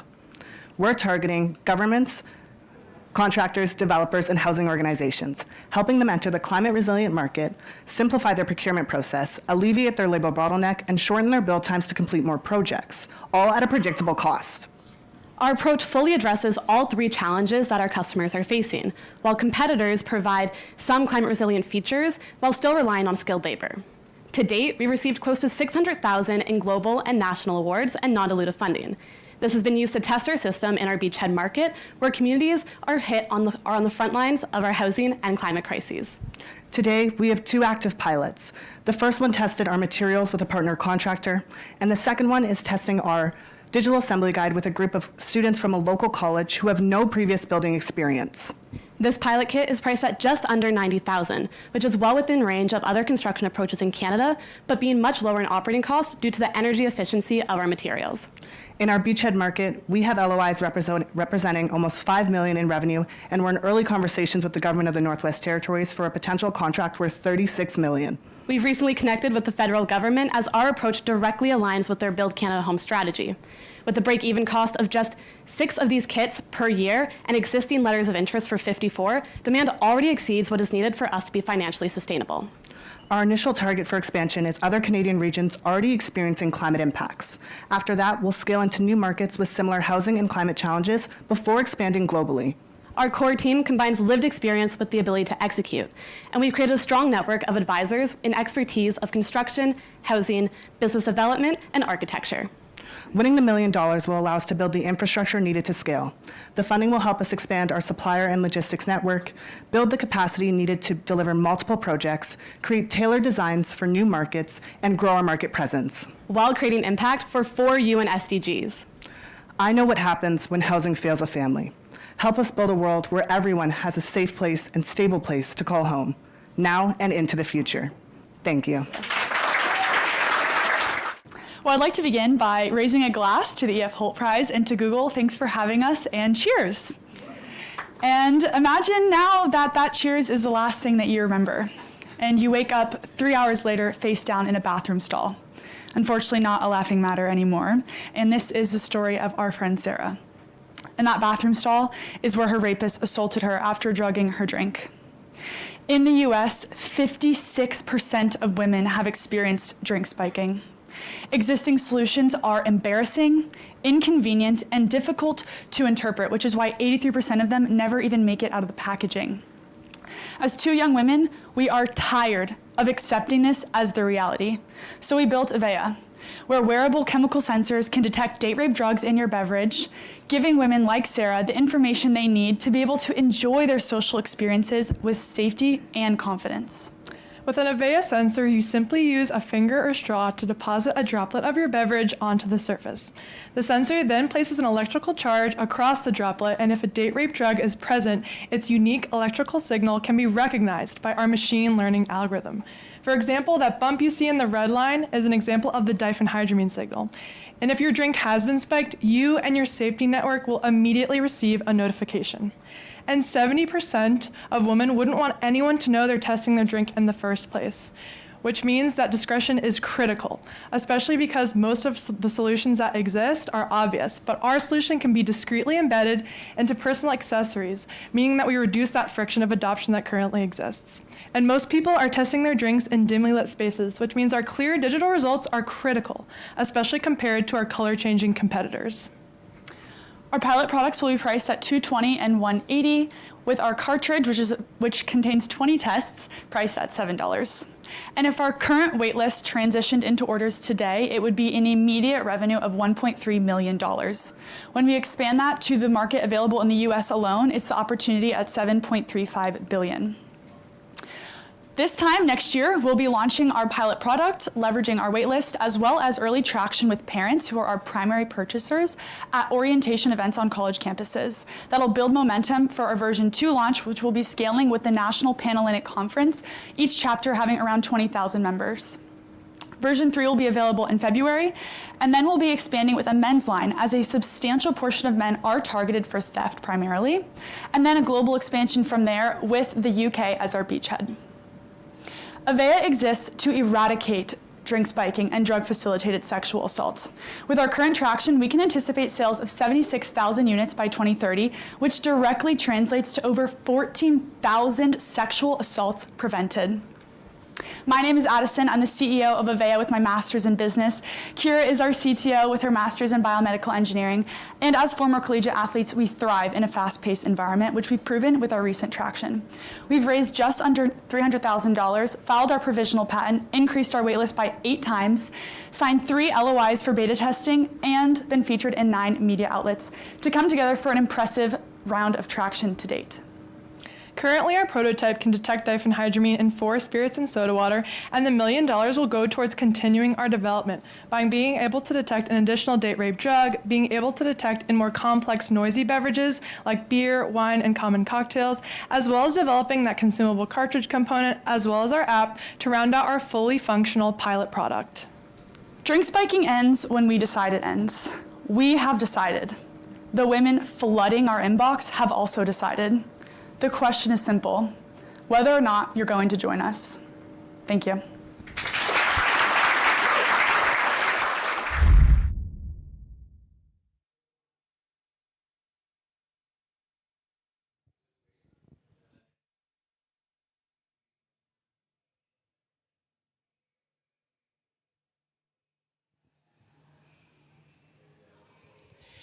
And back to us, we now have some special guests from EF, Core Value Award winners. If you could please introduce yourselves and also tell us about the Core Value Award winnings that you had. Hello, my name is Alejandro. I am from Mexico office, and I am here because I won the a core value that it is. Award? Yes. Which one did you win? I won the entrepreneurial spirit. Entrepreneurial spirit. Could you tell us something that you did that made you win this award? Well, according to my boss, this year we had to make a restructure in Mexico based on having new reps in our sales offices. So what I did, it was only to recruit reps in Mexico, in the states that we didn't have offices. So that's why I'm here. Thank you, Alejandro. How about you, Rachel? How did you end up winning the quality core value, right? Yeah, so I would say that right now I'm working in our EF Language Abroad division, and I'm working in actually the creative studio. So for us, quality is super important, both because we're producing a quality product, but then how we do our marketing. So making sure that a project goes from A to Z in the highest possible way. So that's, I think, why I was nominated and won. But I also believe that you didn't start there, right? I think your journey with EF started way before, and actually in another office, correct? Yes. So I was actually, my EF journey started in EF Hong Kong. So I was already living in Asia for some time, and then I was recruited there, and then EF brought me actually to Taipei, to Taiwan, and then most recently to Switzerland in 2 different locations actually, the French part and also the German part. So now I'm currently based in Zurich. How was this experience? Did this shape the way you live currently? Yeah, I think it's quite exciting because I never honestly had anything mapped out of, I never thought that I would live in Switzerland, I never thought that I would live in Taiwan, but everything brought something unique and always kind of keeping you on your toes. That's amazing. And you've both worked for EF a number of years. If you could both tell us what are some of the great things you've enjoyed while working with EF all these years? Well, I've been working with EF for over 8 years, and what is incredible is to have the chance to give the people the opportunity to travel abroad, because we really believe that going abroad make you growth in so many ways, not only with the language, with culture, with your open mind. So it is a pleasure for us to work in a company that allows people to have this experience, and we are truly believers that this changed our life and the life of the world. How about you, Rachel? I think actually, definitely the people. I would kind of riff off of that. And it's something also with the Hult Prize as well. You have all these young people that are coming up with these great ideas, and actually that is also the core of EF and the employees we have and the teams we have. It's very much entrepreneurial, where you have an idea and they let you run with it, and you have that freedom. And that's really how, as like I grew in my career. I started in 2013, so it's been some time now. I felt always quite open to come up with new ideas and just try them out. And it was okay to fail sometimes, but also if you win, then keep going. So That's amazing. I also want to ask you, since you've been into so many offices, what is something that is very unique about the EF offices? Do you feel home when you are at work? That's a good question. I think, well, one is if you've been to any EF office, they're all quite beautiful. So aesthetically, they're very beautiful. But you always, I think what is interesting is that it's really diverse. So you walk into the Zurich office, you hear in the first few seconds probably 5, 6 languages just walking to the coffee machine. So I think this is amazing. And if you strike up a conversation with someone, they really usually have quite an interesting background and coming from different walks of life. And everyone is quite open to say hi and have a coffee together. You listened to all the 8 startups that pitched. What stood out most for you as the startups are pitching? Well, for me, it's really inspiring to be here because we got to have the chance, like watching all the ideas that people is growing. Being in EF for me, it's a pleasure because it's not only about giving the people the chance to go abroad, it's also giving the chance people to have their ideas presented in a place like this, and also contributing to something that goes beyond a language. It is quite remarkable. Bertil Hult says that if you want young people to change the world, you need to let them do. What is that one thing you'd tell those people who are back at home who are thinking of changing the world, but they feel like they have many limitations, they have many blockers? What is that one thing you can tell them?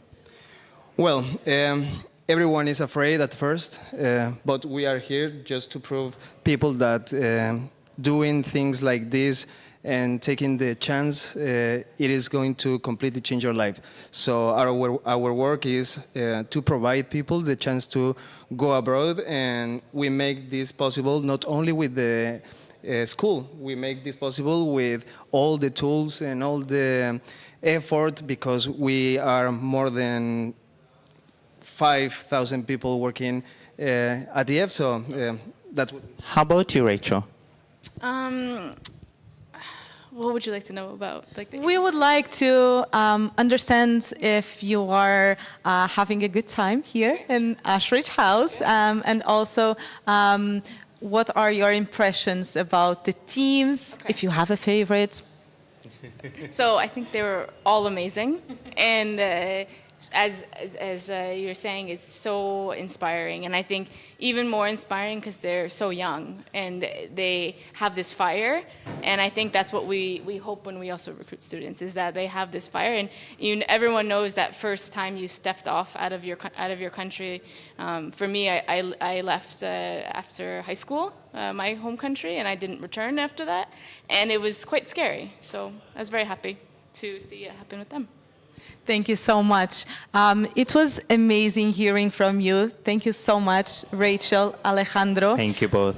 We are now giving you the chance to watch the videos, the last pitching videos.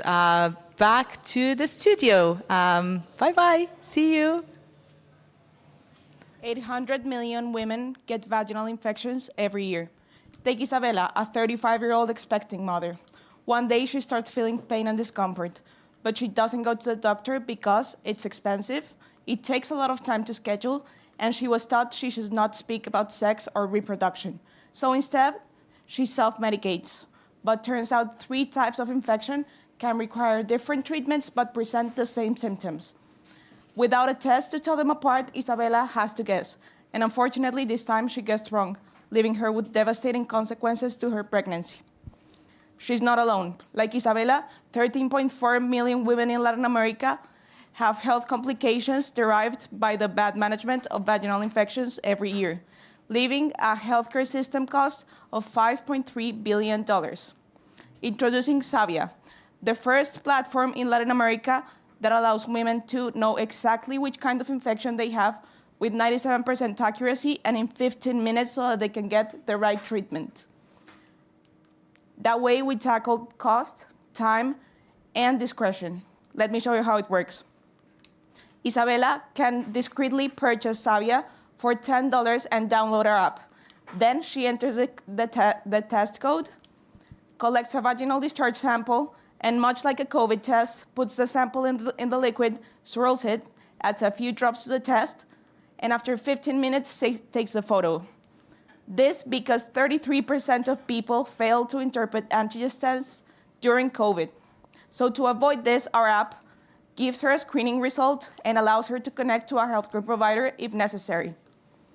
Every test we sell equals 1 actionable diagnosis, 1 woman who no longer has to guess, and fewer adverse outcomes. By 2030, we will have given 200,000 women access to high-quality screening, preventing an estimate of 130,000 misdiagnoses and avoiding about 83 miscarriages in Colombia only. For every test we sell, we make $7.5. In the main cities of Colombia only, this is a $150 million opportunity, and we tackle it in 3 phases. Phase 1, we build trust and collect data. Phase 2, we launch and focus on B2C. Phase 3, we build the infrastructure for B2B and start expanding to other countries. We are better than the existing solutions because we allow women to differentiate 3 types of infection in just 15 minutes, and we are the only ones available in Latin America. Andrea, our CEO, is a 35 under 35 LATAM innovator and a machine learning for health researcher. I, Maria Gabriela, our CTO, am a biosensor researcher and work at regulatory affairs at a big pharma company. Among our advisors, Dr. Fernando Gomez is the head of the OBGYN department at a prominent clinic, and he will allow us to validate our data through 250,000 patients that his clinics get. In the last 3 months, we have gained $33,000, adding to a total of $110,000. Our waitlist has grown by 30%, adding to 420 women. And in addition to protecting our software, we have 3 strategic LOIs, 1 for the geographically exclusive manufacturing and sales of our tests, another one for the real-life data validation of our app with 250,000 patients, and the other one with a university with 10,000 female students. The Hult price allows us to fivefold our revenue, unblocking 3 milestones: sanitary registration, IP protection for our test, and a screening module for STIs. So join us. Together, we can impact 200,000 women's lives by 2030.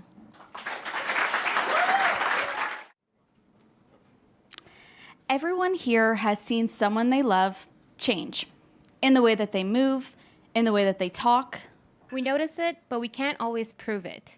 PragmaClean makes the invisible measurable.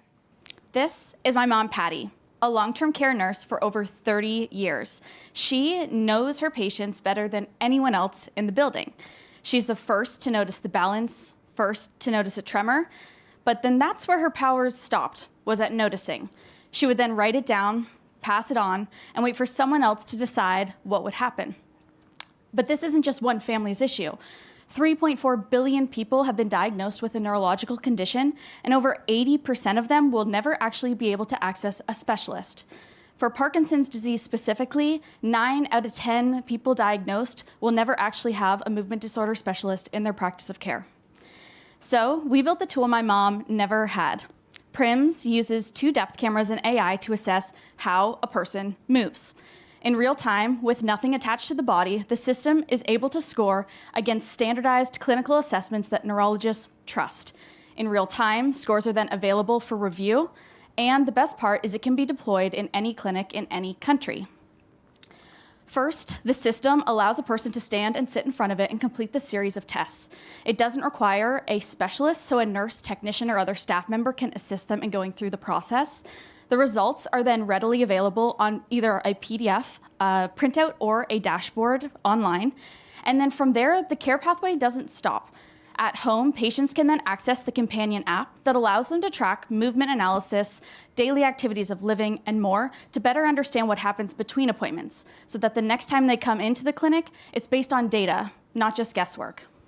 This isn't just a concept. We've already collected 10,000 movement recordings across 6 countries. We've secured $4 million in non-dilutive funding, and our model reaches up to 90% agreement with experts. We are patent pending, we have FDA written agreement, and we are just one pivotal study away from submission. We started with Parkinson's, but PRIMS measures movement. This includes tremor, gait, balance, and even speech. So this means that the same platform can expand into stroke, rare genetic disorders, and other movement disorders. Parkinson's was our entry point, but all 3 segments are already moving. Clinics are deployed, hospitals, health systems, and academic partners are active with completed pilots, ongoing studies, and commercial LOIs. And pharma and industry are in active dialogue with 2 multinational companies under NDA. And we price to the capacity that we unlock. So for clinics who were unable to see a certain set of patients before due to lack of expertise, that is now patients in better throughput. For hospitals, improving the workflow efficiencies so that they can provide more comprehensive data and better quality of care, and unlocking additional streams of revenue. For pharmaceutical companies, saving them costs during pharmaceutical trials, where phase 3 typically has multiple raters and is some of the highest costs that they incur. And this is able to provide that better data at the lower cost. And for patients as well, being able to use the at-home component, which we're looking to commercialize earlier. In the first year with the hardware, our margins are about 65%, but on an ongoing basis after, 90% due to just the software cost. And the best part is that for every system deployed into clinics or hospitals, 1,000 more patients who weren't able to be seen finally can be. I am a neuroscientist by background. I've lived through working in this and volunteering in this space, and I'm the named inventor on the patent. Alongside Colin, we've created PRIMS and built a team around technology experts, AI, machine learning, and more, including Iman, who is helping us to bridge the clinical, technological accuracy as well as the being medically available for us in the future. And this $1 million doesn't start the science, it finishes it. Perfect. No worries. Thank you. Thank you. Global screening rates for HPV, cervical cancer, and HPV and STIs are abysmal, only around 30%. This medieval-looking torture device, invented in 1845, is what we still use today to collect cervical samples, making life-saving screening uncomfortable, painful, or sometimes triggering. Insertion is culturally sensitive, traumatic for assault survivors, and unthinkable for gender-diverse people, barring large portions of the global population from life-saving screening. Yet every month, women naturally shed cervical cells, DNA, and other biomarkers within menstrual fluid. We use every other bodily fluid for testing, so why not menstrual fluid? Well, it's because it requires labor-intensive processes and cold chain transport, meaning no one has been able to effectively use it. That is, until SELECT. SELECT is turning menstrual fluid into a viable diagnostic sample. Our patent-pending stick-on collection device extracts and stabilizes the biomarkers within menstrual fluid without the need for insertion. Simply stick it onto a familiar pad, wear it as normal, and send it to the lab by mail. At the lab, they elute the biomarkers, plugging into the machines they already own. We have 2 separate IP families spanning our biomarker capture technology and our lab-compatible architecture. We sell at $5 per device at an 80% profit margin. Unlike others in the field, SELECT requires no insertion, no dip in diagnostic accuracy, no cold chain transport, and no labor-intensive processes. This unique position allows us to partner with industry giants rather than competing with them.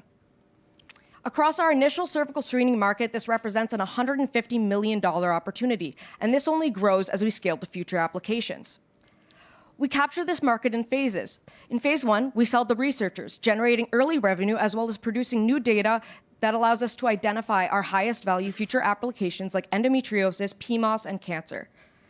In phase 2, we sell to diagnostic labs that already have the equipment necessary to run HPV and STI tests in large volumes. We help them expand their testing volume without changing the diagnostic infrastructure. And this model scales directly to our impact. One select device sold means one more person who can access life-saving screening without the need for insertion.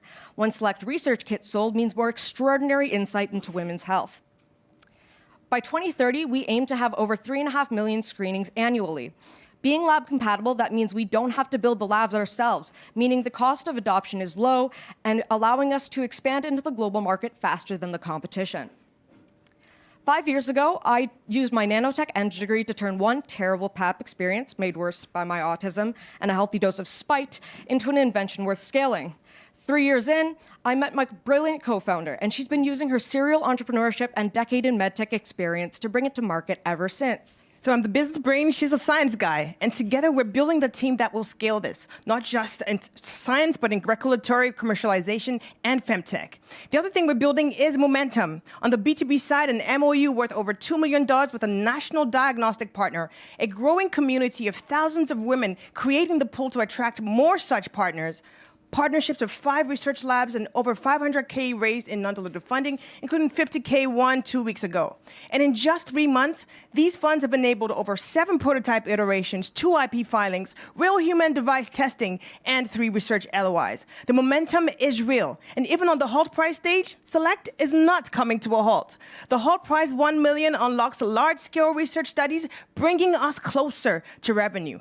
And listen, your investment today will turn nature's most overlooked sample into answers women have waited generations for. And so, the time is now to scrap the PAP with Select. Thank you.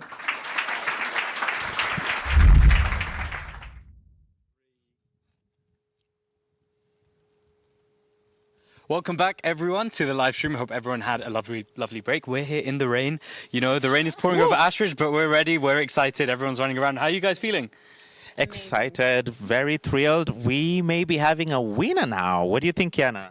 Honestly, I'm so excited. I feel nervous for the teams. I have been chatting with the guests that we have today, and everyone is so excited about all the 8 teams. So it is a hard decision, and I'm going to be happy for any team that wins.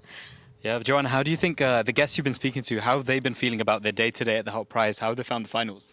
I really feel the energy. Everyone is so positive. Everyone is having a good time. Everyone is really feeling, you know, experiencing the EF Hult Prize. We have this way of living where we are very happy. And yeah, I just feel that everyone is having a good time. Do you have the same feeling? Yeah, definitely. I mean, I'm so nervous. Like, I was sitting in the room with the startups when they were being called up on stage, and just the reactions they had. Also, the kind of congratulations they were giving to all the other companies as well was super heartwarming. Like, when we're talking about the community, this is the day where you really, really see it. Now, a really fun thing we're going to see in a few minutes is obviously the Harry Potter stairs, where people are going to see the trophy being given to the $1 million winner. I want to test the Harry Potter trivia between you guys. Do you know? No, I am out. I am out already. So I'm curious to know which part of the Harry Potter franchise, whether you guys know, this actually inspired. Which part? I believe it was season 1, no? Season 1? What part? So what is the part where if someone's a Harry Potter fan watching? Oh my god, this is a very hard question, even though I am going to the Harry Potter experience tomorrow, but still I need some, you know, to refresh my information. Zayn asked a question where he knows he'll shine, so there you go, Zayn. So I haven't actually seen Harry Potter the movie, but I have been super curious about all the fun things that have happened at Ashridge. And actually, so Hogwarts, right? The moving staircases. Yes. That was inspired by the author coming and seeing the staircases. And so much more of the gardens, the trees and stuff, but this has been a really, really big thing. I mean, aside from that, Ashridge House has been known to film loads of other cool movies. So I think it's a really interesting moment for people to do that. Now, speaking of the staircases, we are going to be taking everyone there to see it for themselves and soon find out who the $1 million winner is. So let's take it over to Laurie. Goosebumps. Amazing. Thank you, Zayn. We are just at the point now where it is my enormous pleasure to introduce the reason that we are able to do what we do, the chair of EF Education First, Philip Hult, who's going to announce our winner. Welcome, Philip.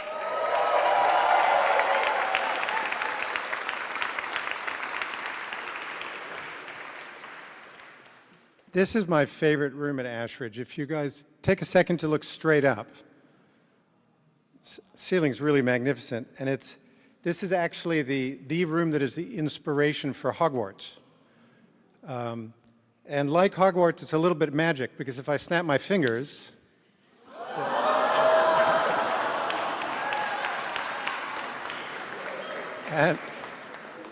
and the Hult Prize is actually my favorite day of the year. And it's because it reminds me that almost all good ideas and almost all new ideas, they come from people who are young. And it is so inspirational to see your guys' optimism. And whether you win or you don't win today, don't give up. EF was founded on $6,000. It's the only money that's ever gone into the EF.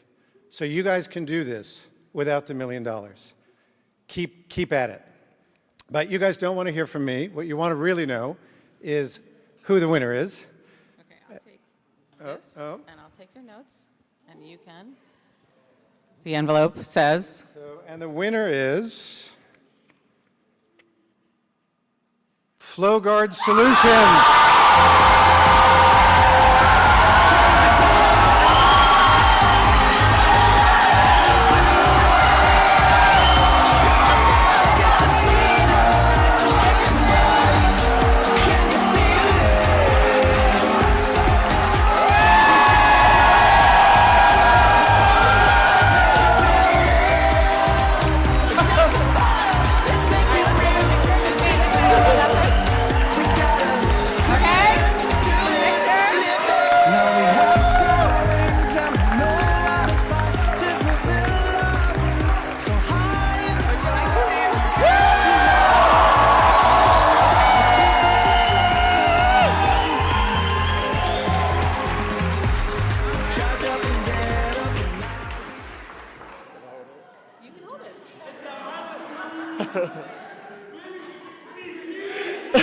Okay.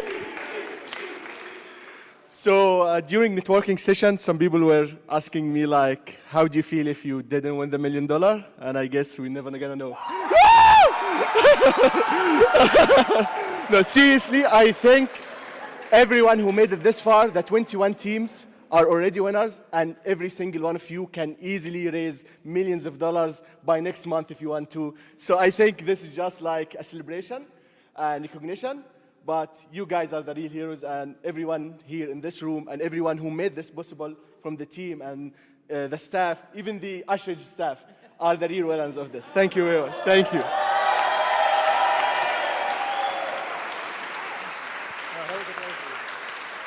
You want one more picture? One more picture, guys. Good job. Okay. You may escort. So that is our program, folks. I hope you had a great time, but the party is only just beginning. So if you want to turn around, you can enter the party zone, and we will have food and beverages and joy and celebration. Thank you so much for joining us for the 2026 EF Hult Prize Global Finals.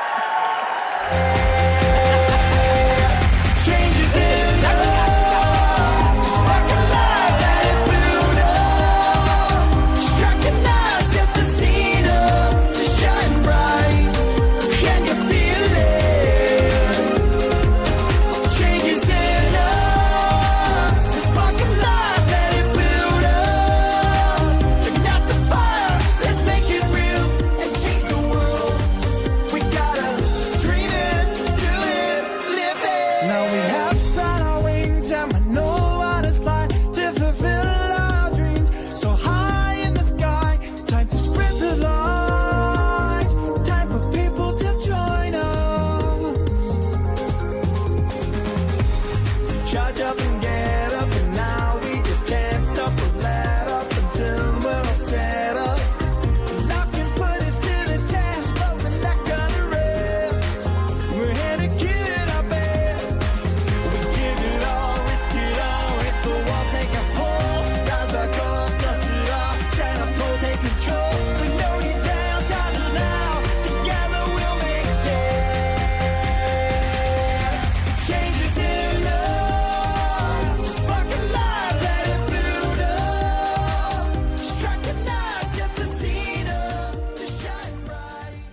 What a moment. We have our winner. I know. FlowGuard Solutions. Congratulations. Congratulations to you too. As the main and regional manager, could you tell us about the team that you found? I am so happy. Honestly, congratulations to everyone, but congratulations to FlowGuard Solutions. They are my team that I recruited at the beginning of the cycle. So they are coming from Kaust University from Saudi Arabia. We're so happy for them. And of course, we would love to congratulate everyone that participated and all the top 8 finalists and the semi-finalists as well.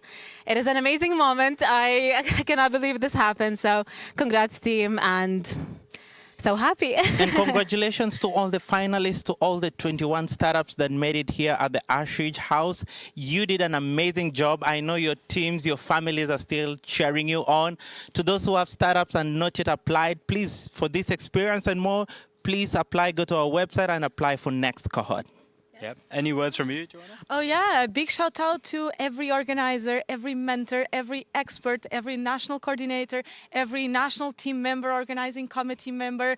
We really want to thank you, because without you, we wouldn't reach the more than 200,000 people, participants that we have from all over the year. So if you want to apply for being a campus director, a national coordinator, applications are also on. So please do apply. We wait for you this cycle. Yeah. 250,000 participants, 131 countries, 18,000 applications, leading to 8 finalists pitching, and now we had our one winner of $1 million. Terrific. And if you're an entrepreneur watching this and considering whether you should apply, that $1 million could be yours next year. Thank you everyone for tuning in, listening, joining us in the show from wherever you are in the world. And we have been your hosts for today. Thank you. With pleasure. Bye-bye. Bye-bye.